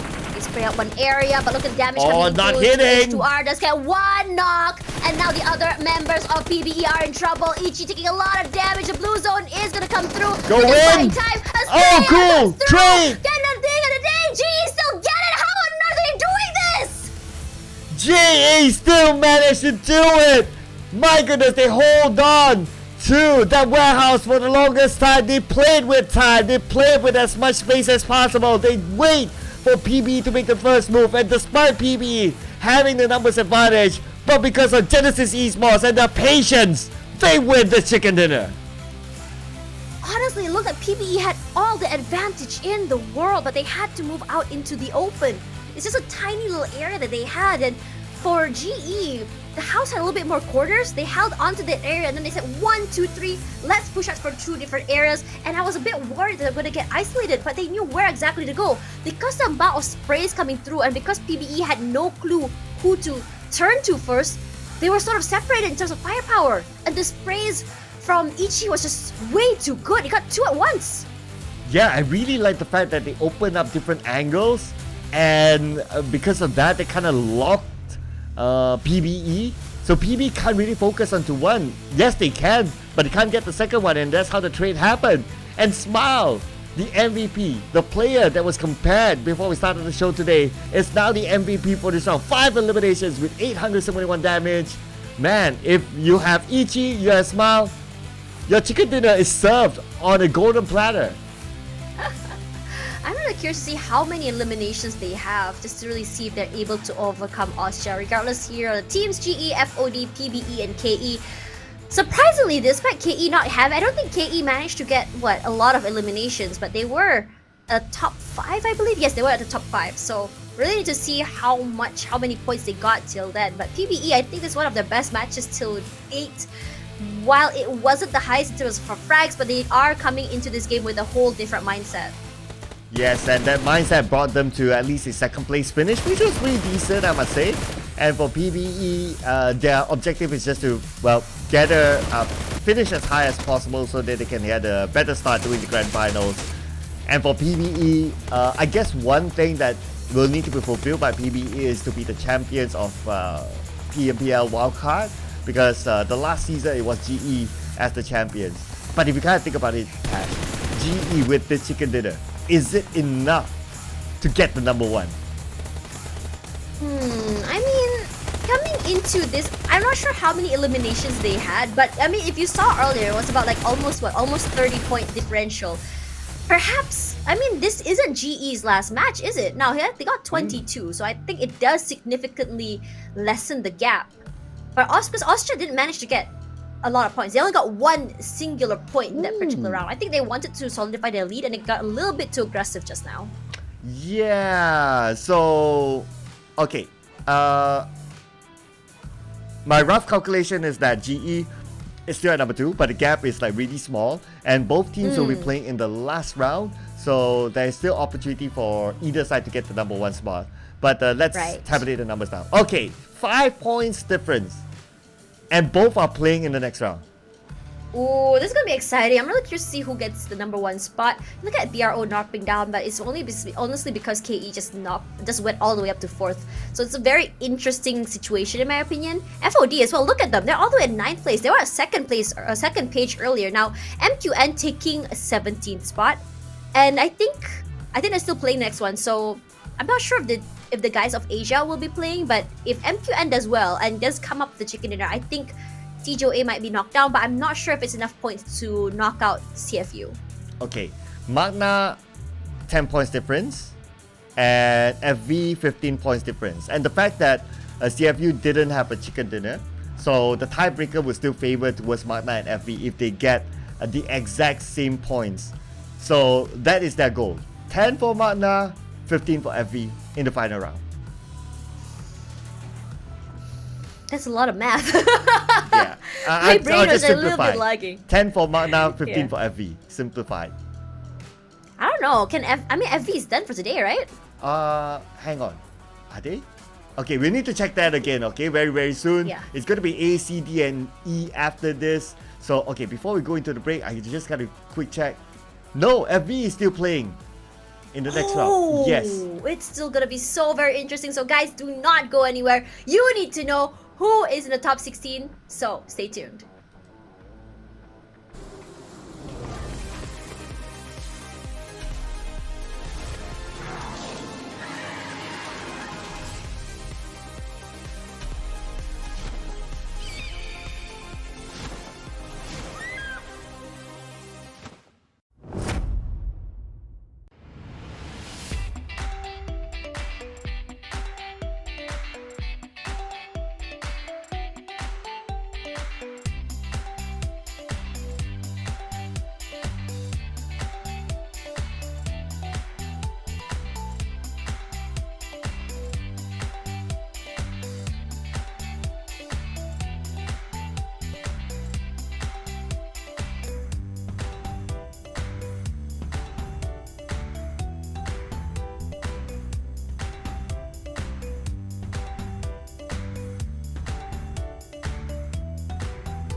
All our 2 weeks of the league comes down to this. The final map here for the league of the PMPL SEA Wildcard Fall 2023.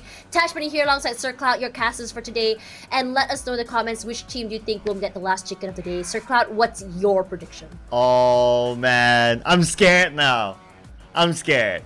Because I'm putting you on the spot right now, Sir Cloud. What I'm- team? Okay, not your prediction. What team do you want to get chicken dinner? Okay, I'm scared. Can I get a neutral team instead? Can I get someone in the Yes, middle? you can. Okay, I'll get someone in the middle. Give me a PBE, you know. Give me a PBE. PBE? Right? Yeah, somewhere in the PBE middle. will be pretty good, yeah. Yeah. PBE will be good. Or maybe is Ravenwood still playing? Sorry, who? Is Ravenwood still playing? How you know Ravenwood? Raven is playing. Oh yeah, Raven, let's go, Raven. I want Ravenwood. All I want right. Ravenwood to get the last chicken dinner. Bam. Yeah, let's go Ravenwood. Let's go, Raven. Let's go for the last chicken dinner for today. But you know what's scary? The next one is our new skin. Here we go. Yeah. I mean, it is pretty scary. I mean, it looks really scary. It looks daunting. It looks like bones. It looks like a dragon. It has very scary eyes. So if that's your aesthetic, this is the skin you want to go for. The Crimson Affiliates, AMR. Yeah, I mean, you gotta strike fear into your opponents, right? That's why you got this kind Yeah. of skins to like scare your opponent. It's like, look at this. I got cool skins and you don't. You back off. I mean, would you say that if you had a Ducati?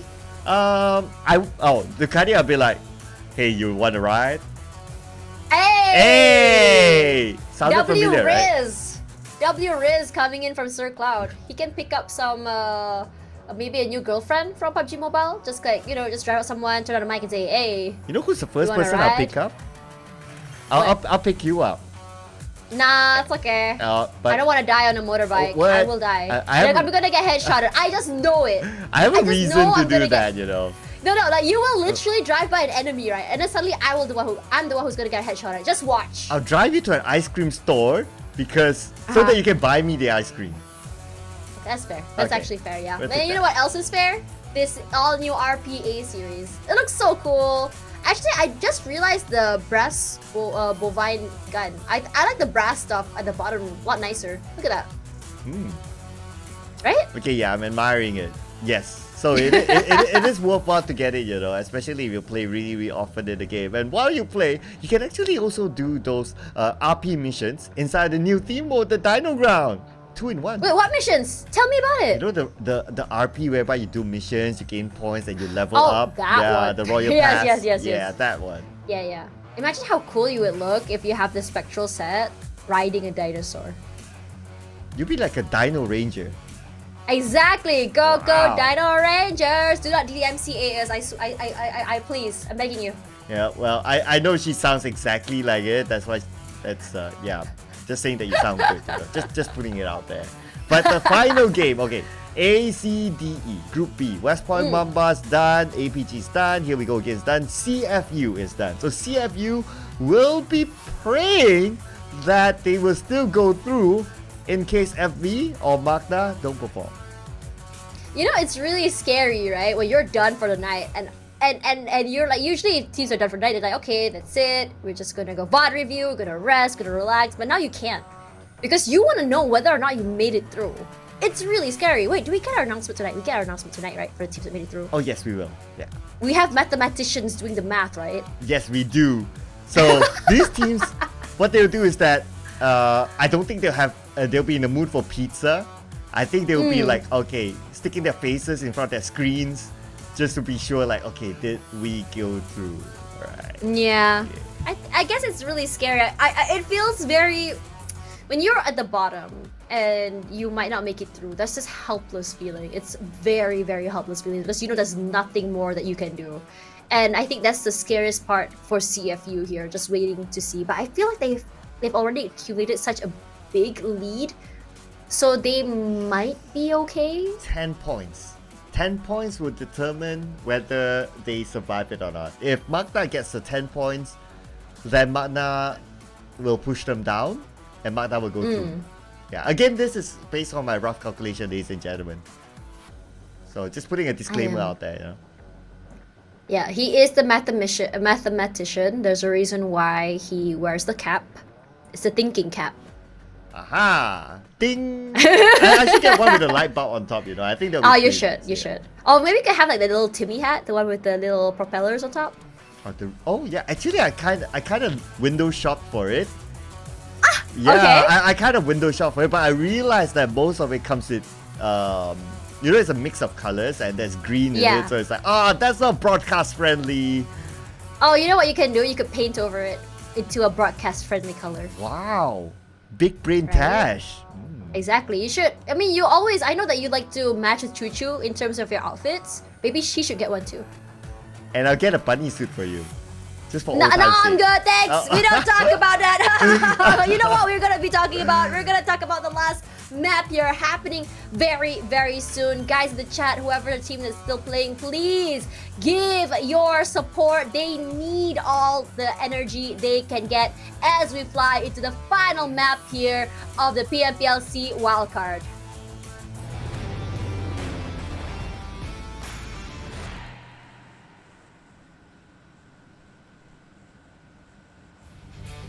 And put it in the comments if you want to see Tash Bunny in a bunny suit one day. Oh no. Probably get her to do that on the broadcast. That'll be the best. Not like this. Moment ever. Not like this. Yeah. Coming here will be Campo Militar all the way down to the southern side. What do you think? Normal circle finally? I mean, it's going to be the last game, right? You might as well Yeah. go all the way. Okay, give me a La Cabrera circle. Let's go all the way up. And I'll pick Yep. my favorite one, Impala. All the way to the side. Let's go. Let's do it. Let's have the islands. I haven't seen that yet. Okay. Please give me an island circle. The islands on the right side of Impala. That'll be perfect. Or Minas del Sur. I haven't seen Minas del Sur circle. I mean, if we're gonna get an SMB circle all the time, we might as well just get a Los Higos circle. Why not, right? Oh yeah, let's do that. That'll be fun as well. I mean, look Yeah. at the choke points. It's pretty similar to SMB, but it's way smaller than SMB. So you can imagine what will happen there. Yeah, but as we go here, no problem with what they want to drop. I want to see if any teams actually drop into the same area. I really enjoy watching these early fights. Let's see how fast people go. We've seen some teams who are just super fast. And look at Enigma. They've covered this entire town on their own. It's gonna be a kind circle. Okay, somewhere in the middle, you still got the high Nah. ground. It's still hard. That sun.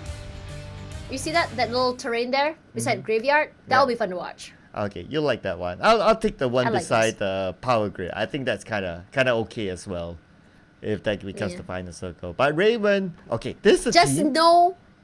Oh, sorry. Sorry, I was about to say- gonna say. I just wanted to say that I just don't want a urban warfare ending. That's Oh all. yes, please, anything but that. All right. Yes. But what I want is that Raven to get a chicken dinner. But okay, Kaya is going to open up the account by taking out Kai. It just so happened they have similar names. Yeah. You know what's really interesting? These two have been meeting up a lot.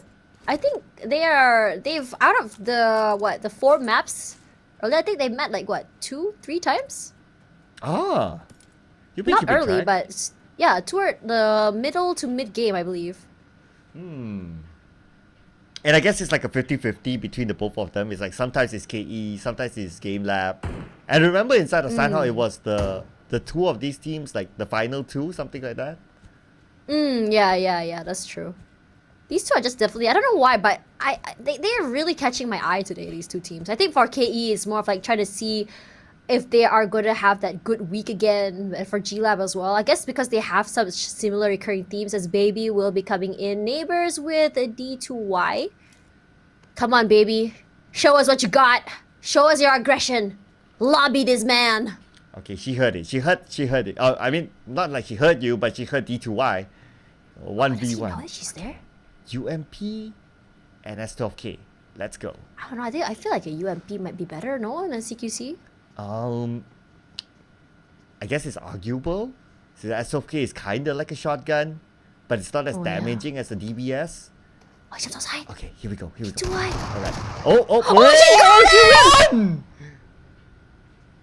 Yeah! Yay! Let's go, Ravenwood! Let's go, Ravenwood! Final chicken dinner for today and the lead. Hashtag biascaster. Only for Ravenwood, alright? Only for Ravenwood. Only for Ravenwood, yes. I think they deserve some love, okay? Yeah, I feel like for them, they've had a pretty rough run in the league. Coming as, you know, I wouldn't say like, you know, I mean, I know some of them have competed, but at the same time, not all of them have had the same experiences coming forward. And on top of that, the only girls in this entire league does bring a whole different pressure coming through. And, you know, it's always exciting. And it's always good to give a little bit more support. Yeah, absolutely agree. I mean, like, come on, guys. It is the last game. Let's be a sport, all right? I mean, for them, it's all about just, you know, trying to survive, just have fun with it. They already know they might not make it through. I think it's already pretty much confirmed they're not going to make it through because the gap between the points is a little bit too far. But, you know, for them, I mean, coming into the last match, there's no pressure. It's a whole different feeling when you play. Yeah, absolutely. I mean, when you're in game, it's like, yeah, like for us, it's like, yeah, whatever happens in game, we just enjoy the show, we narrate it, and yeah. But for them, it's like, oh, we really gotta be on point. Like, all your senses need to be heightened by 300% or something. Yeah. I have a question for you, Sir Cloud. Do you mauled when you play this game? What's a mauled? You don't know what mauled means? Like rage. Oh, like rage. You get mad when you play. Yeah. Wow. That's a new word. You know, the Gen Z say mauled now. Oh, wow. I mean, generation gap. No, I'm the nice guy. You know, I'm always the guy that's like, okay, guys, don't worry. We got this. Okay, we got this. Calm down, people. We got this. Okay, we know that he's not a maulder at the very least. Or if I maul, it's just for fun. But yeah, for the most part, it's like, nah. I've never seen you get mad in my life, so that'll be kind of fun to watch. Try not to buy me ice cream. Okay, I won't buy you ice cream. Tash! I'm mad at you now. Why do you sound like SpongeBob? Oh no. Okay, that's my best depiction of me being mad. Okay, so you're not very scary. Regardless, oh, here's Afghan. They're coming forward. Does he know the baby's there? Okay. Comes through, Oh, baby baby waiting. waiting. No! God! No! Not like this! You're not nice, Falcon. You're not nice. Yeah, man. We were so hoping for this Cinderella. No, it's okay. They still have another 2 more players. Or 3 if they can manage to go try to pick up. Okay. Oh no, they're coming. Okay. Cue the Jaws team. Just like the goblin he is. Yeah. Okay. Oh, Say Cloud's coming. Stayed Here's up Say Cloud. Here's Sir Cloud's doppelganger. He has he's coming hair. through. Oh, he just needed out. They go forward. Give me. Oh! Finds one more. Give me that as well. Watch out. Can you do something about this? He's all alone. Can't go for him to pick up Harley. Immediately lobbied. Chandlone all alone. He's trying to go for the flank. Oh no, Chandler going for the flag. Wak Chong doesn't know. Wak Chong's probably focused onto where Wakimi is at. He's going towards where Wakimi is at. Open road for him. Super duper low. And they became the first team to go out. Oh well. Wait, they still have one more. Oh no, they're done. Yeah. Don't cry. Well, there goes our hopes and dreams. Yep. I mean, that was pretty premature. I mean, would I wanted to cheer on for them like for a bit longer? Not gonna lie. Yeah. I would be okay to like maybe you know, top 10 maybe. I would be pretty happy with that. Yeah. Yeah, but oh well. So it looks like locked in. 31 points for Hyena Raven, and that's not gonna change now. So I guess we can say thank you so much for playing Hyena Raven. Hopefully we'll be able to see them in the next season and come back stronger. They say. Oh, I would really love to see them improve coming forward. I would love to see big changes for them. It's always very exciting to see new teams try out, get these 2 weeks done in the league, understand how the pressure feels like, and it's a whole different mindset when you go back to the grind, you know? Yeah, it is. And maybe like if you get to see like other teams like, oh, they're doing well, they go to PMSL, they go to PMGC, yada yada yada, that kind of fires you up to like, okay, I want to be like them, you know, I want to have some of that. And maybe next season, you know, things will change for them. Yeah, I want to be just like you, Sir Cloud. Not bald, but, you know, cool. Well, I want to be just like you, Tash, so they can wear a bunny suit. But you're not short, so... Okay, I can... Yeah. Yeah, okay. That's where there's no comeback, girl. When I roast myself, right, you're like, oh, how do I react to this, huh? Yeah, okay. Coming down... I was gonna say Los Leones is full control by TGOA. Look at that. Oh yeah, the entire city just for them. That's like a treasure cove right now for TGOA. But since the circle moved all the way down, ooh, the great migration from the north to the south. Today has been such a day of hardship circles. I think that today is like the most stressful day for all these teams. They want to do their usual rotations, they can't, because it's like when you think you have one area held down, you think when you have the high grounds or when you have a nice compound, you're like, oh man, I got a hardship down. I'm thinking it's fights. Wow, that can actually be a game voiceover, you know. Just say it, you know, like a voice pack. Say yo, oh man. Oh man. Yeah. I can't believe this happened. Oh wow. Oh man. I was trying to do my Brooklyn accent, but I don't know if it worked. It's okay, as long as it sells, it's fine. You know, but for Enigma keeping out Holy Land Jew. Okay, are they gonna crash it? Nah, Enigma doesn't seem to be doing that. So they're gonna evade that fight and they're just gonna focus on getting into the next checkpoint. So absolutely fine. I mean, the way they've been playing, right, not too aggressive and finding the right time to get into the circle has been working very, very well for them. And I think they should just continue this this trend, because I think that when they have the right aggression, they know how to take these fights, they know how to open, pretty good with their throwables too. But you know, they keep on getting knocked out so early. But here's YG. I think YG wants to try and get second place if possible, but that's a really big lead by GE. Yeah, it is. It is quite significant.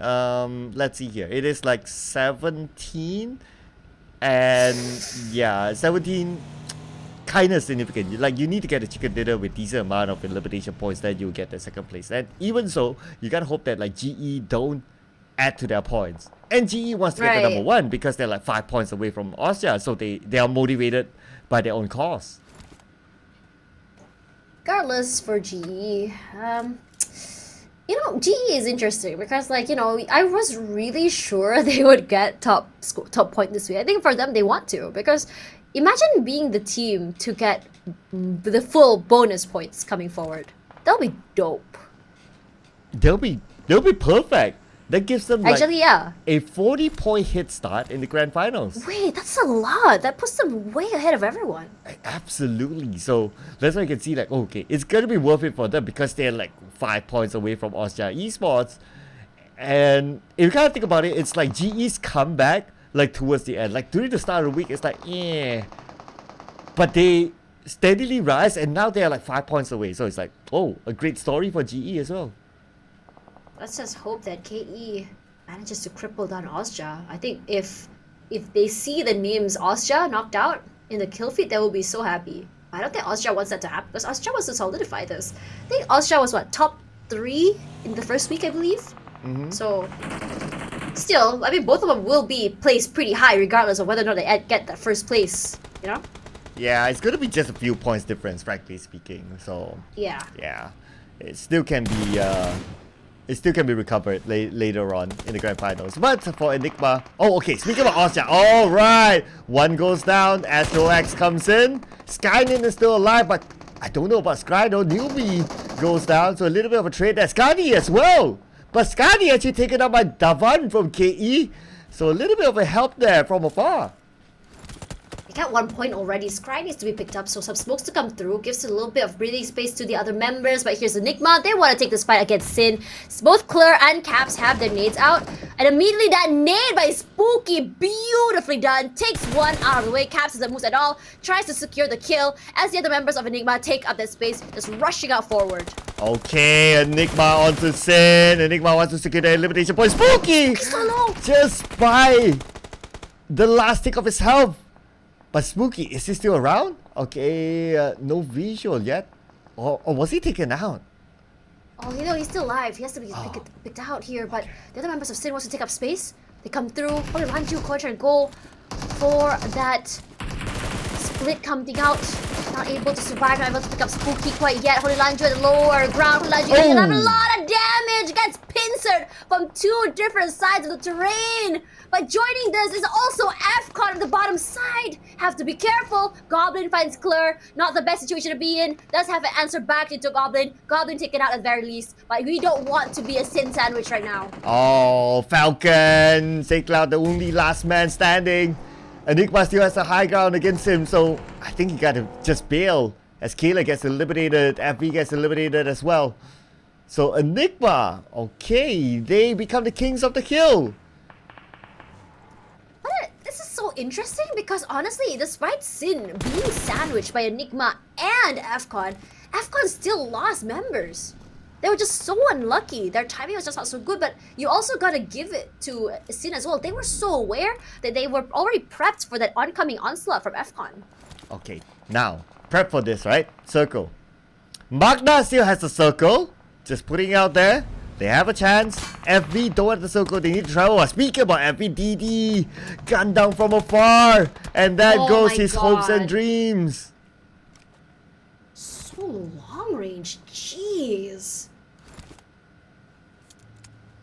Not too sure about FV. I mean, if you look at FV, they're still very much in the game. So I think it's a battle between FV and Magna at this point, whether or not they'll be able to catch up. Because if anything, both of them want to be able to make it at the top. They want to be able to get those many points as they can, overtake in terms of their placement points, which will result in bonus points. Oh my god, my head hurts from thinking about that. It's just a lot of numbers.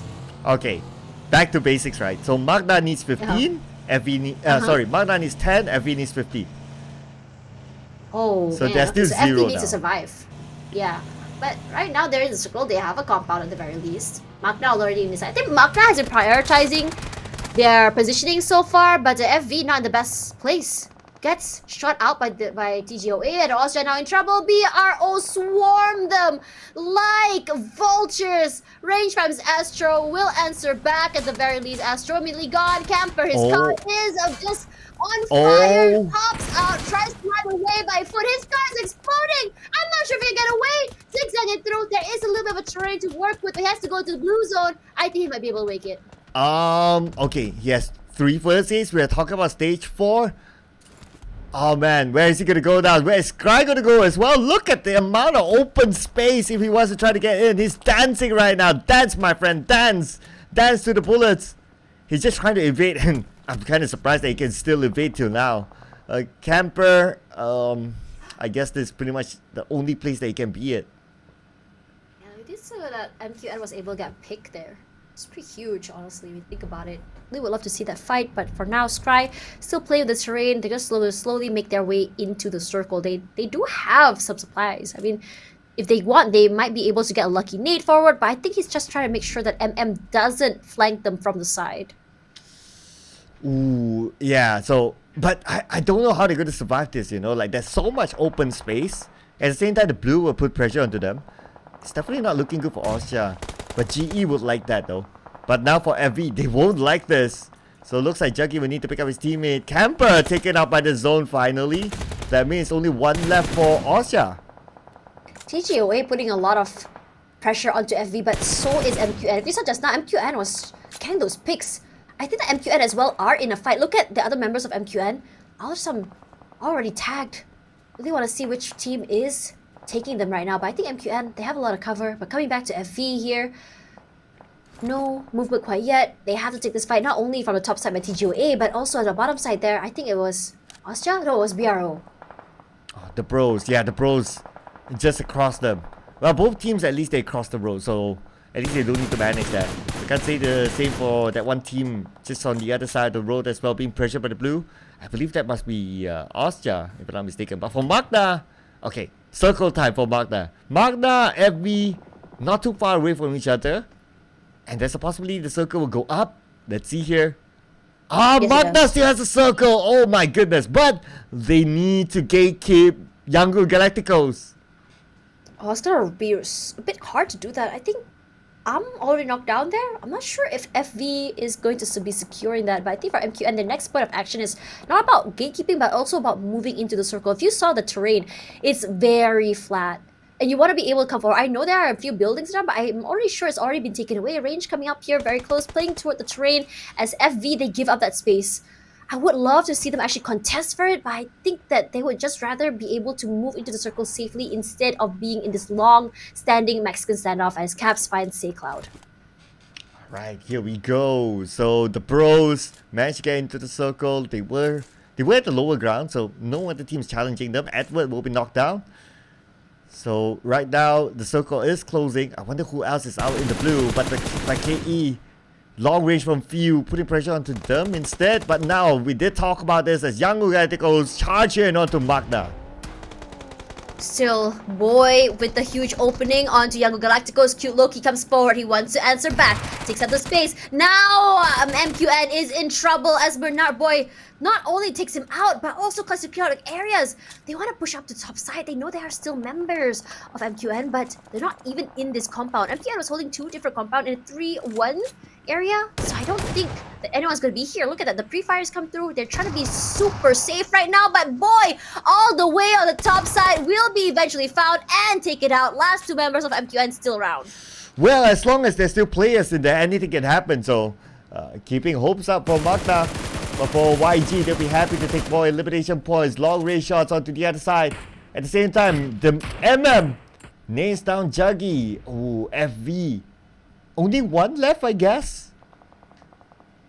Yeah, they weren't able to keep that. Losing so much control of the space as Caps tries to go through that opening onto GE. Smile does eventually know where he is. A beautiful nade from Smile, and he smiles happily as Koopa does try to take one out. He does find carry at the very least. Smile coming forward, but so is Bros. The Bros coming in for FV. They're just swarming them from all different areas. They are completely surrounded. Junkie is just so low. Range waits, but on the other side, Smile on the barbecue and deal blows Raul as well as Junkie out alive. Magix accidentally killed his teammate. Not the best way to go. Oh, not the best way at all. And now they go up to the second floor and Flash Vision. MPX is out at number 9.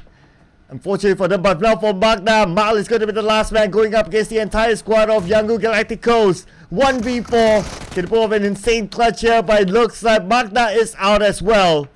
Well, I don't want to make the official announcement yet, but let's wait till the official scores come in. But, and this is a tough round for the both of them. They happen to meet with teams that are super aggressive. Not only that, they weren't able to get the positionings right as well. They were separated 2-2. They were just picked off from 2 different areas. Was not much that they can do. They had nowhere to go. This is a very, very difficult circle to work with. And look at the open area. Only TGOA has a compound to work with. Alright, GE now. GE, I wonder if they have enough points already to catch the number 1 team. But right now, we can see that they're on the northern side. The next opponent could be PBE. If they want to get into the circle, they need to cross that little bit of a small road. And PBE will be waiting for them. PBE is still not moving yet. Scary. Just playing on this train, but have KE in front of them. You have TGOA on the other side. TGOA can go for long-range picks if they want to, but they've been generally pretty quiet. PBE on top side as well. They need to take this fight. So, like it or not, these two have to clash heads. Whether or not PBE is able to take out GE still remains a question mark for me because PBE has his compound in hand. Okay, so PBE, yeah, and it doesn't seem like PBE is interested to move. It seems like they want to take the fight against GE. So, okay, so GE says, nope, we're not going to take the fight with you. We know we have some space, so we'll get across without taking the fight with PBE. But that does not mean that they're in the circle just yet. They still need to fight their way through. KE is on the other side, PBE on the left side as well. So now GE will need to manage both teams as they get into the circle. Kind of rough when you think about it because there's just so many different angles and terrains to worry about. Now with Davan already on one side and the other members of KE moving forward, they're already into the circle. And because of that, they have a little terrain. If they want to cross, they have to take this fight because there's not a lot of cover or even cover for them at all if they want to cross through. Davan, we know that he's able to make this very phenomenal plays, but it's going to be one boy with the opening, finds West Carry. We saw a lot of pressure put in by PBE. But PBE answered back. They're not the type to wait around quietly. Oh. And now Arimon and Monboy, I think they're trying to push out. I think they were going to do that. Okay. Oh, are they going to get into the circle? Because now the zone is closing in. At the same time, PBE spots out FOD on the other side. PBE focusing on to getting into the circle. Same goes for KE as well. So right now, KE, PBE, and as well as GE, 3 of them pretty much in the same direction. Edward 4T already find one member of FOD, and that is the advantage of having that high, tall building. I'm not even sure what it's called. What? An oil refinery? What do you call that? Not an apartment for sure. Right. Okay. Is it okay? Is it a power cable? Okay, I need to get a better view of that structure. Right?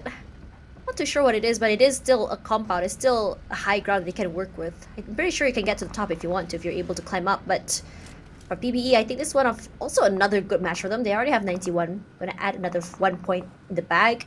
Might be able to overtake Enigma at this point because Enigma only went out with 4 points and quite early on top of that. does find the top. So for KE, positioning wise, not the best place to be in. Pool throws a nade, but I'm not sure it's gonna clip onto anyone. But look at this shot coming in by Manat Boy. Mon Boy knocked down. Where is Manat Boy? Oh, he's actually off screen. Okay, can't really get a good visual to him. Okay, but one thing that is quite clear is that GE, to overtake Austria Esports, they need 5 points. So right now, if they go out at this moment, that means second place is pretty much locked in. There we go. Is that a molly? No, it's a nade. Range does find Davan. Fortunately, Davan left behind just now. KE is already inside of circle. The only person that's outside was Davan, so Davan out. I don't think they're gonna go for the pickup. If anything, PBE is gonna rush into the area with their vehicle straight into GE. They run someone over. They missed, and they will be punished for it. Mon Boy tries to put in the damage coming through. It's so chaotic. You can't see anything, but PBE finds 2 already. Blaster EG does answer back. H2R so far away. Oils from downtown saves his teammates. The hero for GE tonight. Wow, Zai off angle elimination, beautifully done by Zai. And now they're getting closer and closer to the number 1 spot, but they need to reset quickly because the zone is closing. KE will be waiting for them as the next pass. But at the same time, we can see that FOD will be losing players to Yangon Galacticos. Yangon Galacticos will eliminate FOD, leaving us with the last 5 teams. Clock is slowly ticking, but every team seems pretty much complete. YG as well as PRO, I believe. PRO, 1 member already knocked down. GE, despite not having West carry, they don't stop the aggression. MM will be the first one lobbied. Smokes are out just to cover their flank on the other side. Here's one more, just for a little bit of assurance. They slowly go prone. They need to climb this terrain and then go down this terrain to get into the circle. As Zai playing behind this tree. Alright, Zai so far in the clear. KE is just below them though. So their position is kind of okay for now. Doesn't seem to be challenged by any other team. But I'll be interested to see Yangon Galacticos versus TGOA. It seems like they're in the same compound, fighting on the other side. You can see smokes being popped up. And now we have visual onto them. Yangon Galacticos getting closer and closer. The guys of Asia in the compound, prepared with their nades. And they're not tossing out just yet. They're waiting for Yangon Galacticos to get closer. Holding the side, TGOA, they haven't moved at all. They had the main advantage in terms of compound, just to make sure that BRO doesn't reach into the area. But also, it's going to be YG Galacticos. Sean, found by GE. Boy Sean out of the game. KE, 5th place, 2 eliminations, now top 4. Romeo Boy gonna prep up that nade. Gonna use it to clear out the top side of the area, throws it out. Whether or not it hits Edward or T, no it doesn't. Edward quick on the ball. Alright, now the circle shrunk. And we got GE on the outside. They need to move forward. They might expose their position. But we put focus onto Yangon Galacticos as well as the guys of Asia. Right now the guys of Asia playing as a trio. Going up against a full squad of Yangon Galacticos. They are coming in. Yangon Galacticos need to move anyway because they're on the outside of the circle. Amura Chili with the nade toss onto the other room. The nade will not connect. And now Yangon Galacticos surrounding their opponent, but nobody's making the big move yet. Because of that, nade comes out. Ooh, Edward survives that. Manat Boy does get clipped. Look at how many mollies have been thrown out here. Romeo Boy does go down here by range, not by the team inside of the area. Need to go for that pickup. It's going to be so hard. Andrew as well is on fire right now, trying to out-heal it. Does he? I think he does. He does? Still waiting? Yeah, he does. He's still holding down the line. Manat Boy is close by. At the very least, one more nade comes through. Romeo Boy still survives. Here we go. Edward 40 sprays out, but cannot out damage! The DPS is a little bit too much. Andrew probably on the nade, and now TGOE just slowly falling apart. But Chile doesn't have Amura! Amura, Chile nearly takes him out. Andrew surviving, but his skin his teeth. What on earth? Oh, but he still secured that elimination point, so a little bit of a bonus for them. But anyway, still going to be Young Galacticos winning that compound. And now GE seems to be kind of interested, but they're going to let the pros take the fight against Young Galacticos, and they might come in as a third party later on. Now we're at stage 9. The circle closed entirely in about 5 seconds. Andrew's still holding. They only lost one, so 8 defeats in the bag. Young Galacticos still trying to overtake GE if possible, but GE has not moved at all. They're trying to go for the chicken dinner. Definitely will launch them up in terms of points, and Smile does get caught out by Dale. Dale immediately finds him out, whittles down the numbers. As Harame Bros unstoppable with 10 eliminations. Ooh, the bros getting 10. Could they get the chicken dinner here just to close it off?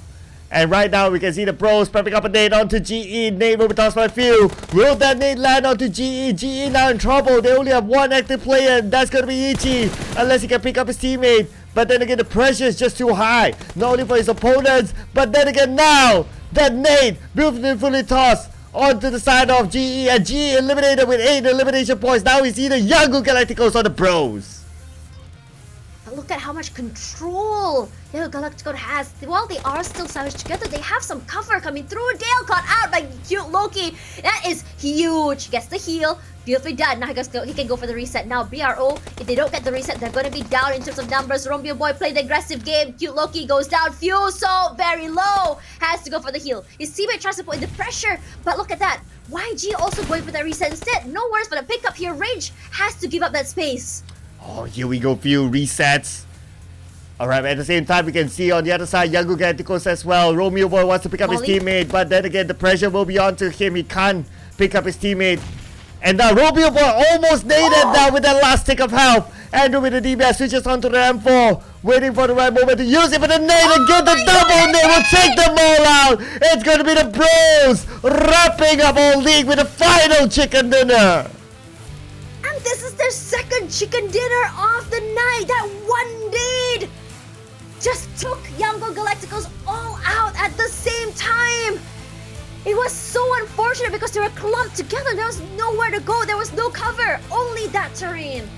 And Harame, bro, not only are they getting so many picks in terms of eliminations, but on top of that, the 10 points from the chicken dinner.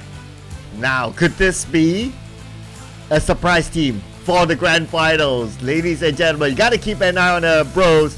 They have been on a rise, especially when it comes to week 2. And at the end of week 2, 2 chicken dinners in a day. The bros, they could be the surprise package.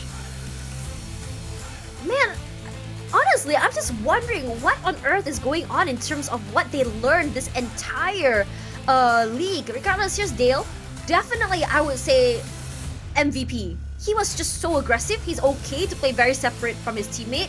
He's okay with playing with these like very nasty terrains, these outside corners. He's rarely ever super close with his teammates. Yeah, and 2 MVPs for Dale. So every time he got a chicken dinner, it's him. So it's just showing that he's been stepping up his game as well. So now the pros, Young Galacticos, GE, and as well as the guys of Asia, they are our top 4 teams in this round. For the guys of Asia, interestingly, they didn't need to travel that much. Way lesser than the other teams. Yeah, I think because they had already, I mean, their drop spot was pretty close with where the circle was. That's why they didn't have to. And I think that because, if anything, I think a lot of circles, the travel distance was far because they had to go for these very big rotations. Remember that terrain beside Crater Fields that we saw those now? I think a lot of them may have decided to go for a long rotation instead of trying to fight on top of the terrain. Yeah, I guess that was one as well. So they didn't really need to move that much. But that's good for them as well, because hey, if you get the luck of the circle, why not, right? But for some of these teams that we see in the highlight, man, as much as we would like to see a challenge, but if it's like 2v4, it's always very hard if you don't have the numbers. Yeah, I think if anything, a lot of teams were just not knocked out early, but rather they were caught off guard. You know, we saw a lot of pickoffs coming through. We saw all of these nades. Those long-range frags also happened, but I think a lot of the fights that really took place was near the crater fields, the high ground area, because there was just like 3-way, 4-way fights coming through because no one was able to be pushing down into the area itself. We have TGOA inside a compound, MQN inside a compound. It's hard to really find those angles, especially from the top side. Regardless, coming into the match rankings here, BRO with a whopping 24 points, putting themselves about 9 points ahead of the rest of the pack. Wow, I'm just seeing like 2, 3, 4, 5. It's all Myanmar teams. Just so happened. Yeah, and Falcon actually got up there with through only 6 elimination points, so all clear there. But okay, congratulations to GE! GE! It's the champions of week number 2 and the ultimate champion of the league. Clean 40 points as a starting point in the grand finals. Oh man, they managed to overtake Austria. I feel like Austria, the last 2 matches were just so unlucky for them. They were caught out so very early. They weren't able to survive like they usually do, and they weren't able to take these fights either because of the Scrolls hard shifts. Yango Galacticos goes down to 3rd, so I mean they still maintain 3rd, sorry about that, but Ravenwood maintaining 31, FV with 69 and 75 will be MQN. And you start to see this gap between the teams as CFU got knocked down by TGOA. I think that it's pretty much solidified already. I think we already pretty much know who might be going through, but again, mathematics not my strongest point. Okay, and as well as we'll wait for the official results too, and that will be sealing the deal, right? So I have my thoughts, I gave my predictions, I gave my numbers, but at the end of the day, it's all about the official results. So now, weekly bonus points. So this is a confirmation, ladies and gentlemen. Your top 16 teams, CFU made it through. Oh man, this is definitely so heartbreaking for the Singaporean fans. All 3 of the Singaporean teams did not make it forward. Only 1 point behind of CFU. It's just so unfortunate.